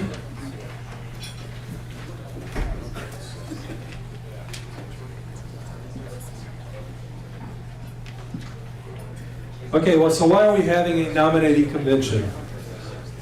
The nominating convention is to provide the opportunity for people to run for statewide office on the Libertarian Party ticket, and that's Article 10.2. And I also made this note myself that I don't think there's anybody better than the people in this room to choose our candidates. So to me, that's an important reason why we're having this nominating convention. So 2018, we have 2 statewide offices that are up for election. That is Auditor and U.S. Senate, respectively. So all the voting members that are in attendance are eligible to nominate and vote. So made it pretty simple. If you have a colored sticker on your name badge, you are a voting member. So who can be nominated? Anyone can be nominated. You can nominate yourself. You don't have to accept a nomination. Someone not in attendance can be nominated, as long as somebody in the room nominates him. And you can be nominated for multiple offices. So if you are nominated, and the nominees will be asked 2 questions. Number 1 is, why are you running for office? And number 2, what are the big issues in your race? And each candidate will have 1 minute to answer each question. There will be additional questions from the audience allowed, and any additional questioning can be closed at any time by a motion in 2/3 majority vote. All the voting members will be provided a ballot for each race. So you'll get a ballot for auditor and a ballot for U.S. Senate. All the ballots are secret. The way the ballots work is that you can grant a candidate the exclusive right to be the only name on the ballot. You may vote to prevent a candidate from running, and you may vote to allow multiple candidates. A simple majority wins. So when I say you may vote to allow multiple candidates, that's where we just basically allow the natural or the primary process that's already set up for us. So when somebody comes to us with their filing fees, we would accept them. So in races with 3 or more candidates, a runoff election will determine the winner. That's please refer to Article 10.12 for that. And there's a long Article 10.14 for the general rules regarding the nominating convention. If you look at, excuse me,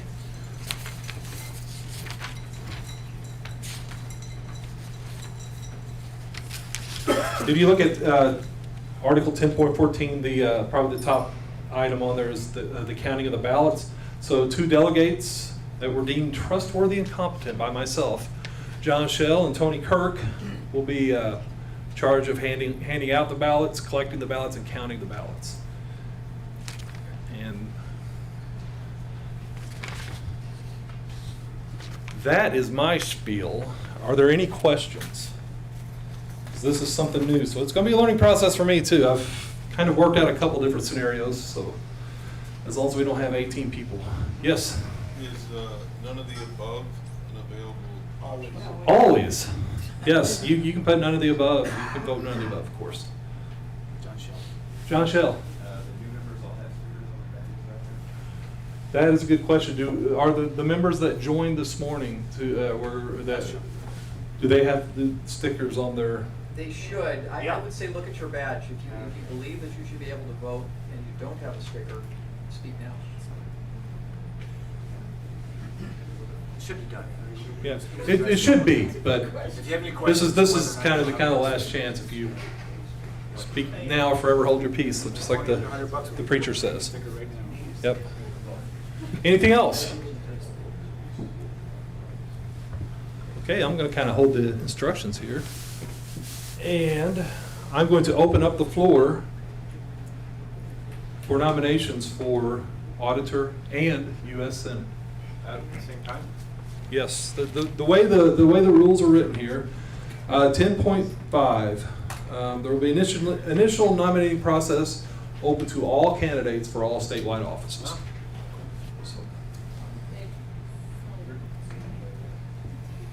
Greg Talapik. I nominate Sean O'Toole for state auditor. Do you need a second? No, you don't. Nominations do not require a second. Sean O'Toole has been nominated for state auditor. We already have the sign. I printed them without you. It's in-kind donation. In-kind donation. You have to declare it again. Chris Burrows. I would like to nominate Japheth Campbell for U.S. Senate. Japheth Campbell has been nominated for U.S. Senate. The floor is open to all nominations for all offices. Greg Talapik. One of the purposes of this whole deal is to try to get more people to run for office. So is there anybody here who would like to be nominated but doesn't want to nominate themselves for whatever reason? Or either of those offices? whisper it in Greg's ear. If anyone's embarrassed to speak up about that, just say so now.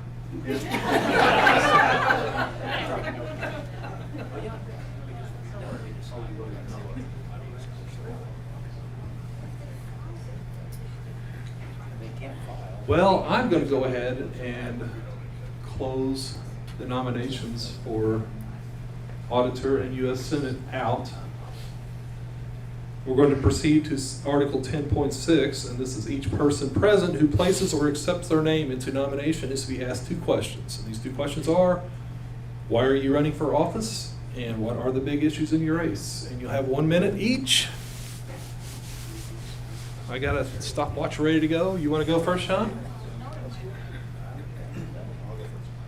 Okay. Sean O'Toole. Why are you running for office? Hi.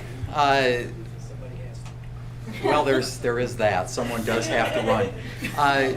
I've run for office. This will be my 5th time running for office as a Libertarian, 5th time overall, all in Missouri. And I've always used my candidacy as a means of educating voters on Libertarian principles. I have generally been in races where there have been a Republican and a Democrat against a Libertarian, and now the Constitution Party and the Green Party also have ballot status, so it's typically a 5-person race in the general election. And given the opportunity through anything from writing to the editor, newspaper type articles, to interviews with public radio, to debates when invited, to surveys sent out by public interest groups, I've always completed all those pieces and given the Libertarian point of view as to why I should be the next auditor, treasurer, what have you. And that's why I run. Next question is, what are the big issues in your race? The big issues. Since becoming a Libertarian, I, like most Libertarians, I started out on the national level. I knew everything that was wrong with the national government, but I didn't know that much about local politics. And so over the years, I've learned more and more about the corruptness and the evil of local politics.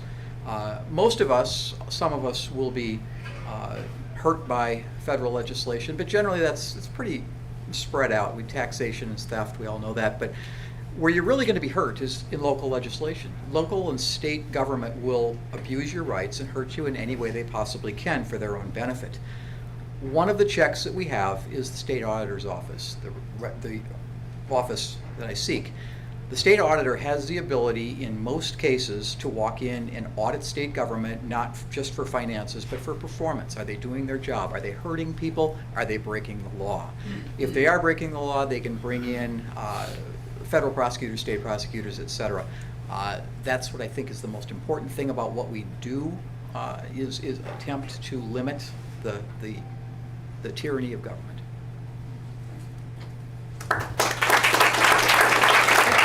Thank you, Sean. Okay, Beth? Additional question? Oh, I'm sorry. Are there any additional questions? I'm sorry. Thank you. Yes. You've said there's something going on in Kansas City that you think the state auditor could do something about. Is that not the case? Yes, I have, without getting all into the procedures, I've initiated petition audits.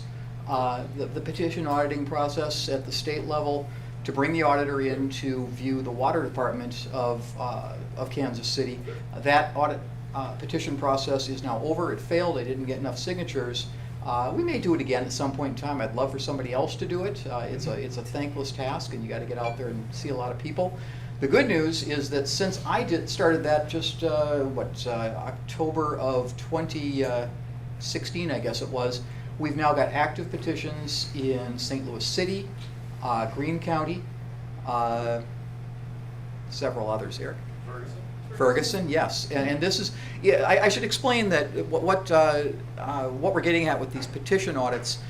Certain municipalities and counties of a certain size in the state of Missouri are exempt from routine audits on a regular basis. If you're a school district in the center part of the state, for instance, you're going to get audited every 3 years by the auditor's office, whether you want to or not. in the principal large cities and large counties, you have to be invited in, or you have to be petitioned in, or you have to get an order from the governor to come in. And those three methods, it's rare, doesn't happen often, but the petition process has been used successfully. Our own Doug Burleson was a councilman in Springfield, Missouri. Doug initially got involved in politics in a big way by initializing a petition in the Springfield area to bring in the auditors, and they found the law being broken, they found money being misspent, and it cleaned things up, at least for the short term, in Springfield. Questions? Jim? This question was asked of me, but is Sean O'Toole your real name, or did you just do that for the Irish vote? Yeah. Yeah. Any others? All right.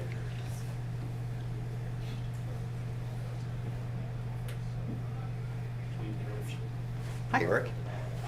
Would you be interested in supporting legislation that would require more audits than more routine audits? It seems like having mandatory for small ones but not for large ones is sort of backwards. Yeah, it does seem that way. I would be in favor of that sort of legislation. And if I were elected state auditor, I would encourage the state legislature and the state senate to take up that sort of legislation. What about the Missouri Department of Transportation? I think we can probably eliminate that. I mean, I got here without their help. I don't know what, state agencies are occasionally audited by the auditor's office, but it's rare. Generally, there's another process that they go through for their reviews. Generally, the auditor's office has to employ outside auditors beyond their own staff just to handle the load they have. I don't know if the budget is expandable, and as a libertarian, I'm not big on expanding another state budget, but if there's one to be expanded for useful purposes, it would be to audit various components of the state. So I'd certainly be in favor of that if it were made available.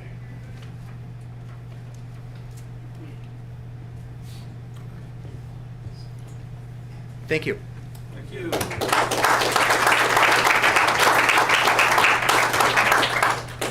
All right, just to clarify something, I think I may have been jumping ahead a little bit here. We are actually going to go ahead and ballot for this position now, and then we'll do U.S. Senate afterwards. So if you would hand out the ballots, Tony and John.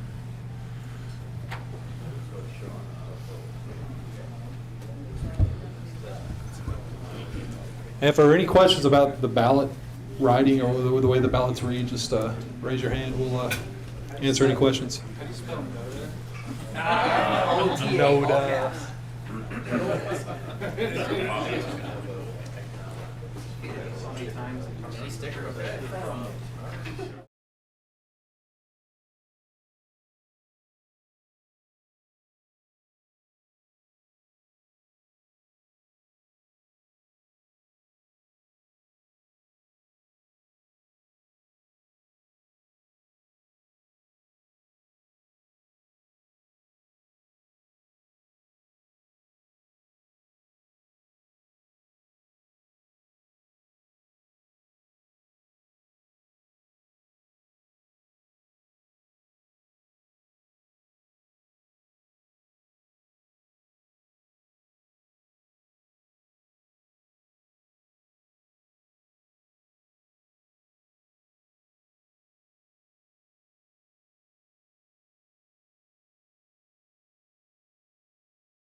The only candidate that should have exclusive access to the August primary Libertarian ballot for state auditor, write Sean's name in part 1.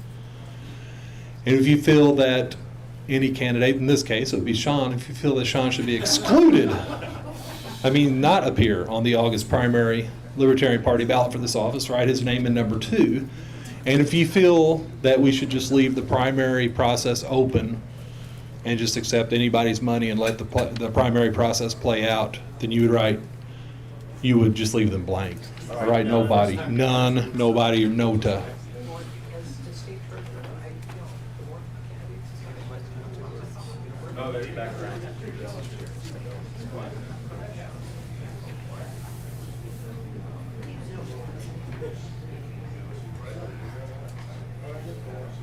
It wouldn't be counted.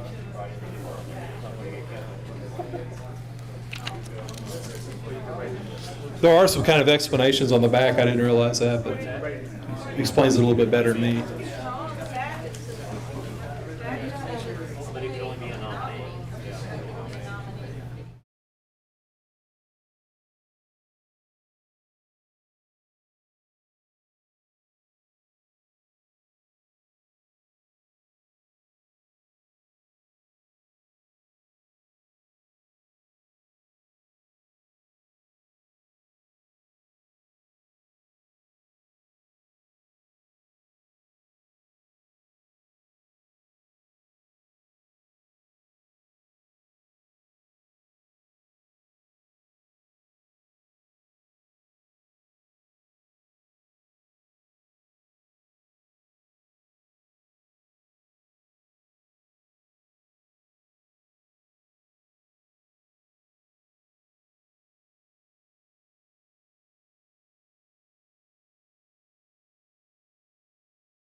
and talking about, you know, Social Security and retiring and everything. Well, this fella, he gets to 65 and he goes to the doctor for his, you know, his checkup, you know, and the doctor just goes on and on and on about his genetics. They're just fantastic. He's fantastic shape. You know, he ought to last forever. And he says, well, answer me a question. He says, how old was your father when he passed? He says, well, did I say my father had passed? He said, no.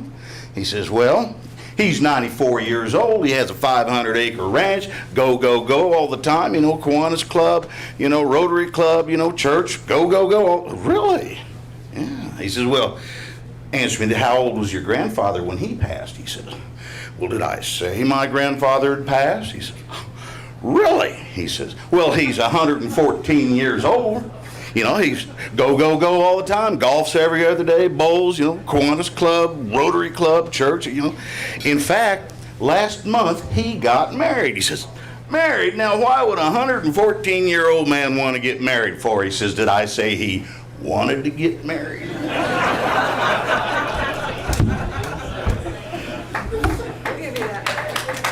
not right. That's not right. All right, he'll be here all week. All right, it really came down to the wire here. So Sean will be our exclusive candidate for state auditor. 38 votes were cast, 36 were for Sean for exclusive ballot access, and 2 were blank. So congratulations, Sean.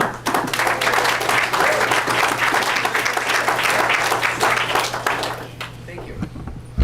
Nominations reopened. No, they reopened now. Okay. Nominations, I'm told, are now reopened for U.S. Senate. So this is a learning process. Greg Chalapic wrote these rules, can't you tell? You help. No, we're taking notes feverishly over there, so this will be cleaned up a little bit the next time, so whoever gets to do this in 2019. But are there any more nominations for U.S. Senate? I'll nominate Jay Campbell again. Okay, there's no more nominations, so. Am I on there twice? Yeah. You're running against yourself. So now, if JPEF will join us up here, we're going to, he gets to ask us, he gets to answer the 2 questions for us here. I've got the timer. You have 1 minute? Wow. Yeah. Blinding. I'm Japheth, number 1. Number 2 will be up later. Okay. So Japheth, why are you running for office? Well, when I was in high school, I remember taking U.S. history, and as I was going through U.S. history, seeing how the power came from the people and went to the states, and ultimately the power was with the people, but it went up to the federal government. Through the Constitution, the Bill of Rights said that all power, belongs to the states, but ultimately it belongs to the people. And so what I'm going is try to stop all the bad laws that they have made that are unconstitutional through the framework of the Constitution, to bring the power back to the people. John Lennon, what did he say? Power to the people. So that's what I'm trying to do. Our hashtag, our theme is take back the power. So we're trying to take back the power that was taken from the people. So that's why I'm running. Second question, what are the big issues that you're raising? Well, we'll go with 3 of them. Number 1, fair representation, which is kind of like proportional representation. Is a different term for it.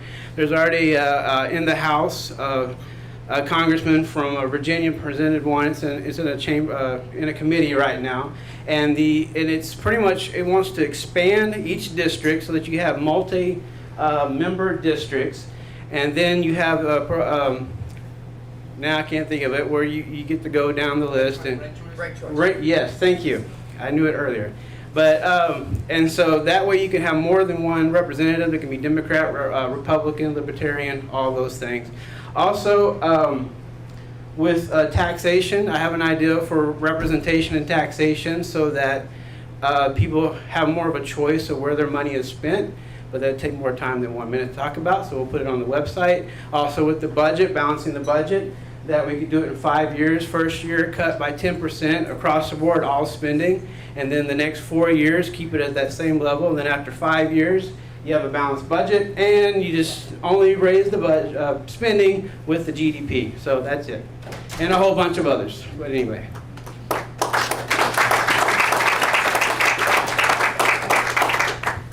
And we'll open the floor for any additional questions. Yes, sir. Yes, what is your stance on cannabis reform? I am for everybody being able to use it any way they want to. I'm helping with a petition here in Missouri for total legalization of cannabis. So I guess you can say I'm for it. So especially because here in Missouri, like with the agriculture, if we could just do hemp, you know, that with the CBD oil, we could help so many people just with CBD oil if we would let farmers grow hemp, you know, and so that would be a great export. That would be a great revenue for Missouri and for Missouri agriculture. I don't know if you saw the sports car that was completely built out of hemp and is fueled by hemp. So I mean, we could bring in so much money to Missouri if we let our farmers start growing hemp. So yes, I'm for it. Yes, sir. What are your qualifications for office? What are my qualifications? Well, I have a really nice bumper sticker. And so I don't have right there. But yeah, so that's one of them. You know, I've spent my life kind of as an entrepreneur, as a business person, so I understand business. I worked in IT, web development, social media. So I've done all kinds of things in education. I have a graduate degree in entertainment business, was working on a PhD and took a break from that. So I have education in, you know, the PhD was in business and marketing. So I have definitely the business side. I may not have the politics side as far as experience doing politics, but definitely leadership and business. I have a lot of experience in that. What would you do about luck? First, I would try to figure out what it is, you know, because I'd ask the tough questions, what is Aleppo? And then once I figure out what it is, we just need to get out of Syria. We need to get out of all these places that people don't want us there.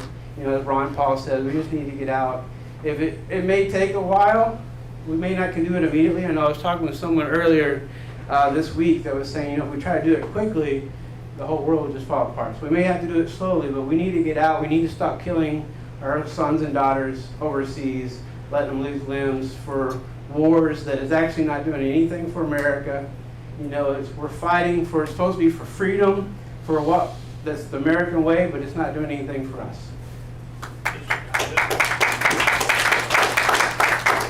Along with what you just said, I just want to say the location of Aleppo is important if you're programming drones.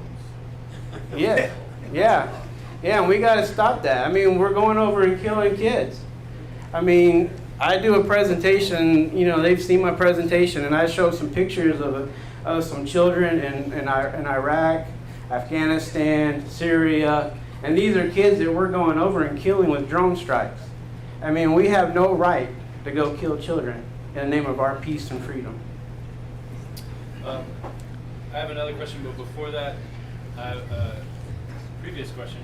Could you would you consider, instead of saying we have no right to do that, distinguish that and say our government? Our government, yes. And why are you saying that? We had a discussion at a pizza place because I did one point say that we are the terrorists. We're the terrorists in the world, and we discussed and said, well, maybe we shouldn't say we because people outside the Libertarian movement, they're going to get offended that well, I'm not a terrorist, you know, I'm not the one that's doing that. So like you said, it's better to say our government or the government, because if you say our, it could also be connecting it to me as possessive, so it's not my government.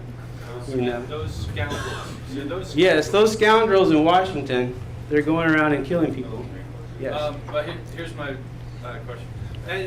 Tell us more about this fundraiser dinner. Yes, I'm glad you brought that up.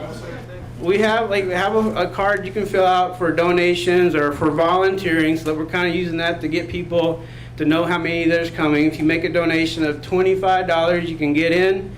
You'll get a bumper sticker, and also if you make the donation, I'll send you a t-shirt. We have some cool t-shirts. but we definitely need to get a number for Angela over there so we know how much food and how much drinks to have there at this little fundraising party we're going to have. A house party, so it's going to be great. That's like in an hour from now. 6:30. Yes, sir. On the what now? I'm going to pull a Gary Johnson here and say, what is the ethanol mandate? Well, you know what? If the government's requiring it, I'm against it. How's that?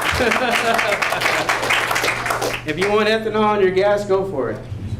Yes, ma'am. A major issue for me is intellectual freedom, freedom on the internet, and the Fourth Amendment rights to not have the government interfering in our lives and looking inside our lives. So what is your attitude towards all of the surveillance that the government is doing on our internet communications? I'm against it. So, you know, they don't have any business being in our internet, being in our communications. That's why sometimes I'll use Tor, Tor browser. I don't want them looking at what I'm doing. I'll use a VPN or whatever, because not that I'm doing anything bad, but I don't want people, listening in or seeing what I'm doing. So I'm totally against it. They don't need to be in our mess or, our lives. And especially, they're spying on us. Why are they spying on us? There's no reason for them to be spying on us. And so I think we just need to just shut it all down. Would you be in favor of ending the Patriot Act? Yes. I'm basically in favor of shutting everything down. But you can't just shut it down overnight. So, and also we have the Constitution, which is agreement with America. So, I'm going to stand on that until the day comes we can have a voluntary society. But until that day comes, we're just going to work toward it. So yes, I'm against pretty much everything. Anyone else? Yes, sir. How do you feel about renewables, energy, and the environment, as far as there's tax credits for solar and wind and carbon sequestration and that kind of thing? We've seen a terrible backlash against energy and renewables, which, what direction do you wish? Do you continue to burn coal and thwart solar energy and wind, electric distribution? Well, I'm definitely for the free market, to be able to choose and do what we do. And so, of course, credits. I think everybody needs credits for just totally no taxes. So, 100% credits for everyone. But yeah, I think that the energy is an important thing. But I do think the free market will dictate it, because as more people become aware and concerned, because there's a lot of people, there's enough people that are concerned and want to vote about it. Well, if there's enough people to want to vote about something, there's enough people to make a change without getting the government involved. So I believe that people through the free market will demand that companies give them renewable energy, give them this things that's not burning coal, and then we can get there without involving the government to get there. So I'm for it. I think we do need to have a change, but we got to do it through people. We got to do it through the market. Yes, sir. Jacob, how can we help, man? What's one thing we can do today? Everybody in this room. Well, I say to sign up. To sign up the information so I get your information, because I need a team. And I spoke this last Saturday at Lola, Ladies of Liberty Alliance in Kansas City, and we talked about being the right team player. And I said, when I said right, I didn't mean right wing or left wing. I meant right versus wrong, and being a team. We're a team. There's no I in team. Okay, well, there isn't the A, someone said. But anyway, it's an inside joke. But team. What do they say? Teamwork makes the dream work. That type of thing. So yeah, so we need a team. We got to get people involved that want to help share on social media, to put bumper stickers on their car, and just to talk to people about what we can do. Because we're trying to spread liberty. That's what we're trying to do. And it's not just me.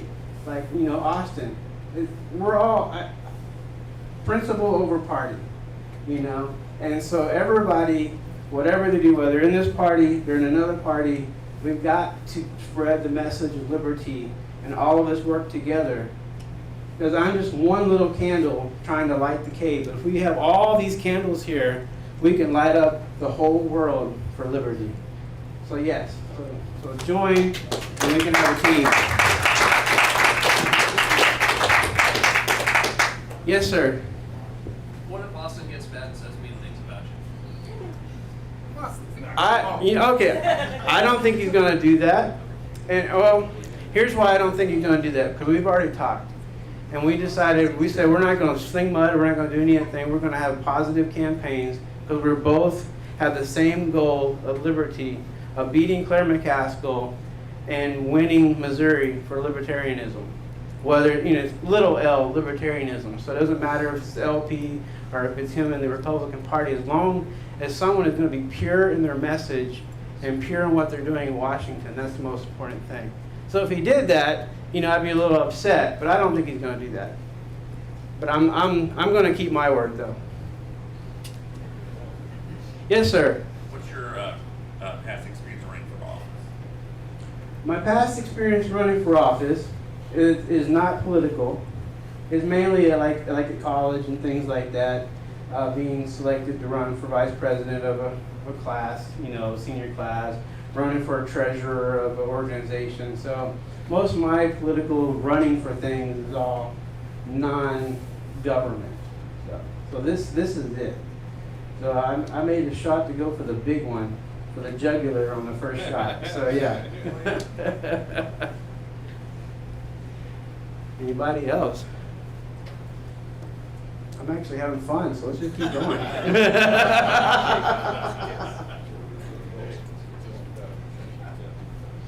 think I wore them out. Oh, no, I could give you another one. It's always good to talk to a friendly audience. Yes. We don't get, libertarians hardly ever get that opportunity. But yeah, we go ahead and start balloting now for U.S. Senate.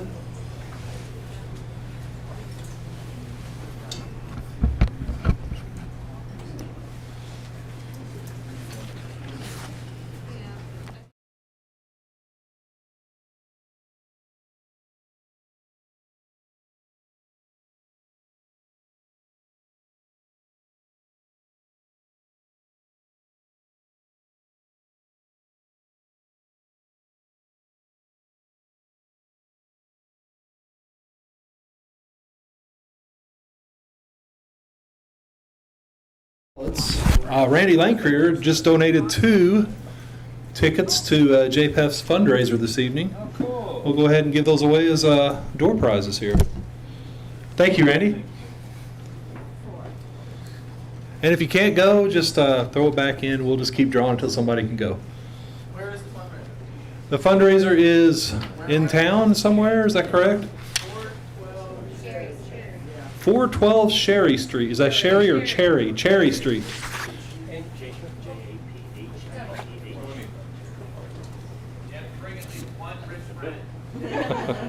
So, the lucky winner, Jessica Dorsey.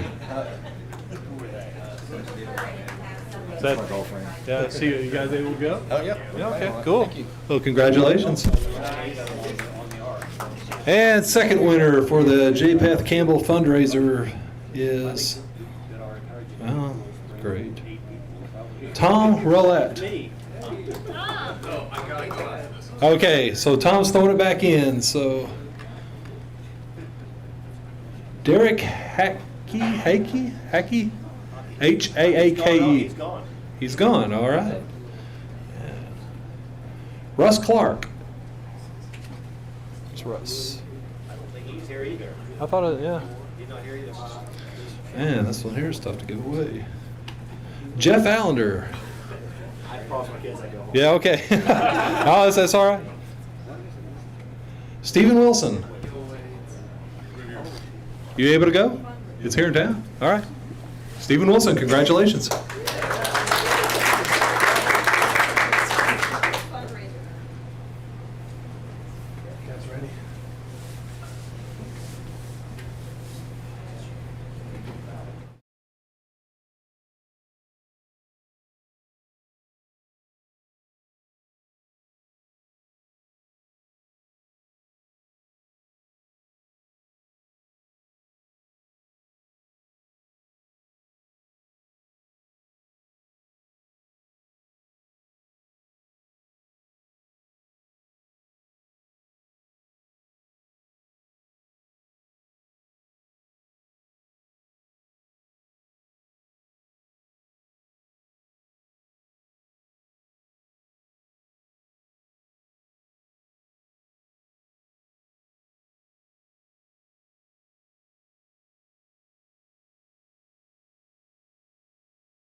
were tabulated. Out of the 37, 27 were for Campbell. So 27 out of 37, he will take the nomination.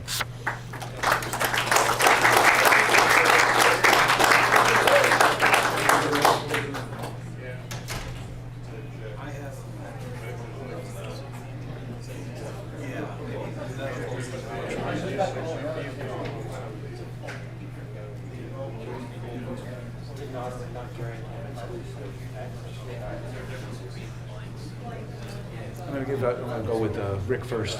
Just a little spiel there. All right, that was great. That was fantastic. Our first nominating convention, there was only a few little blips, and we can probably get those cleaned up for the next nominating convention. And not a problem. I know Greg took fantastic notes. So we're going to spend just a couple of minutes. Rick Van Dieven, we're not going to take another break. We just had the break. We kind of moved that break forward, and so we're going to not take another break now. We're going to get this thing wrapped up as quickly as we possibly can. Everybody was anxious to get home, I know, and attend all kinds of great dinners tonight. I think everybody's having a great dinner tonight. So Rick Van Dieven is going to talk a little bit about maybe a little bit of fundraising today and his reasons why he's going to ask you about that. So, Rick? Before I close the nominating convention out, though, the final business is that the treasurer will announce a list of statewide candidates who, as a result of the nominating convention, have paid their fee and received the receipt, which will be given out after the convention, after business here, as well as a list of those who are entitled but have not yet to do so. Okay, that's a tall order. I will pay my filing fee as soon as we get done here, and Japheth has agreed to pay his filing fee, and so I'll have letters authorizing us to be accepted by the Secretary of State's office, our filing fees to be accepted. So those will go out this afternoon. We'll have those all taken care of. There were no other candidates, so there are no other people are going to be authorized in that capacity. So that's, I think, all that I need to say. Sound good? Thank you. Thank you.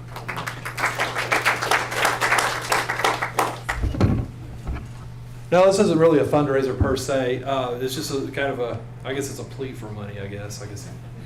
But so we've had a lot of attendees here today. There's 52, I believe, altogether. So that's like the best I've seen in a long, maybe ever for me being involved. I'm sure some Greg and others have seen larger crowds, but we kind of outgrew our room this year, so that's good. We're still going to come up a little short, about $1,000 short of cash to break even on the convention. So basically, if everybody in this room threw an extra $20 at the party, we'd break even. So that'd be like, I don't know if that's ever happened. So we accept debit cards right now. Debit cards, cash. Check. I got you $20. All right. You got a jar? Yeah, I'll find something. That's the hat. Pass the hat. Here you go. Thank you. Whoa, thank you. All right, we got a challenge up here from Tony Kirk. He threw in $100 here. That's good.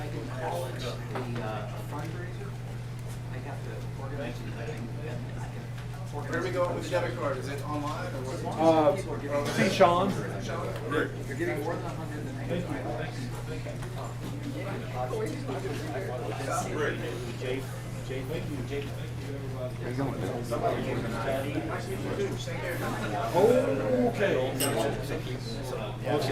If somebody gives you $101, you can break that one down.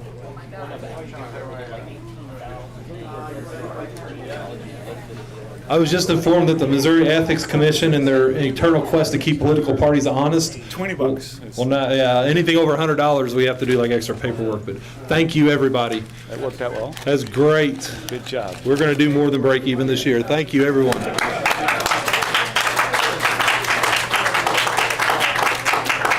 to hand this to Sean. Okay. He's up next.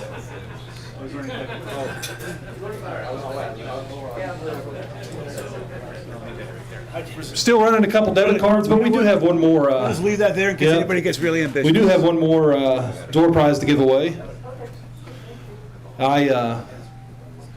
Whoever wins this gets a free year subscription to Reason Magazine, courtesy of me. Just see me after the convention or something. I'll get all your information and I'll send it to them tomorrow. So the winner of 1 free year of Reason Magazine is Randy Lanker.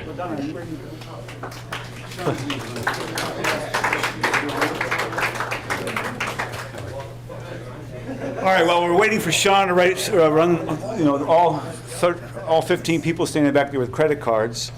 We're going to have LaDonna come up and talk about candidate expectations. She's going to give us about 3 to 5 minutes, what you can expect with the MEC, what you can expect on, as far as your responsibilities go as a candidate. LaDonna?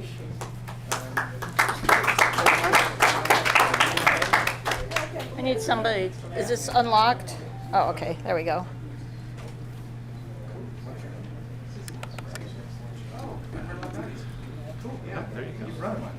No, it's going to flash up there. But I don't know. That's not going to. You're going to have to. I need slideshow. Yeah. Just start the show. Just hit F5. Okay. Cool. There you go. Well, I think most of you know me. I'm LaDonna Higgins. I'm the chair of the St. Louis County Libertarian Central Committee. And I put together a little candidate recruitment session in St. Louis in the end of January. And I came up with this, this little PowerPoint thing. I wanted people to have an idea what to expect if they're running for office. First of all, who in here has run for office before, just a show of hands? Okay, how many people are thinking about running for office for the first time? Okay, this is for you, and I have a few handouts left over from my presentation in January, but we're just going to jump right in. Page down. There we go. First of all, your filing dates: February 27th, March 27th, 2018. These are the offices. Now, this was designed for St. Louis County and St. Louis City. So all of those who are not from St. Louis County and St. Louis City can ignore some of these county offices. If you don't know what district you're in, you can go to this website, and we have candidates for the statewide and congressional races. So what we're looking for at this point are county offices and state offices like state senate and state rep.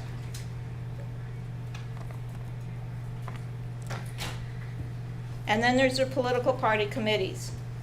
Now these are, I know a lot of the counties are not organized, and I think that's a real shame. I think the counties that are organized don't have regular meetings. Even if you meet once every 2 months, get together once in a while, get to know the other people in your county, and organize something, whether it's a fundraiser for your own committee so that you can go out and get a booth at your county fair, or your or just a local municipal fair. That's great.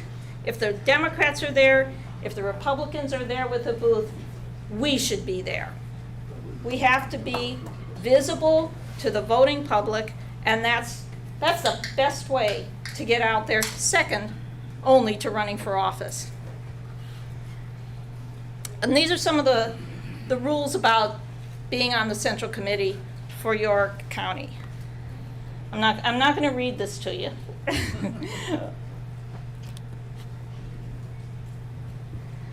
So if you're going to run for office, if you're going to run for a statewide race or a state office like state rep, state senate, you need to go to Jefferson City.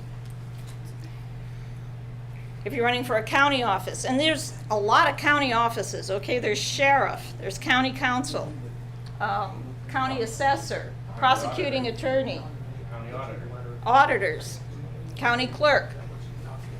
And a lot of them, all you have to do is go to your county clerk and file. The filing fees for county offices are generally pretty low. You pay your filing fees. Your filing fee does not go to the government. It comes back to us, the political party. Now, some counties, like St. Louis County, have passed a resolution to say, hey, if you're willing to run for a county office, we'll refund your filing fee. We'll give you your check right back after the county clerk or your board of elections collects it. We don't want anything to stand in the way of a decent candidate running for office. You will get a package from your county clerk or the Secretary of State from the Missouri Ethics Commission. You have to file this paperwork with the Missouri Ethics Commission, or you will be kicked off the ballot. The first thing is a personal financial disclosure form. Now, you don't have to tell them how much money you have or how much money you make. You have to tell them where you work. And this is, let's see, I always have trouble thinking of a good example. Say you're running for county council, and one of the things your county council does is determine which company gets to collect the trash in your county. Okay? Well, if you own the trash company, there might be a little conflict of interest there.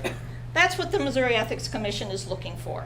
Conflict of interest between you running for this office and the job that you're going to be doing and the decisions you will have to make on that council. If you're not going to raise a lot of money, or you're not going to get huge individual donations, you can file this statement of personal exemption or limited activity. And it's spend less than $500, no single contribution greater than $300. If you stay under that, you file this, and then you're done. All this filing can be done online. Very, very simple. I ran for county council last election cycle, and it was great. And I know that most people in here are technological geniuses and will have no trouble whatsoever filing their paper with the Missouri Ethics Commission. Furthermore, the Ethics Commission is actually very helpful. If you have a question, if you don't understand the form, you can call and they will help you. They don't want you to get in trouble. It's more work for them. So they have the right consent. That's right. I don't suppose any of you guys can see what I've got up here. So what do we really expect from a candidate? The first thing is that you deliver a libertarian message. Personal responsibility, freedom. We expect that you respond to local newspaper surveys, the League of Women Voters surveys. These are two of the most important surveys out there because people actually read the voter's guide. And if the only thing under your name is did not respond, you're not going to get very many votes. This is your platform. It's free. Well, for the cost of the stamp to mail the survey back. And you can email a lot of them back. That's right. Know what you're running for. If you're running for state rep, the federal debt is not on your list of things to talk about. You're going to talk about education. You're going to talk about the Department of Transportation or the roads or the bridges. You need to know who's running against you. You need to know their name. You at least need to know their names. Okay? Know the incumbent. Never, never tell a reporter that you're going to lose or that you know you're going to lose. You're either a long shot, but you're not a loser. Because every person that you get to start thinking about a libertarian philosophy or get a person to read something more about libertarianism is a success. Okay, and these are a couple maps of St. Louis County, and you guys really don't care about that because you're not living in St. Louis County or St. Charles County. That's actually all I had. If you want me to email you the presentation, I'll collect your email addresses. It's just a PowerPoint slideshow. I have a few printed copies, and they're actually a little bit more detailed than the PowerPoint. So you're free to take these. This is a flyer I put together, and it's obviously, once again, focused on St. Louis County, but it also tells you information such as if you want to run for Congress, how old do you have to be? What is the filing fee? How long do you have to be a citizen or a resident? And so for state rep, state senate, Congress, U.S. Senate, auditor, that information is on here. And that is applicable across the state, not just obviously St. Louis County. So that's all I had. Thank you for your attention. Thank you, Donna. On the same, just going to follow up a little bit on what she said, it's something I started or talked about maybe even a year ago and maybe reiterated a few times.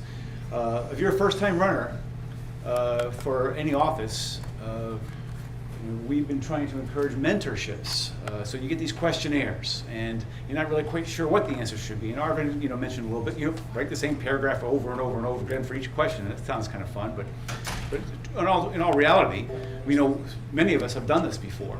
So I encourage you to contact Greg or contact myself, and we'll put you in touch with a candidate who's run in a similar office, a candidate who's willing to mentor you and help you get through the process. So somebody who knows what the questionnaires are and what, if you're stumbling over and responding to a question, there it is. We'll give you some language for that. Okay. Our next presenter is our man of many hats, many hats, and he has been working for a very long time on helping us streamline our website and email servers, and I think we're in for a nice surprise. So Sean is our webmaster and our man of many hats. Thank you very much.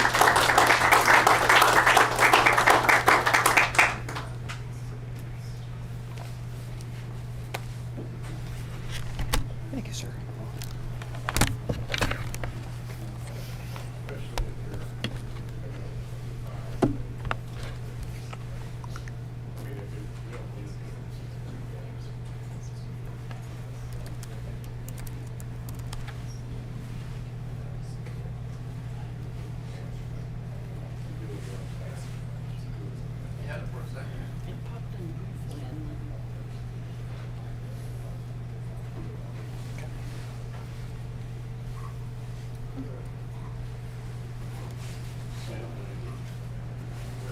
Give it a sec. It's me.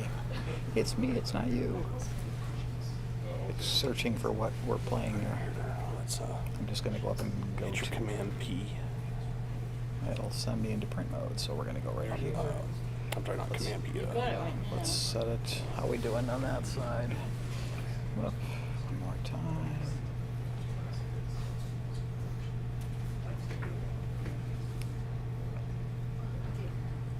Yeah, that should work. That's going to work. Okay, we're good. Hopefully we stay up and running. Yeah, I wanted to start with a picture of Gary, but I just didn't have another one. Okay, let me sign out of my account here.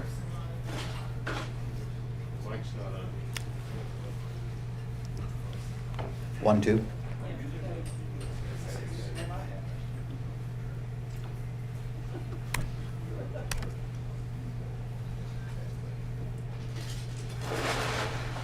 Okay, there we are. What we have done here, this is part of the program of the National, the IT Committee of the National Organization is putting together to have websites that look somewhat similar at the state level. Not all of them are identical, but this is an early rendition. We'll make changes over time, but this is basically incorporating some Missouri pieces into the national piece to come up with a general look and feel. We're seeing a tablet view here right now because the resolution that I'm getting is not large enough to support a desktop view, so I'm going to go through the menus that you would see on a tablet. And this currently, as you'll see, it's test.lpmo.org if anybody wants to go to it on your phone or on a computer. This will be up and running for about another 5 or 6 days until I get it pushed over into production and get a SSL certificate in front of it and that sort of thing. But this is our introductory look. We'll make lots of changes as people want to see changes, but we'll generally start with some sort of a video up front, and We'll probably keep the issues like this, or maybe move to something more Missouri-centric. It can go a lot of different directions. Then goes into join the party, events coming up, volunteer, that sort of thing. Just basically action items that people can see and get to very quickly. One of the neatest pieces on this is the Find Your Local Affiliate piece.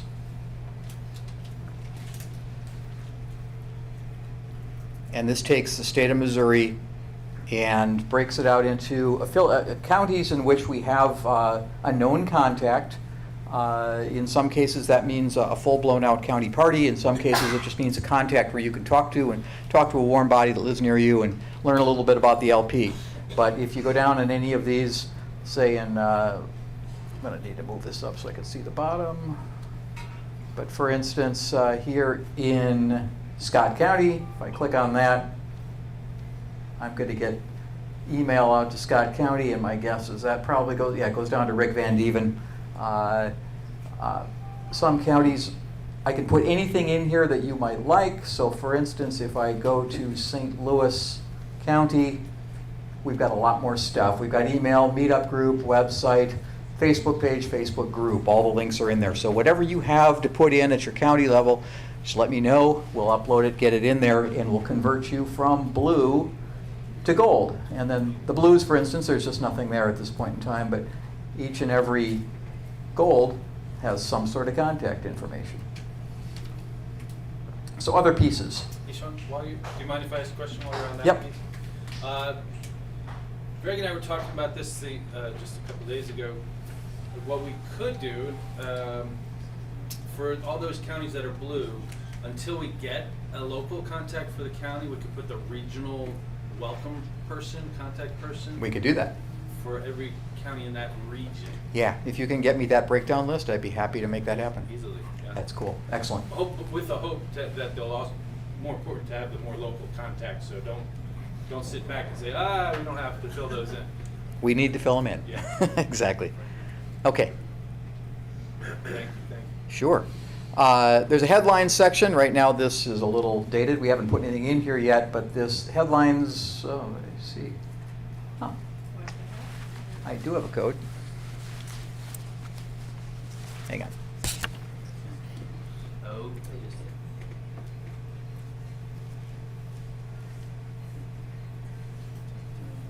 I suppose now that I've checked out of the hotel, it's going to take away my Hilton Honors account here.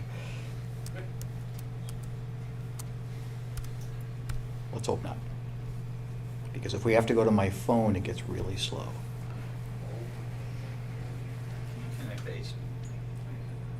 Says I'm connected.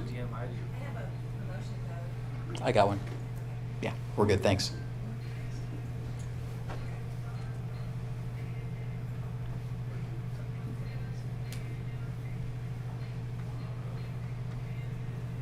Okay, we're back. Okay, headlines.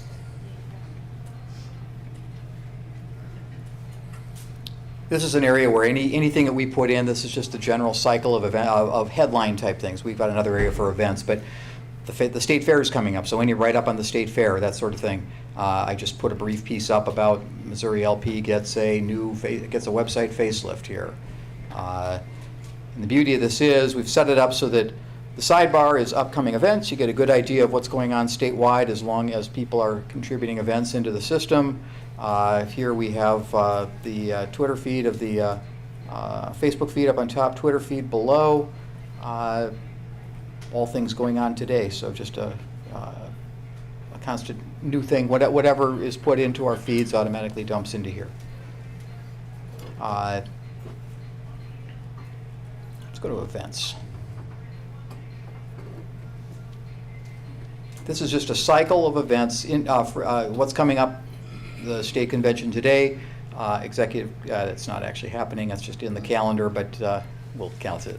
But Boone County has their meeting on March 1st, Casey Libertarians on the 3rd, Jackson County Mixer on the 13th, and right on through. Just the calendar just keeps on going. So new events, we encourage county affiliates, regional affiliates, et cetera, to submit events, get them on here, especially if they're frequently scheduled. Recurring events, that way they're on here and people come to the site and can find them real easily. On issues, I'm not going to go to, well, I'll go to issues. On some of the things that we've not yet built out to the state side, in some cases, we just go to the national site for good, solid information on these, standard national type issues. Eventually, we'll build that out so we have state issues in there as well as a link to national issues as well.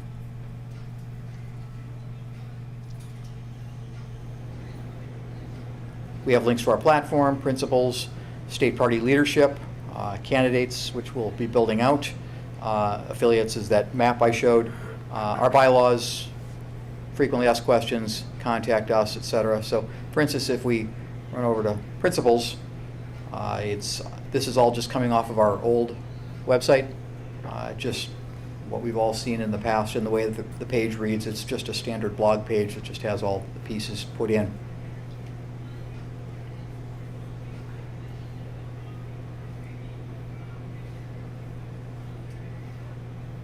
See what we've got for, I don't recall if we built anything for candidates. This might go nowhere. We'll see here. Yeah, not much there yet. But we'll start building that out with Greg's help. Absolutely. Your leadership, does it also have our regional rep and alternate? I don't know if it does yet. A little bit. Party officers, our state committee delegates. Yeah. And we can list exec as well if we wish to. But at least there's a link there. Now, none of these are linked to any emails. At this point in time, if we do it, we'll do it by link. I don't want to, I really don't enjoy having emails posted in here. Scrapers will take those and you'll get bombarded. We did this at the national level. Everybody at the LNC wanted their email address published recently on the website, and now we're getting offers from all over the world for really neat things. I mean, if I had the time to go through all of them, I'd be worth trillions by now.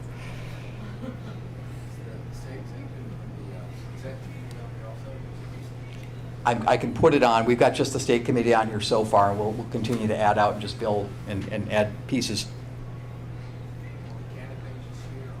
Yeah.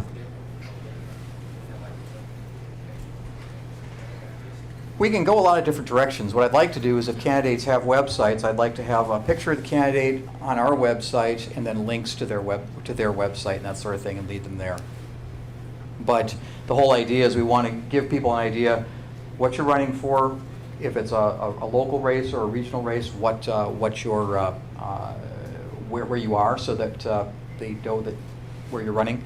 We're working on another database at the national level that I think might be pretty close to being done, that'll take all candidates across the United States and let someone click on a map, say in Missouri, and then click down to the county level and see who they can vote for that's a Libertarian in every race that affects their county. So I don't know that that's going to be up for 2018. I'm not on the project. I'm overseeing the project, but I haven't talked about it in probably a month. So This looks so good, Sean. Yeah. it's better than it was. Yeah. That's what I meant. Yeah. A lot of this on the Get Involved side are links to the national LP at this point in time. We'll continue to localize as much of this as possible as we go. But we have pieces in here, for instance, we register to vote, taking you to the Missouri SOS. Greg has put a lot of time into this page right here, so I'm going to highlight this. This is becoming a county committee man or woman, and the entire process of what you go through, who you go see, all of the laws that pertain to this. Let the candidate be. I'm remembering where that one is, Greg. I know it's in here, right? It's run for office? Maybe?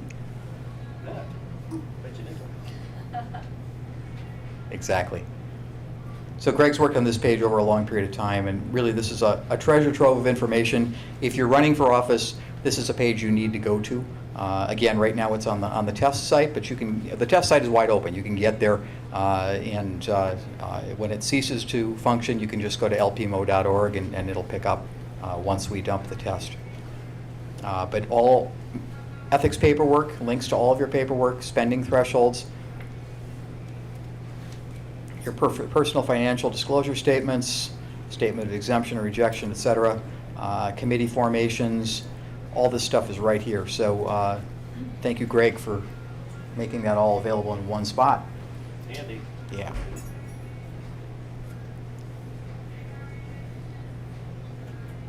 And this goes nowhere right now, but the donate button is always important. This will go back to our Civi CRM server for credit card processing, and I wonder why I can't make this. I get my, for whatever reason, I can't get the resolution on this any tighter. Otherwise, I'd show it to you as a desktop website, which has a nice red button that says donate on the top. Yeah. Where's your toolbar? There it is. Oh, you're going to change it on. Okay. Give it a shot. More displays. Scale it. You know, we want to turn the mirroring off. That's why it's. Oh, bump your hop out. One more out. Go to. That's odd. Usually one gives it more. right. Yeah. Arrangement. There we go. Mirror. That's what we want to turn off. Now, move it. Like that. And see if that don't work better for you. Just FYI, Sean, Yes. the page that shows how to do the county thing. I'm sorry, the what doesn't page? show on phone. What? Hey, let me get you in just a sec. Am I over there yet? Okay, now we're close. Okay, let's click on there and go to full. Again. No, it's not. So you may try to go up There here. it Oh, is. That pops up. That's weird. Yeah, this multiple display crap this is is the not. desktop version. No. Okay, now I can at least see it. Let's get up to green.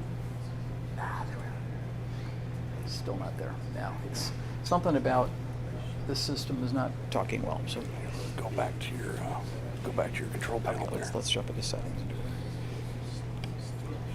it. Okay, go Go to back to your display. Now adjust your. now I'll go for my let's go to the arrangement, go to that one. Display. Okay, where's my second display? It's right there. Hit gather windows. Gather. Thank you. Now adjust your. Scale it out. Still the biggest. Go 1080p. Go 1080p. There. Try that out. 3, 1.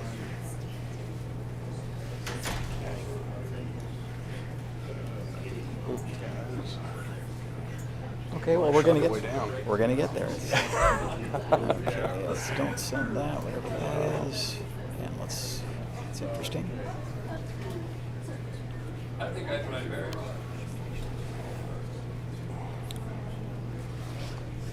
Some people. This is ridiculous. Gather your windows again. It shifted when you did that. There you go.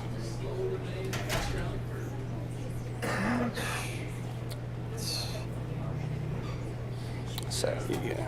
Well, your 720p would be your only other possibility. That'd be. Really gonna, I don't know if this was a Linux server or a FreeBSD server, my life would be a lot better. This graphic stuff is not for me.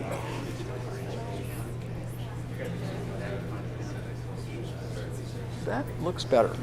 Now if I could just get it to, now if we could just get it to go over there. Let's see. Yeah, open your Chrome back up.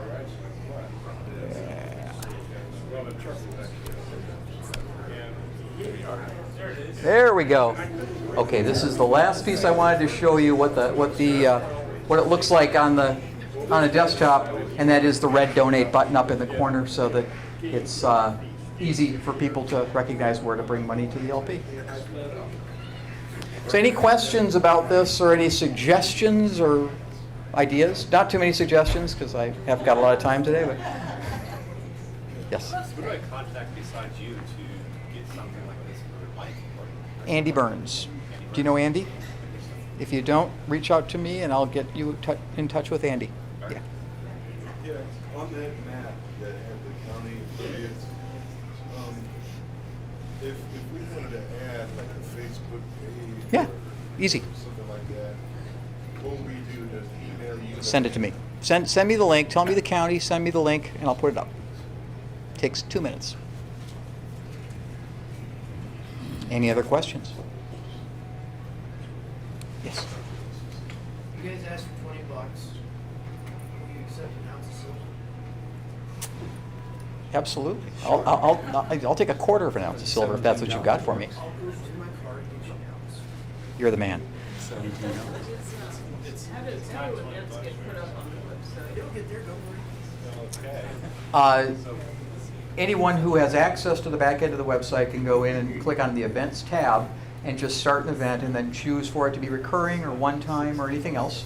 It's really pretty simple. I'm working on granularity so that I can list things at the county level so that people can have access at just their county level. Right now, the only two people on the site are Greg and I, and we'll expand that out as necessary over time. So, Thanks, Sean. I think we're good. Yeah, we're okay. I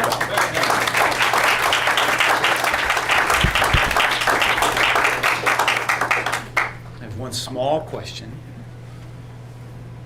Would you be able to tell us how much altogether we were able to do in that little fundraiser? Yeah, I've got other numbers on here Oh, too. we'll get you before. Let me unplug before I here, finish it. Take run it this with you. back, I'm not and gonna look need it any on. longer. I ran through authorize.net where all the others are. Raise your hand if you did put in at least one. Well, thank you. Wow, what a day. I mean, it was a great day. This is going to bring us to the end of our meeting today. And I just wanted to remind you, this is your last chance today to walk over here, grab that green Sharpie, and get yourself down as a candidate. It's the best thing you can do for our party. The best. Thank you. Thank you, Sean. Thank you, all the speakers, and thank you, Rick, for the fantastic job putting this convention together. Greg, for all your work, and all the officers and executive committee, and thank you for everybody for all your participation. Just want to remind you, we're going to bring us back to where we started. Strategies, not hopes. To make this all work, hope is not a strategy. Hoping it's going to happen or hoping it's going to come together, not going to cut it. You've got to develop a plan, you've got to execute your plan, and the plan, if it doesn't go your way, has to be changed and altered again. I offer my mentorship to anybody who's going to run for office. I will be there all day Sunday. Rick will be there all day Sunday or Tuesday. John Shell will be there all day. Come down and see us, have a cup of coffee with us, and file your candidacy. Appreciate it. Next convention, next Missouri State Libertarian Convention will be in the spring of 2019 in Springfield. Spring in the spring. We don't have a specific venue, and we don't actually have a specific date. But look for it. It'll be on the new website. Spring in the spring of 2019, next annual convention. Yes, Steve? How does the city, St. Louis, get, put in a request to have a convention in St. Louis City? You just did. You just did. So that's, your best request is to go to our convention planner, who has a convention committee, and that's Rick Van Dieven. He'll honor your request, I'm sure. So before I say goodnight, I just want to say, does anybody have any questions, suggestions, revelations? Be safe going home, and if you're going to those little fundraiser parties. Oh, before you leave, wait 1 second here. Let me just tip my head around the screen here to see how much money we actually raised, or close estimate. I need. I'm going to round it off to a close $400. So thank you all very, very, very much. All right? This is really close. You're working really well. Safe travels. Do we need to adjourn the nominating convention? That was done. Yeah, we finished that off. Safe travels.